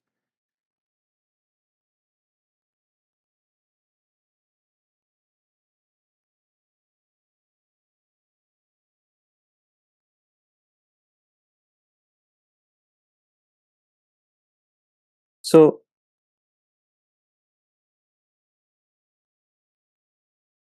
going back to the two questions, of which one we answered, what's the coefficient of x1 to the power p1, x2 to the power p2, and so on after grouping?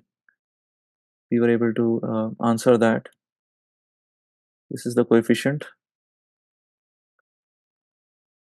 This is the last question now, which we have left unanswered. How many different terms will there be after grouping? Question 3. How many different terms of the form x1 to the power p1, x2 to the power p2? Remember that all of these p's add up to n. Will there be after grouping? So let's look at that. Question 3 was how many different terms of the form x1 to the power p1, x2 to the power p2, xr to the power pr will there be in the expansion, the multinomial expansion of x1 plus x2, xr to the power n.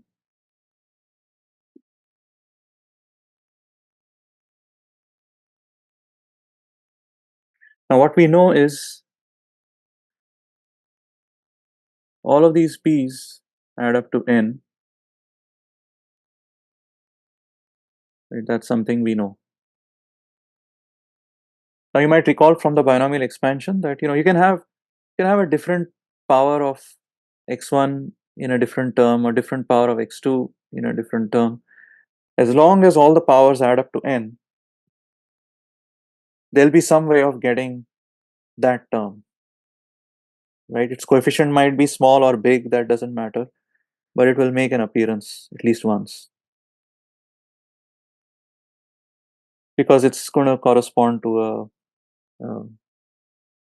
one of the valid strings. of length n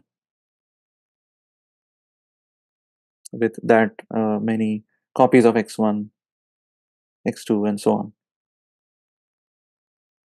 So effectively, we are asking. So the this equation holds, and each p1, p2, pr is greater than or equal to 0. It could be 0 because, remember, x1 to the power n is also a term. So all the other powers for x2 through xr could be 0. They can't be negative powers, but they can be positive, and obviously they can't be more than n. But the fact that their sum adds up to n means that obviously uh, none of them individually can exceed n. So what we are asking is, how many non-negative integer solutions, how many integer solutions are there to this equation? Okay, this is the equation we are talking about.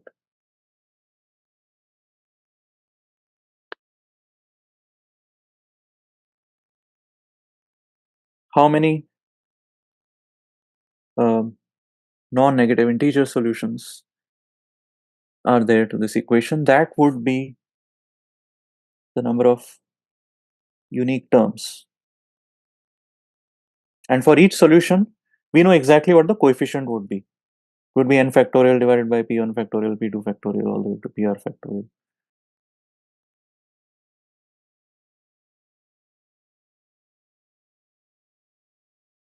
So how do we calculate this? How many non-negative integer solutions are there uh, to this equation?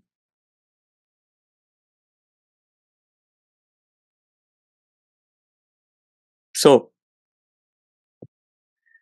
to generate an integer solution to this equation, uh, what could we do? Well, maybe we pick some value of p1. I mean, can we think of um, trying to come up with or constructing an integer solution as a complex event, which can be broken down into a sequence of simpler events? So maybe I pick p1 first.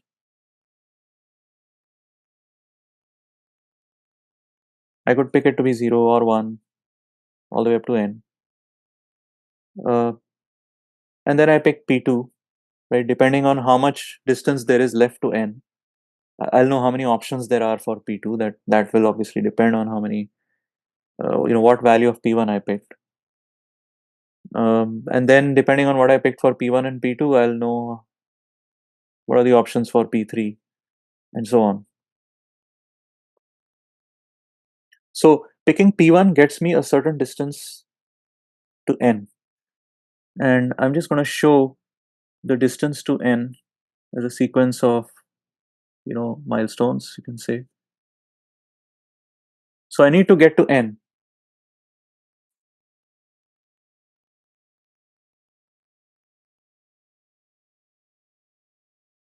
So suppose I pick p1 as 3. If I picked p1 as 3, that means I have already reached here. The first three balls are, the first three milestones are covered by p1. Then maybe I pick p2 as 2. So then this would give me, this is p1. Then I could pick p2 depending on how much distance is left. And maybe, who knows, maybe I could pick p3 as 0. I mean, that's certainly one option I could have. And p4 I could pick something else, and so on. In fact, maybe pn minus 1, I could, by pn minus 1, I could already perhaps reach here, in which case my pn would have to be 0. I would have no choice left because they all need to add up to exactly n. Now, it's not clear how can I count this, because for me to use the product rule, the number of the number of choices I have for P1 are clearly n plus 1, because I could pick P1 to be 0, I could pick P1 to be 1, 2, all the way up to n. But depending on what that specific choice I made is, the number of choices for P2 are going to be less or more. So at least I don't see a way in which I could use the product rule uh, in that sense. So what I'm thinking now is, whatever the value of P1 is, or P2, P3, at least I have this representation for any integer solution. Basically, I've introduced these dividers indicating each where each milestone lies. So what I have here is an ordering of n milestones represented by these balls, and um,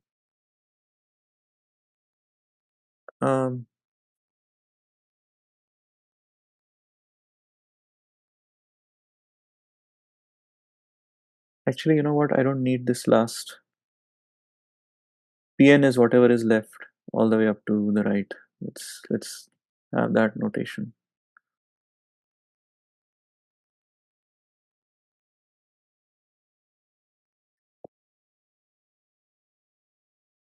Yeah, I just so once I pick what P1 to Pn minus 1 are, Pn is kind of already known, right? Because it's just going to be n minus whatever I picked so far.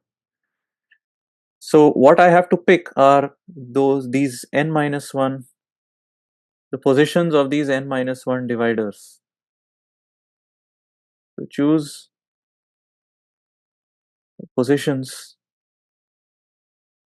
for these n minus 1 divider lines. Right? Any integer solution that you can think of to this equation can be represented in the way I've shown in this diagram, um, by identifying divider lines for where I reached after picking that value. And a different solution is going to correspond to a different arrangement of these divider lines among the n milestones. So this suddenly gives me a way to count how many integer solutions there are, because I just have to ask how many ways are there to take n identical milestones, and well, how many divider lines are there? Sorry, I made a mistake here. This is not Pn, this is Pr.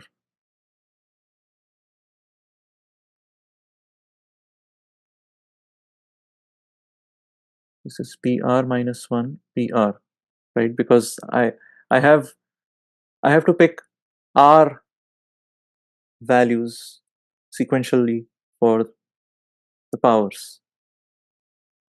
So it's not n, it's R minus 1. R minus 1 divider lines. Sorry. Is that okay? Or did you lose me because of that?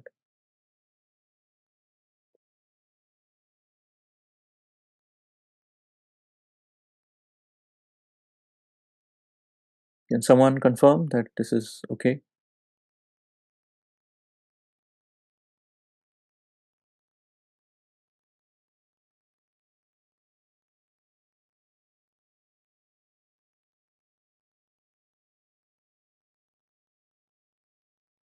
And if not, can you please ask if there's anything ambiguous in this?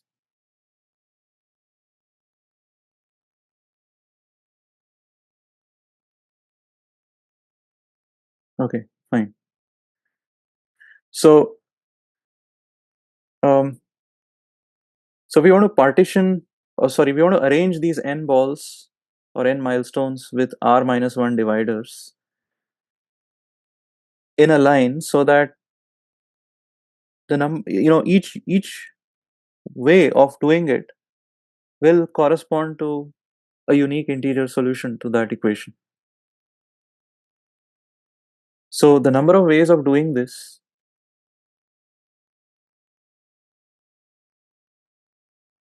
can be again computed as a problem involving counting how many strings you can form. So the number of ways of forming a string of, so let's see, there are n circles here and r minus 1 divider lines. So forming a string of length n plus r minus 1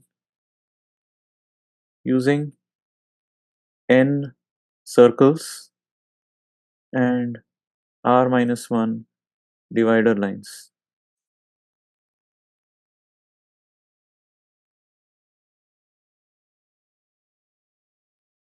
Which are all indistinguishable from each other.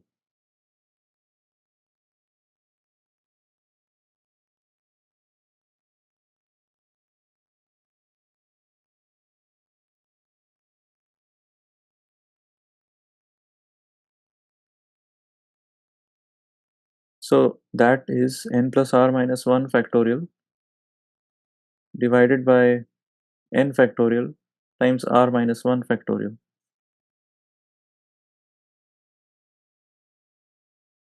I can also write this as n plus r minus 1 choose n, or n plus r minus 1 choose r minus 1.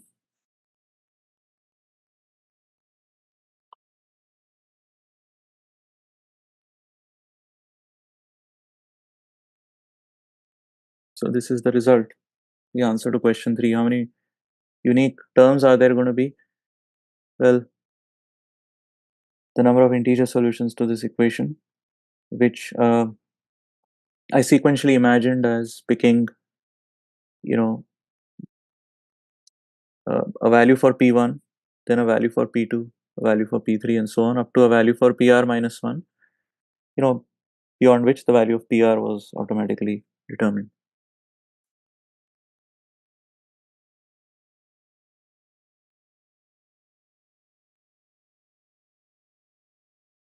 And that visually was seen to be nothing but a string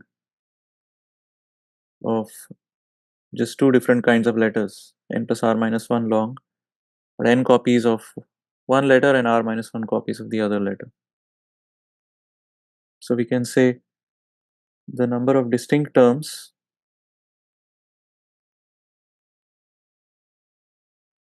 in the multinomial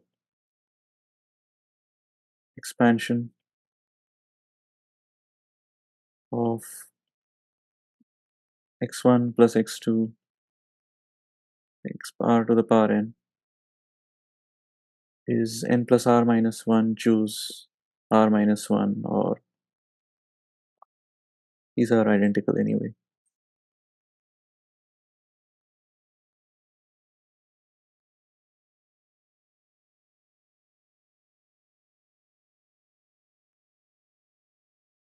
So let's do a quick example. How many non-distinct non-negative integer valued solutions of x1 plus x2 equal to 3 are there?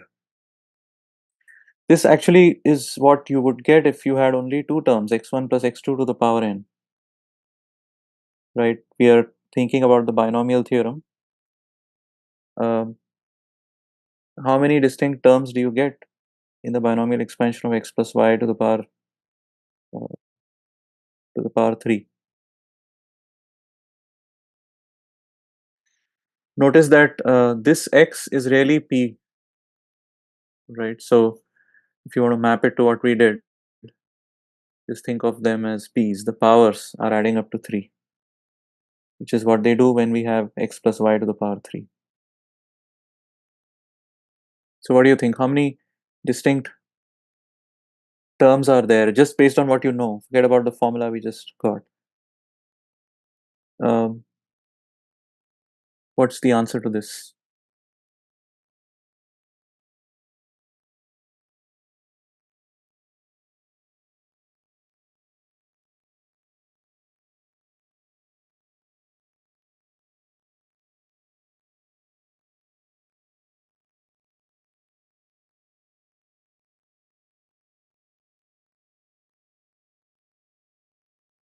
n plus 2. So there's no n here. This is a specific problem where p1 and p2 are free.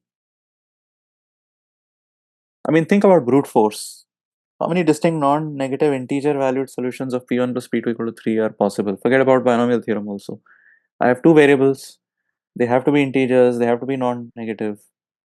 How many different solutions are there? Even if you didn't know anything about today's class, you should be able to come up with the answer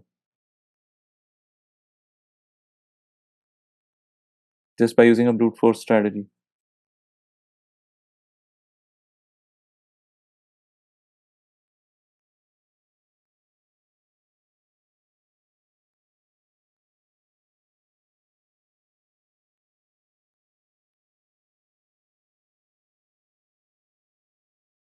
So we have, so it's possible p1 could be 0 and p2 could be 3, right? Let's start with picking as small a value of p1 as possible. Then maybe I pick p1 as 1, in which case p2 could be 2. Or maybe I pick p1 as 2, in which case p2 could be 1. Or maybe I pick p1 as 3, in which case p2 would be 0. I can't go beyond 3 now because they're supposed to be non-negative. So there are four solutions that are possible. Just like, in the expansion of x plus y to the power 3, we had four terms, right? Remember, x plus y to the power n has n plus 1 terms in the binomial expansion, because we have powers of x that go from 0 all the way up to n.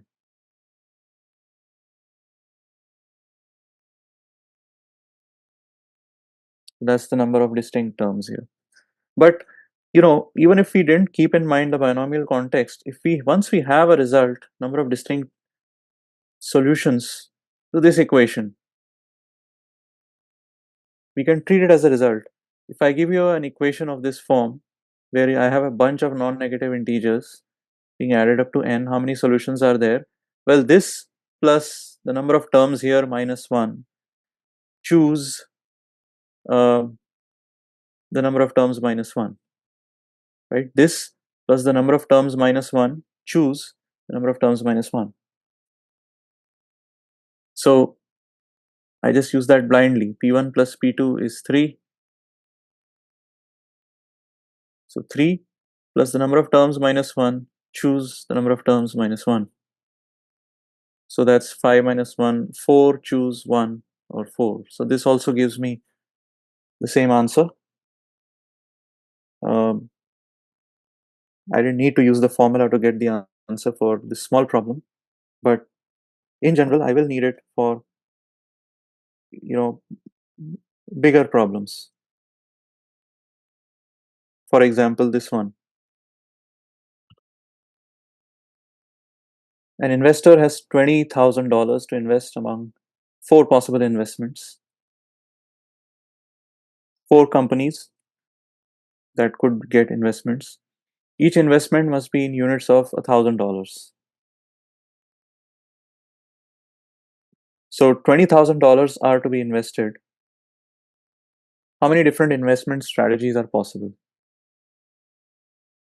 Forget about the second part. What if not all the money need to be invested? Ignore that. How many different investment strategies are possible? Assuming that you have so you invest only in units of $1,000, and you have 20 such units, $20,000 to invest among four possible investments.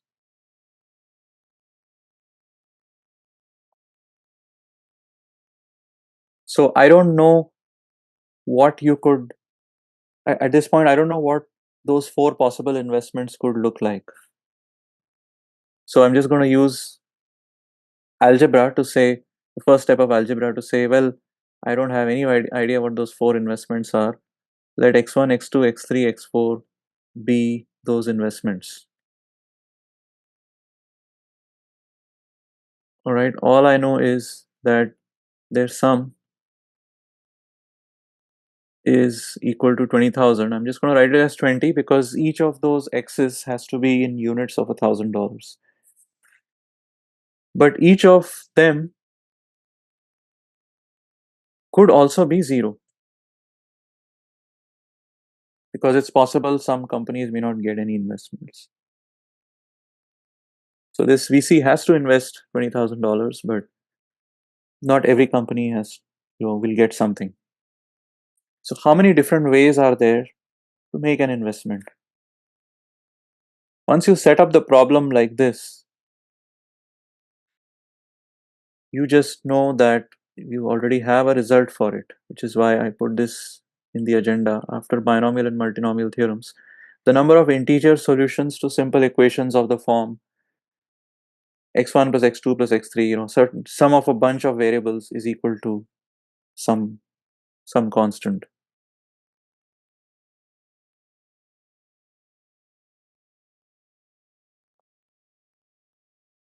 So the work that we've done tells me that I could take this plus the number of terms minus 1, choose the number of terms minus 1.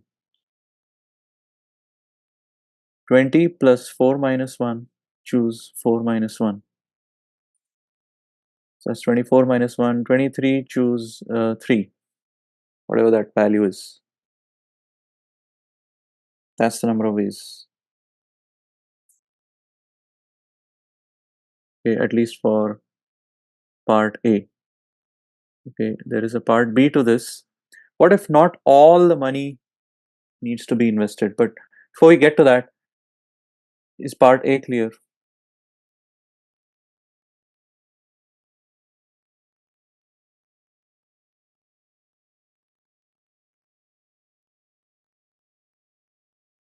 We got a result for this from a very different context. We got this by just looking at the multinomial theorem and trying to figure out how many different unique terms will there be. And now we get a problem in a totally different context. But once you just use the starting step of algebra, you realize, oh, this is a standard problem of computing how many integer solutions are there to a simple equation of this form. We can draw upon the result from combinatorics to directly write the answer like this. What if not all the money need be invested? Well, in that case, I know that x1, x2, x3 and x4 don't have to add up to 20,000. They could be 20,000 or maybe something less than. Now I have no idea how to solve this. This becomes an inequality. Is there a way? The only thing I know is how to solve an equation of this form. Could we transform this? Could we use problem reduction to transform this problem into a problem of the kind that we know how to solve?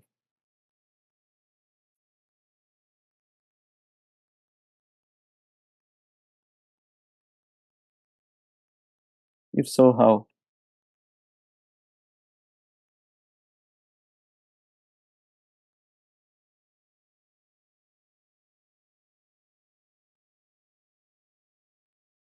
So here's the simple trick.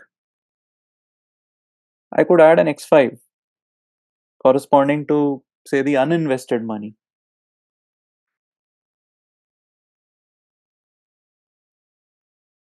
And say that, well, the sum of x1 to x4 plus x5 has to be exactly 20. And like x1 to x4, x5 is also greater than or equal to 0. So each xi is still greater than or equal to 0.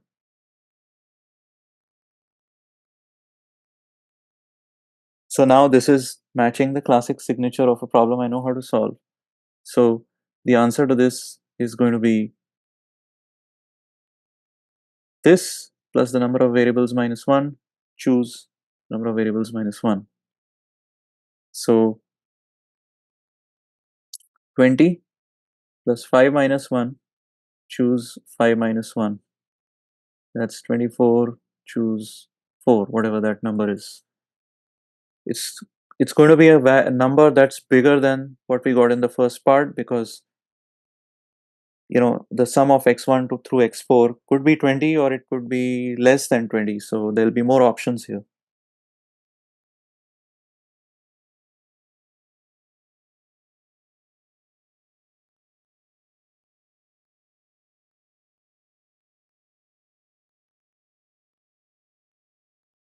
Any questions about this?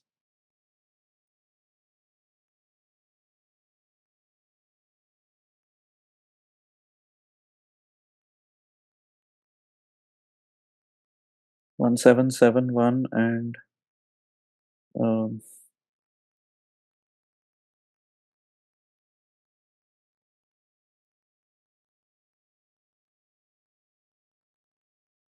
10,626. Okay, you just write that. This is 1771 and this is 10,626.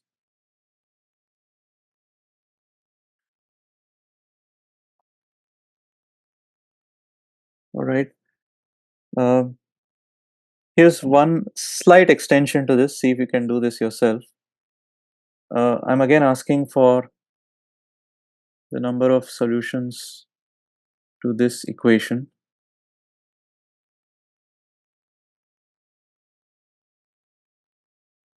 Okay. But this time I'm saying, what if um,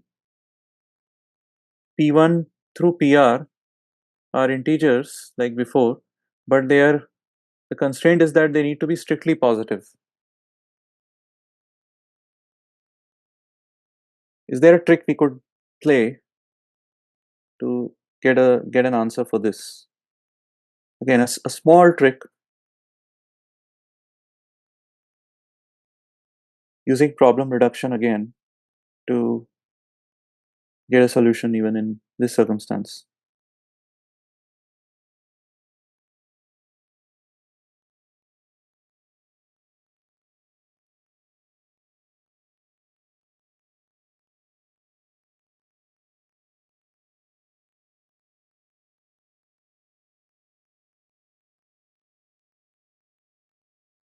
Break it up as 1 to 20. Uh, so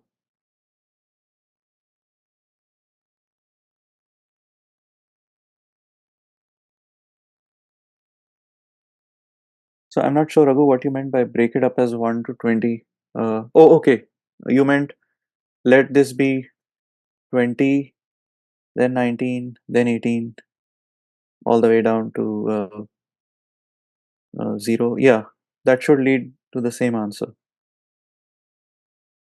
Yeah, you could split this into 20 cases, but of course, this could be a really big value, so it's better to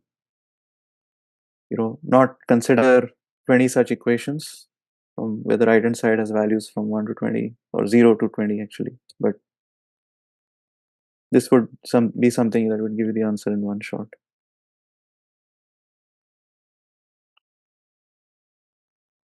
Okay, what if these values are all uh,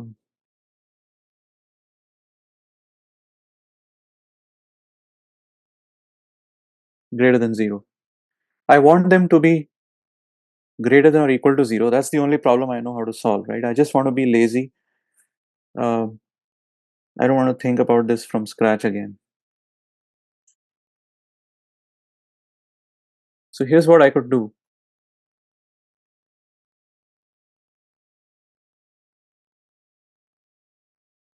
I could say, you know what, I'm going to let P1 be y1 plus 1, or maybe I should write this. It's positive, so it's 1 plus a variable which is non-negative.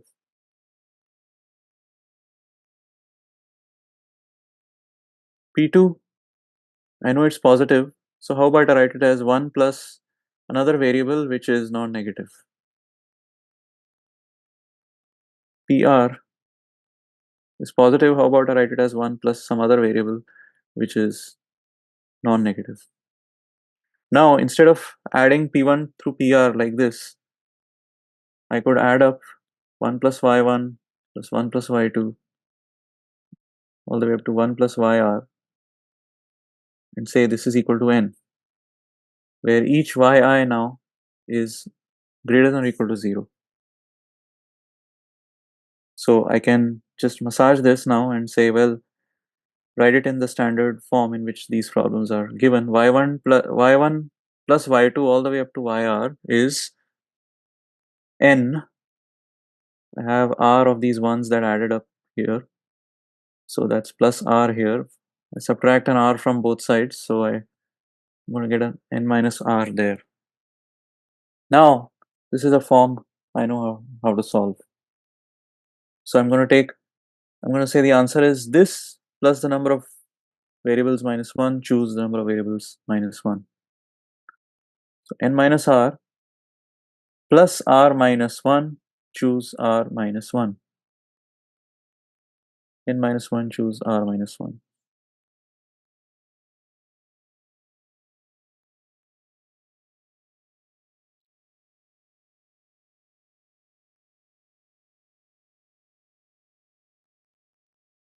So just a small amount of massaging to convert it back to the form that we know how to solve.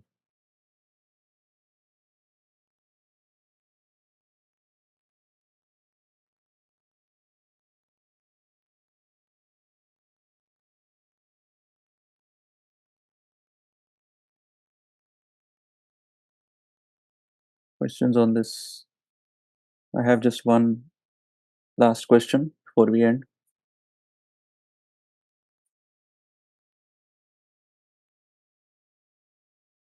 Okay, I'm going to go back to a question that we solved before. Uh, so we already know how to answer this question. How many linear orderings are there in which no two defectives are consecutive? We call that question we did earlier. So we divided up this complex action there into sequence of two steps where you, um, since the defectives had a constraint, you arrange the functional ones in a row and then find a way to blend in the defectives after that. So there were certain number of spots for the defectives to go in, and out of them we chose M. That's how we solved it there.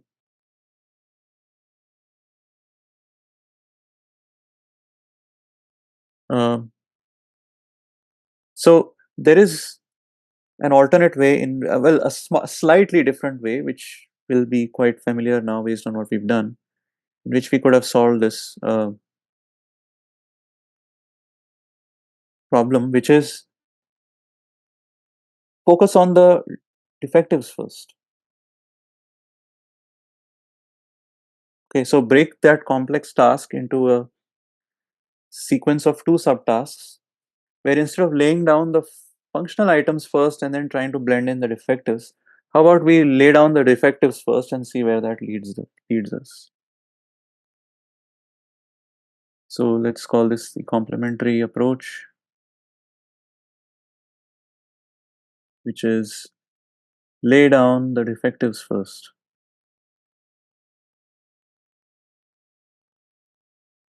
They're all indistinguishable anyway. So how about I call them as D's? D, D, D, D. How many are there? M. M of them are there.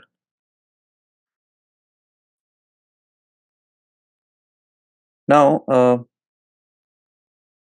we need to, so there's only one way to do this. There's only one way to do this. In the next step, we take all the functional items and try to add them here. Now, the constraint here is that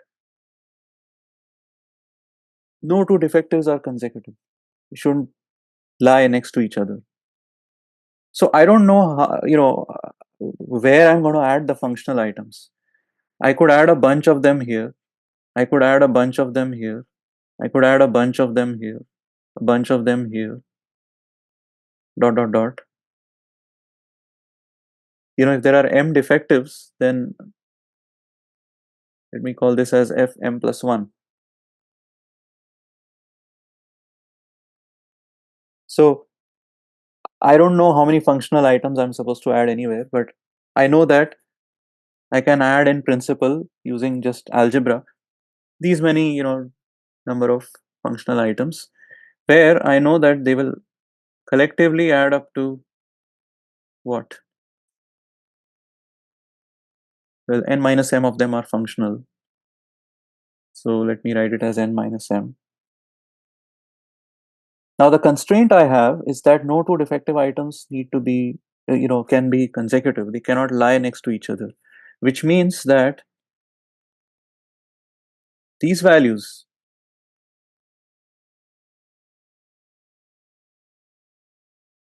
have to be positive. I mean, you can't have any of them being zero. Otherwise, that would bring two defectives next to each other.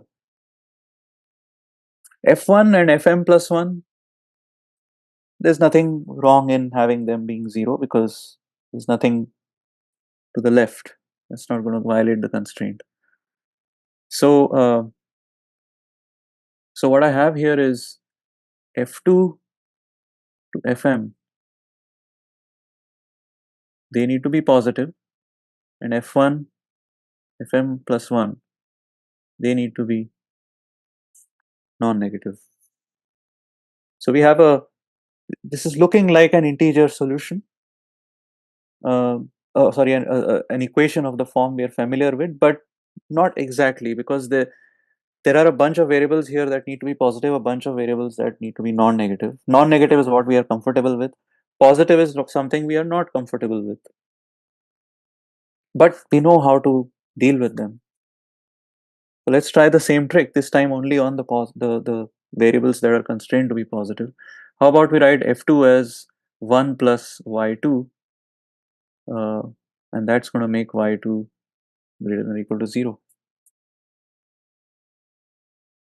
F3, which is positive, can be written as 1 plus something that's non-negative. Fm can be written as 1 plus ym, where ym is something non-negative. In fact, since we have y's, most of them are y's, why not also make f1 to be the same as y1 and fm plus 1 to be the same as ym plus 1. I don't have to convert all, the extreme f's into y's. I could preserve them, but I'm just changing the name so that I have only y's. So now I'll have an equation saying y1 plus y2 all the way up to ym plus 1 plus a bunch of ones that are coming in um, from f2 through fm. How many ones are going to come in? Um, how many extra ones will there be on the left side when I replace the f's with the y's? Um, so from 1 through m there are m ones. From 2 through m there will be one less. So m minus 1 is going to be equal to n minus m. Now each yi is non-negative. So now we are getting somewhere, because now I can just move m minus 1 to the other side. So I get y1 to ym plus 1 is equal to n minus m minus the m minus 1 we had here. So that's n minus 2m plus 1. It's a more complicated expression, but it doesn't matter. We know the pattern.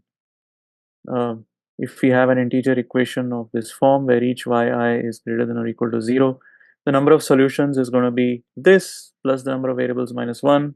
Choose the number of variables minus 1. So we have n minus 2m plus 1 plus the number of variables, which is m plus 1 minus 1. Choose the number of variables, which is m plus 1 minus 1. So that gives us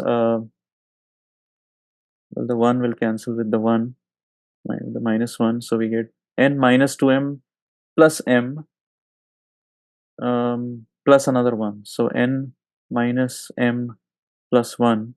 Choose m plus 1 minus 1 is m. All right, that's the answer we are getting to this question. Is that the answer we got earlier? N minus m plus 1, choose m. Let's see. N minus m plus 1, choose m. Where did we solve that?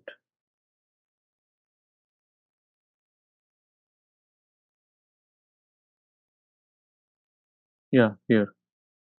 Yeah, that's the answer we got. N minus m plus 1, choose m. Same answer. But we focused on the defectives uh, first. So, which approach is better? Well, both paths led us to the solution. Although the second path required us to do, to build a little more background before we could use it. But as a very last thing, what if there was a small extension to this where each item had to be separated, each defective item had to be separated by at least two functional items.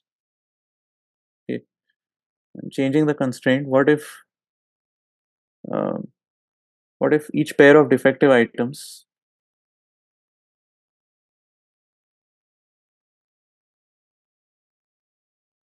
is to be separated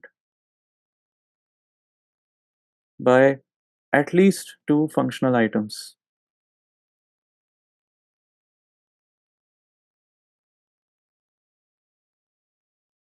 The first approach we followed, where we laid down the functional items first, and then we thought we'll layer on the defective items. That's not going to be trivial, because at least two functional items. Well, I don't know where to put the x's. So going back to that,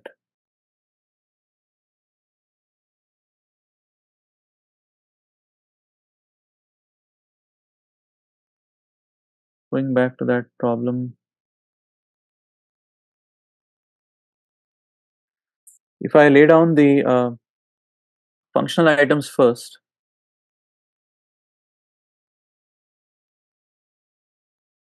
those are the red ones, and then I try to put in the defective items, there have to be, at least two functional items between any two defective items.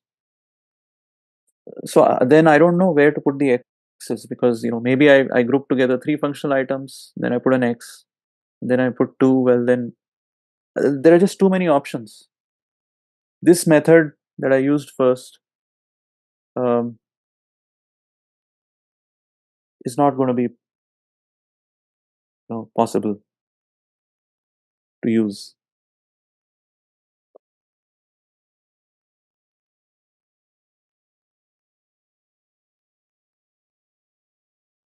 So, but if I look at the method I just used, what if we lay down the defective items again?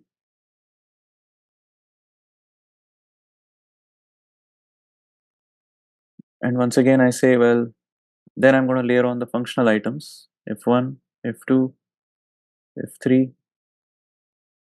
fm, fm plus 1. Those are my variables. What I know is they need to add up to n minus m. That's the number of functional items. Moreover, f2, f3, all the way up to fm is at least 2. That's the constraint. F1 and fm plus 1, they can be anything non-negative. Can we transform this into a a problem that we know how to solve? Well, yeah, we could use the same trick. Why don't we replace, so f2 is at least 2, so why don't we replace f2 by 2 plus y2, um, and likewise fm by 2 plus ym, and in fact, so f1 and fm plus 1 can just be replaced with y's, and now the sum of all the f's should be n minus m. That means the sum of all the y's plus some additional number, a bunch of these 2's, should be equal to n minus m. So y1 to ym plus 1. So we had m minus 1 extra ones coming in here, right? We had m minus 1 extra ones. Now instead of a 1, we have a 2 here. So that's twice of m minus 1. Plus twice of m minus 1 is n minus m. So we can still solve this because each yi now is greater than or equal to 0. So all we have to do is make sure we have variables on the left, and then we have n minus m minus twice of m minus 1. So let's subtract a 2m, and then there was a minus 2, which is going to become a plus 2. So that's n minus 3m plus 2. Do we know how to solve this? Yes, this is the same pattern. I'm going to take the number on the right side plus the number of variables minus 1, choose the number of variables minus 1. So what do I get here? I get n minus 3m plus 2m is minus 2m, plus 2 plus 1 minus 1, that's plus 2. Choose m. That's the answer, which was not easy to get using the method we first tried. So that completes what I had planned for today. Going back to the agenda, we have looked at elementary combinatorics built out of two basic rules, the sum rule and product rule. We use the product rule more actually, but we did use the sum rule also on a bunch of problems. We were able to um, come up with intermediate results for how many permutations of n items there are, how many combinations there are, how many subsets you can form, total number as well as subsets of a particular size. We looked at then applications of combinatorics to algebra, specifically the expansion of the binomial expansion of x plus y to the power n. We got some results there, connected it to Pascal's triangle. We extended it to the multinomial theorem, asked a parallel set of questions for the multinomial theorem that we had for the binomial theorem.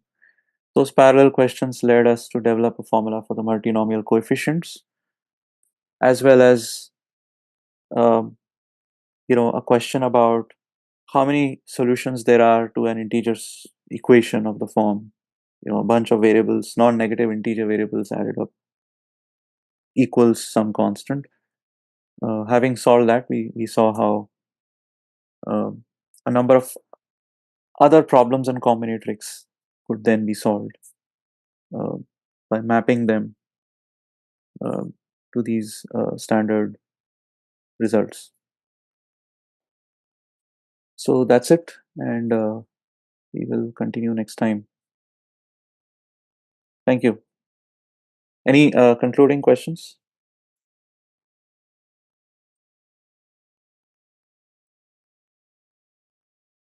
No? Okay. All right, let's stop here then. Thank you all.